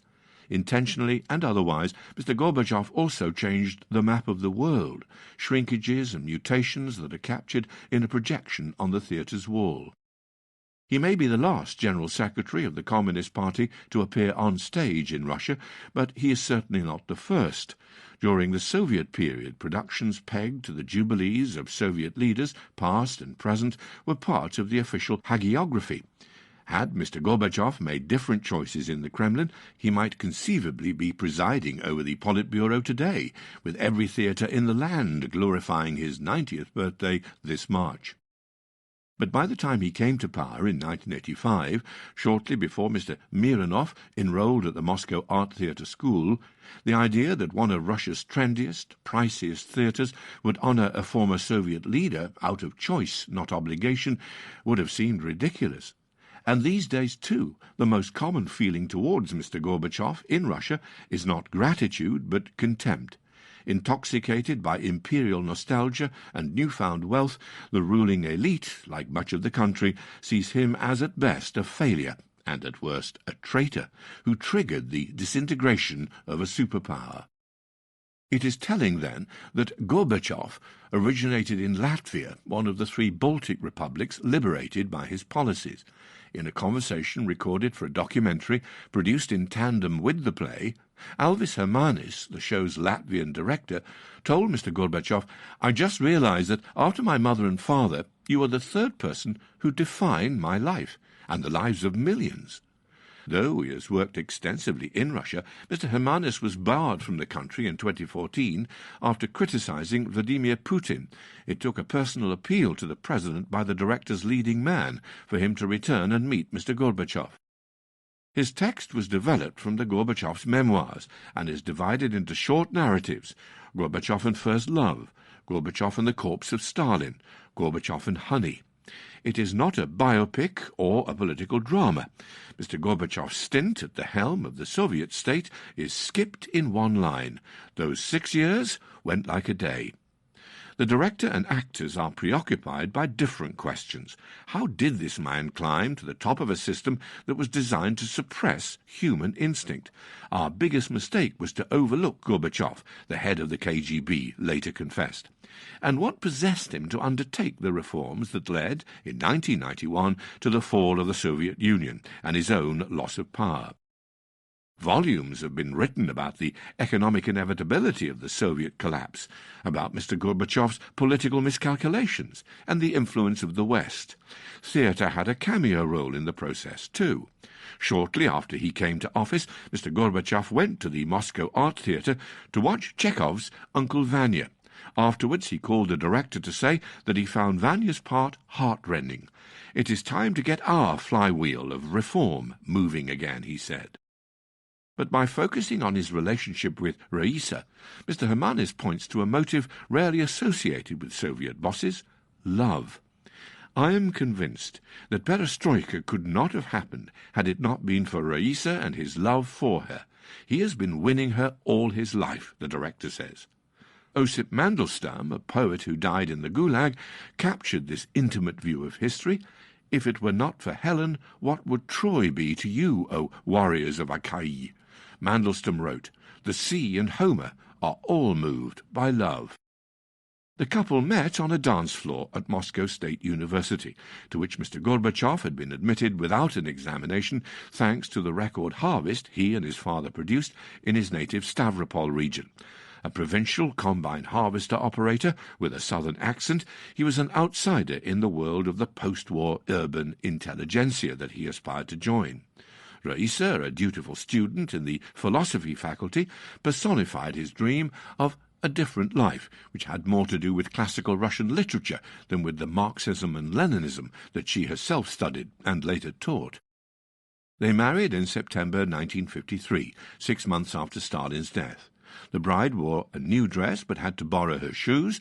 The wedding was celebrated with beetroot and potato salad in a university canteen.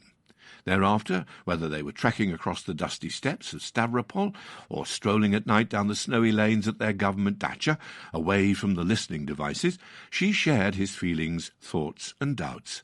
"We can't carry on living like this," he told her in the small hours after he came to power. The couple's public companionship distinguished him from previous Russian rulers. A Russian monarch was wedded to his people and was not supposed to have a private life. The wives of other Soviet leaders had been kept out of sight. Raissa's profile, her taste for elegant dresses, intelligence and sophistication, became a source of jokes and resentment among Soviet people. But in the play, and perhaps in reality, it was his devotion to her that compelled Mr. Gorbachev, as Soviet leader, to value human life above ideology or geopolitics. He loved her more than he loved power. This became clear during the attempted coup in August 1991 that brought on Raissa's first stroke. When the couple returned from Crimea, where they were kept under house arrest, Mr. Gorbachev did not join the citizens celebrating his release and their victory over the KGB. He stayed with his beloved. As Mironov-Gorbachev puts it on stage, "I was not married to the country, Russia or the Soviet Union. I was married to my wife. And that night I went with her to hospital. Perhaps it was the most crucial decision of my political life." Mr. Gorbachev may be reviled by many compatriots, but some of Mr. Mironov's and Mr. Karmatov's stardom has rubbed off and made Gorbachev a hit. Mr. Gorbachev himself gave an approving thumbs-up from his box when he saw the show, receiving a standing ovation from a sympathetic audience. "I am so glad he had a chance to experience this," says Mr. Mironov. It must have been an uncanny experience, for at the end of the play Mr. Mironov transforms himself into the present-day 89-year-old with such eerie precision that the distinction between them dissolves. He sits alone at the dressing table, memories of his life with Raissa playing in his head, unable to throw away her things and still sensing the perfume of her dresses. This elderly incarnation is the subject of the accompanying documentary by Vitaly Mansky, a Latvia-based Russian director, recently arrested in Moscow for protesting against the poisoning of Alexei Navalny, an opposition politician. The film is called Gorbachev Rai, a play on the diminutive form of Raissa, which also means heaven. It includes scenes of the theatre actors talking to Mr. Gorbachev, but it begins with a shot of several Soviet telephones, silent relics of his former supreme power. Now he lives alone and moves slowly. Mr. Mansky peppers him with questions and dogmatic assertions about politics, freedom, and his role in history. Defiantly, Mr. Gorbachev breaks out of the director's frame, just as he once broke free from ideological constraints. Listening to the questions, he studies the rippled veins on his arms, surprised by the metamorphosis of his own body. The physical frailty only underscores the impression of enormous authority, complexity, and wit. No actor, not even Mr. Mironov, could compete with his charisma. "You say that with Raissa's death the meaning of life itself is gone," says Mr. Mansky. "Gone," Mr. Gorbachev confirms, "but is the meaning of life just to love one woman and have children with her?" Mr. Mansky probes incredulously. "Does it not have some higher meaning?" Mr. Gorbachev replies, "But what could be higher than to love a woman and be loved by her?" At the end of the film, Mr. Gorbachev, in his baritone voice, recites a Ukrainian song, also heard during the play, about a silvery river and a heavenly green wood, which he heard from his mother when he was a child. A man who redirected 20th century history and liberated hundreds of millions from Soviet rule strikes a lonely figure from a different era. Yet he is more free than any occupant of the Kremlin before or after him. "Call this film a conversation with a weirdo," he advises Mr. Mansky, with a sparkle in his eye. Books and Arts. Book review. A novel of the dirty war. Unquiet Ghosts. Hades, Argentina, by Danielle Lodell. This book, Danielle Lodell writes in the acknowledgements for his powerful debut novel, was inspired by my half-sister, Isabel Lodell Mistegui, a Montenera who was disappeared on January 17th, 1978, at the age of 22. That was 2 years into the 7-year dirty war waged by Argentina's military dictatorship against its own people. The junta killed, disappeared, and tortured thousands of Argentines, from members of left-wing groups such as the Montoneros to writers and artists thought to be voices of dissent. In Hades, Argentina, Mr. Lodell travels back with his narrator into this haunted past. The haunting is literal. Tomas, an Argentine living in New York, returns to Buenos Aires in the mid-1980s, hoping to put stubborn ghosts back in their graves. Instead, he is reunited with his first love, Isabel, a Montanera, who was murdered by the junta years before. After some initial alarm, Tomas takes this supernatural reunion in his stride. He has anyway been drifting for years, struggling with the aftermath of trauma and often feeling like a ghost himself. Soon, another shade of his one-time mentor, a character known as the Colonel, invites him to visit a uniquely Argentine underworld, comprising an eternally looping version of the Dirty War. Tomas immediately accepts. He knows this time travel will be agonizing, but also that it may be his only opportunity to forgive himself for the wrenching choices he once made. Tomas is ashamed of having survived. In a compelling nuance, he is also ashamed of having abetted torture. While in medical school, he let Isabel persuade him to embed himself at a military torture centre, where he treated prisoners and spied for the Montoneros. Flashback and reenactment blur in an extended account of his spell at the real, infamous Automores Orleti, a clandestine prison where the junta tortured leftists from several countries. Mr. Lodell handles these atrocities with tact, describing only what Tomas sees in person, not violence, but its aftermath. On his first day, for instance, he is called to defibrillate a prisoner. The man died a few weeks later, Tomas says. His heart stopped again, only this time on one of my days off. I took fewer after that. The plain delicacy of Mr. Lodell's prose suits not only the horror of his subject, but also his novel's risky premise. A voyage to the underworld could easily become outlandish or, conversely, too familiar, trapped in the worn formulas of myth or magical realist tropes. In Hades, Argentina, though, hell is at once metaphor and setting, literary conceit and emotional reality. Tomas's sojourn there is a fittingly moving tribute to the author's sister and her many fellow victims.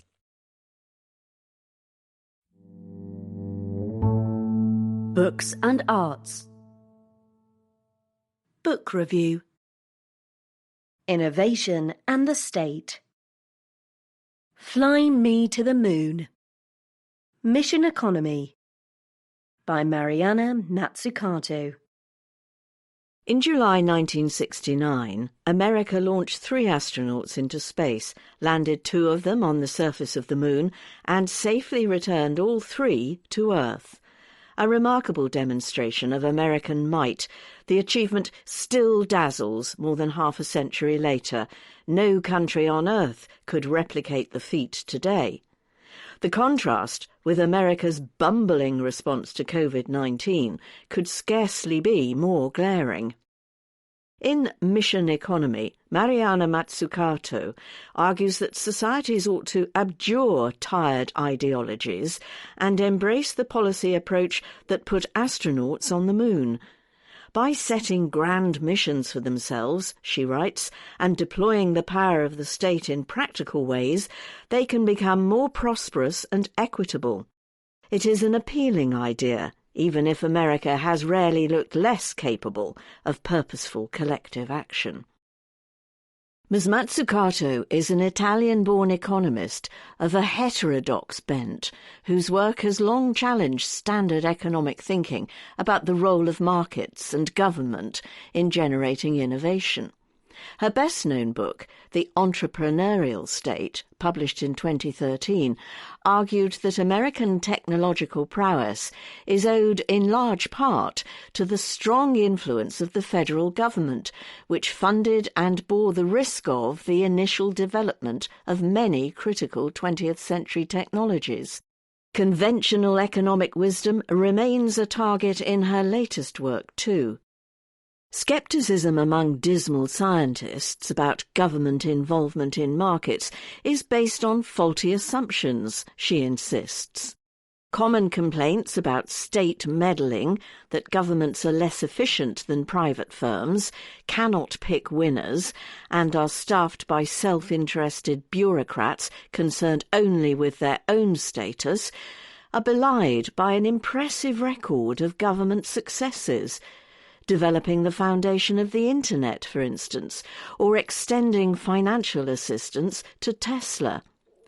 Not every public investment pays off, but, in Ms. Matsukato's view, neither is the record of privatisation of public assets and outsourcing of public tasks an unmitigated triumph. In America and Britain, they have produced plenty of wealthy consultants, she says, but not a revolution in public service efficiency or vast savings. A rethink is thus overdue, the author urges, and the Apollo programme reveals many ways in which a capable state can create economic value. The sense of purpose and urgency that infused the programme in the 1960s motivated the government agencies involved to innovate, Ms. Matsukato writes, as well as to improve communication and weed out inefficiencies.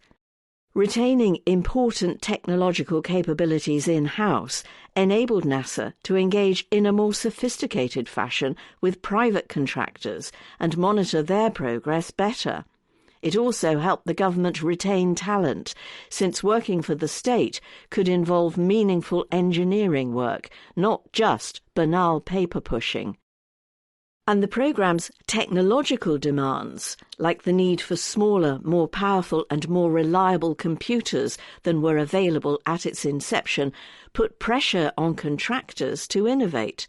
They did so fearlessly because the state shouldered much of the risk associated with moonshot technologies. The government's demand for cutting-edge kit sowed the seeds of the computing age to come. The MIT Instrumentation Laboratory, tapped to develop guidance and navigation systems for the mission, swept up 60% of America's output of integrated circuits at the peak of the Apollo effort. For its part, NASA helped shape the industrial ecosystem of America's tech sector. To avoid becoming too dependent on any one contractor, it spread business around, implanting know-how across many firms. These points are compelling. State projects can certainly go wrong, but there is no mistaking the vital role governments played in facilitating the development of rich economies. Conversely, the weakening of state capacity to provide badly needed infrastructure and basic services, educate citizens, root out corruption and so on, has hurt America's dynamism and the welfare of its people. There is no shortage of daunting global problems in need of solving. Ms. Matsukato singles out the fight against climate change, campaigns to improve public health, and efforts to narrow the digital divide. Yet in the end, it is hard to feel inspired by her book. America launched the Apollo program at what may well have been the zenith of its state capacity. Not only was the government at its most capable, but state initiatives enjoyed maximum public legitimacy and confidence. That proficiency had been forged during decades of crisis, 2 world wars, a devastating depression, and an existential superpower standoff against the Soviet Union. The bipartisan consensus that supported a strong state shattered long ago. A new sense of national unity and purpose cannot be conjured out of thin air. Arresting as Ms. Matsukato's views on economic development are, her book does not really offer a route back to that purpose and cohesion. And that is what America needs most. Sadly, those goals look as remote and inaccessible as the moon.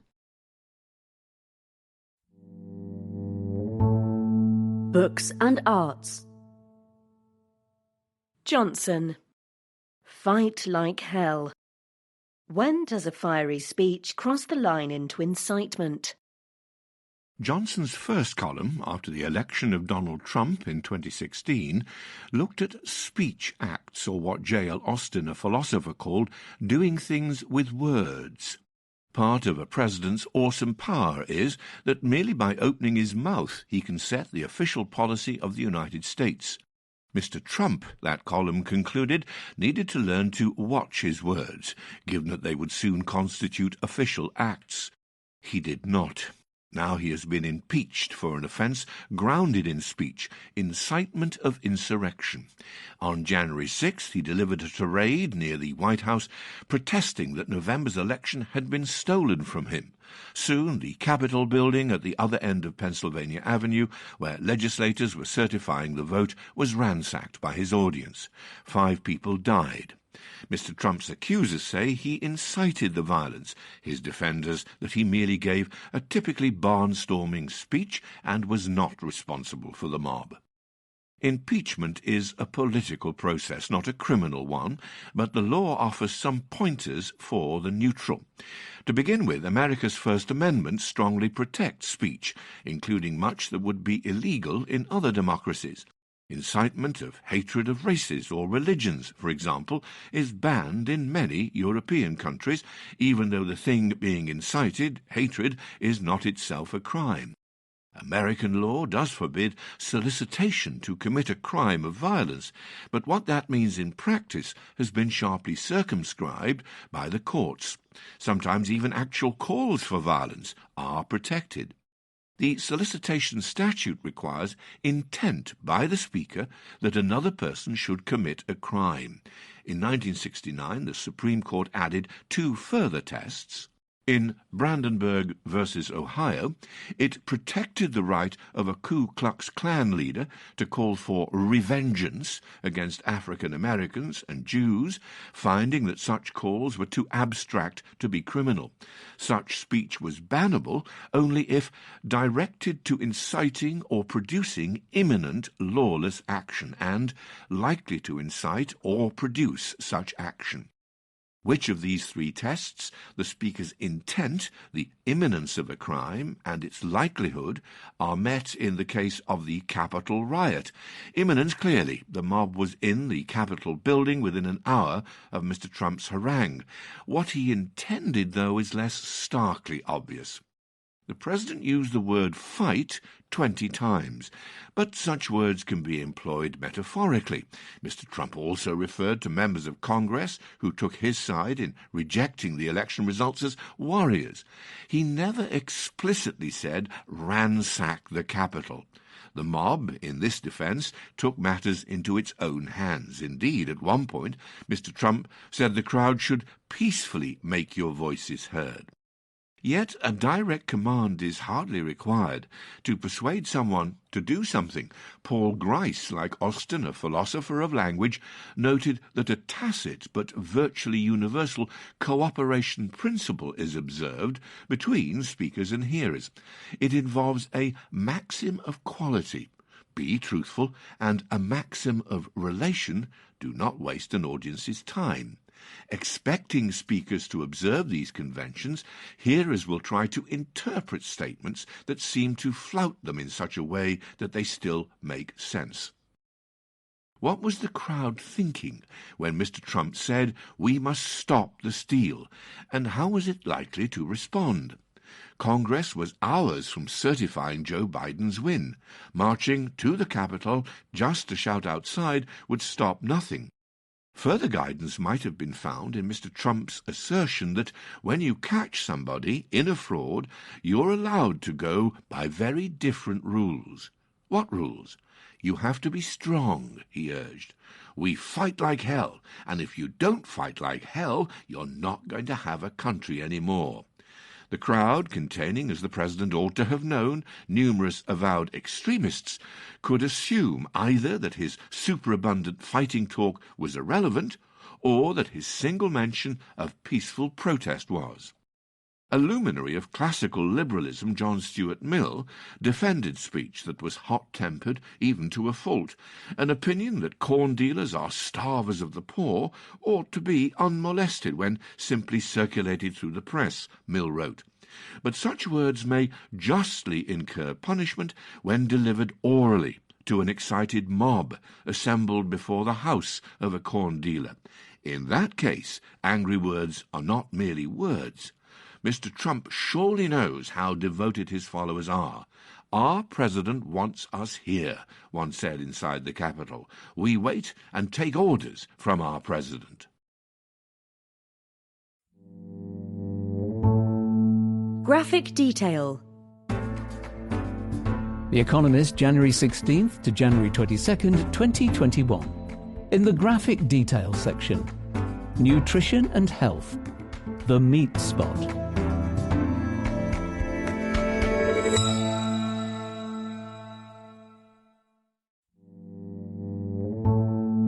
Graphic detail. Nutrition and health, the meat spot. The Japanese may owe some of their unusual longevity to a Goldilocks diet.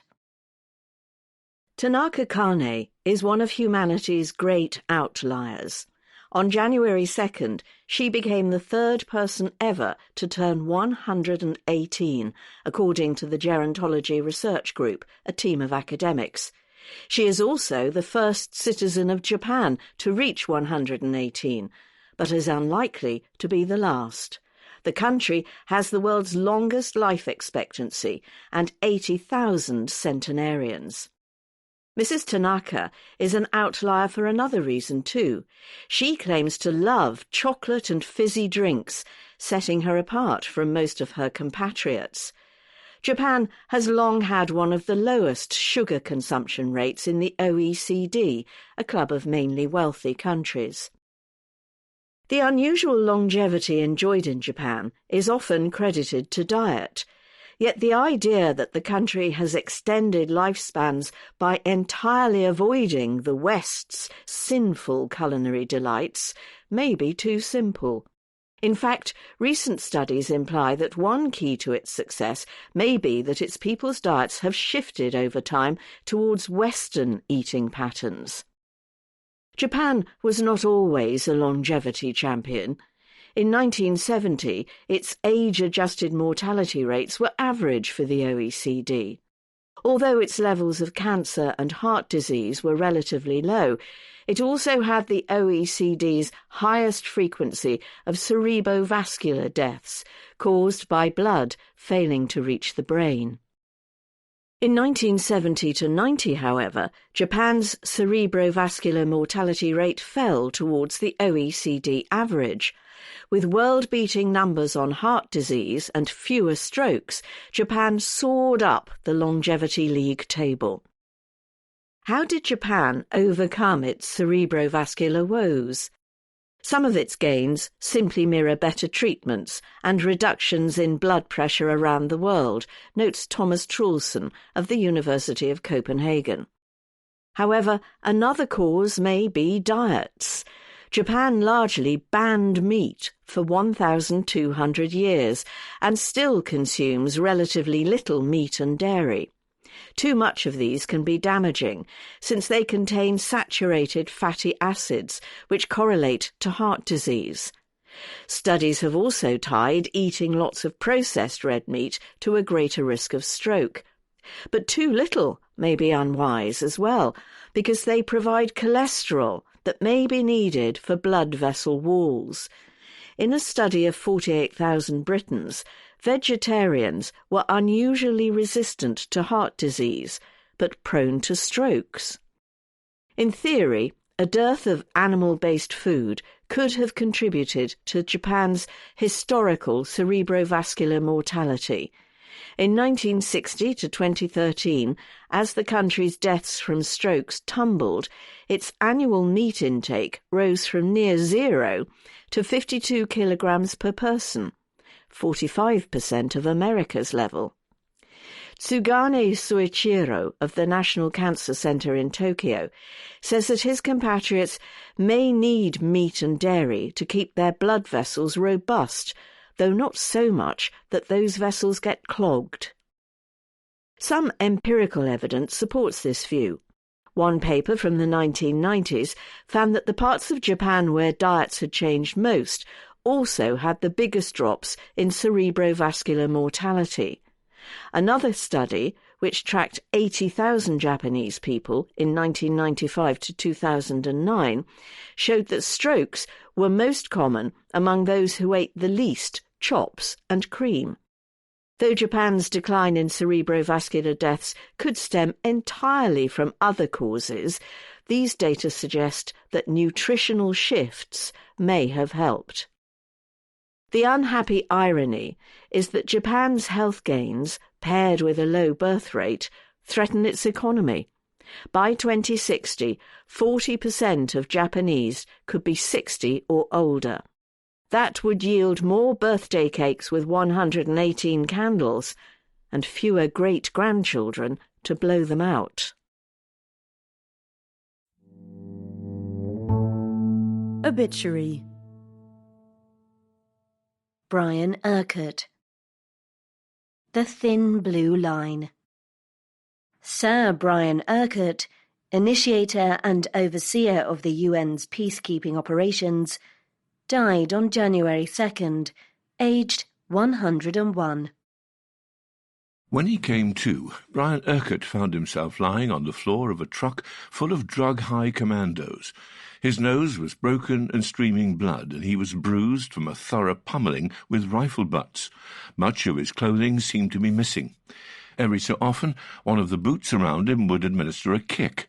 He seized the nearest. It happened to belong to the squad commander, and they fell to arguing. In the state he was not as impressive a disputant as he would have wished. He was sorry to be a disputant at all. That was not why he was in Katanga, a breakaway province of newly independent Congo, in 1961. As the UN representative there, a job no one in his right mind would have wanted, he and his force of Moroccans were meant to be keeping the peace between Moise Katumbi's Katangans, the mutinous Congolese army, and the fleeing Belgians. Now that he had been kidnapped and beaten up, the UN was in the fight too. Soon enough his force was battling rebels all over Elizabethville. This is not what peacekeeping was all about. Few knew that better than he did, for he had been in at the inception, when, in 1956, the first UN emergency force had been sent to Suez to stand in their freshly blue-sprayed helmets, ex-American GI issue, between the armies of the French, the British, and the Egyptians. Together, he and Ralph Bunche, his most valued colleague at the UN, who had won the Nobel Peace Prize in 1950 for mediating between Egypt and Israel, had devised the peacekeeping rules. The force was to be a buffer between combatants, to express a world consensus that peace was preferable to war. It could advise but not order, help with humanitarian tasks but not with anything political, and it could not favour one side, even secretly, for first and foremost, whether on the Green Line in Cyprus, or the line of control in Kashmir, or the Golan Heights between Syria and Israel, it was not there to join in the fight. This was difficult, and over his next 3 decades of organising peacekeeping, it became no easier. He had been a soldier himself in the war, second lieutenant in the Dorset Regiment, and then an intelligence officer with the 1st Airborne Division. Soldiers were trained to fight, and wanted to be armed. As he had found out after his service pistol went down with the ship when he was blown up by a mine off the Kent coast, to lose one's weapon was a disgrace. Besides, it was no joke to be sitting ducks between enraged parties. But his rule was firm. Their strength lay in having light arms only, or none at all. He might limp like an ex-soldier, parachute failure during training, and enjoy the logistics of operations, but he was an impartial desk man now, an international civil servant. His view of the UN and its role had begun with high romantic enthusiasm in 1945, when he was only the second staffer hired. He had wanted to work for the League of Nations, and here was a stronger chance to build cooperation and prevent future disasters. Experience had left him deeply sceptical of leaders and revolted by war's waste and violence. Two events seared him: the disastrous Market Garden operation in 1944 to seize German-held bridges over the Rhine, where commanders bent on a dashing stroke ignored the intelligence he gave them, and his consuming rage at stumbling on Bergen-Belsen, where the corpses piled up like logs at the perimeter fence did not smell because they had been reduced to skin and bone while they were living. Peacekeeping was not mentioned in the UN Charter, but it seemed fundamental to create safe zones, while reason was brought to bear on conflicts. Among the 5 Secretaries-General he worked for, his deepest admiration was for Dag Hammarskjöld, a loner, almost a mystic, with an evangelistic passion for his work and for preserving peace. Hammarskjöld's death in a plane crash just before his own posting to Katanga left a void in which, for years afterwards, he still saw his face and heard his directions. Leadership at the UN was seldom so good. He judged Trygve Lie the first to be out of his depth, and Kurt Waldheim a status-hungry mediocrity as well as a liar. His work could be trying, too often arguing the toss over deployment, or sitting numb with annoyance in some conference hall while antagonistic delegates sulked over seating plans. In New York, sclerosis and elephantiasis had set in. The Security Council, that awesome organ, as he mockingly called it, had split at once along Cold War lines, which made arranging peacekeeping all the harder. Decolonization brought in dozens of third-world countries with new agendas and views that tilted against Israel, and therefore annoyed the United States. All through the 1980s, America's neocons, especially fierce Jeane Kirkpatrick, railed at the UN as if it was a troublesome sideshow, though one they were happy to use when in a bind. He began to wonder whether it would actually survive into the 21st century. Something of that original romance still glowed, however, even as he witnessed, after his retirement in 1986, terrible peacekeeping failures in Rwanda, Somalia and Bosnia, and even as he saw missions he had set up still stuck after decades in Cyprus and in Lebanon. He stayed committed to the idea that there had to be one place and one international civil service dedicated to problem-solving on a global scale. As the perils facing the planet mounted, so did his appeals in the press and at the Ford Foundation for the UN, the world's best hope to be streamlined and reformed. His peacekeeping days made him realize what a reasonable cooperative world community might be like. He was always moved to see soldiers from every corner working as friends in a common enterprise, as he also was to see, in some disputed zone, memorials to UN soldiers killed in the service of peace. He might have been killed in its service himself that night in Katanga, but at the time he was fairly sure some UN Gurkhas would haul him out. As it happened, the only real damage he sustained was his broken nose. Non-religious though he was, he liked to recall St. Ignatius's advice not to heed the wounds. As he was rescued, he noticed with satisfaction that his nose was bleeding again all over the luxurious white upholstery of Moise Katumbi's car.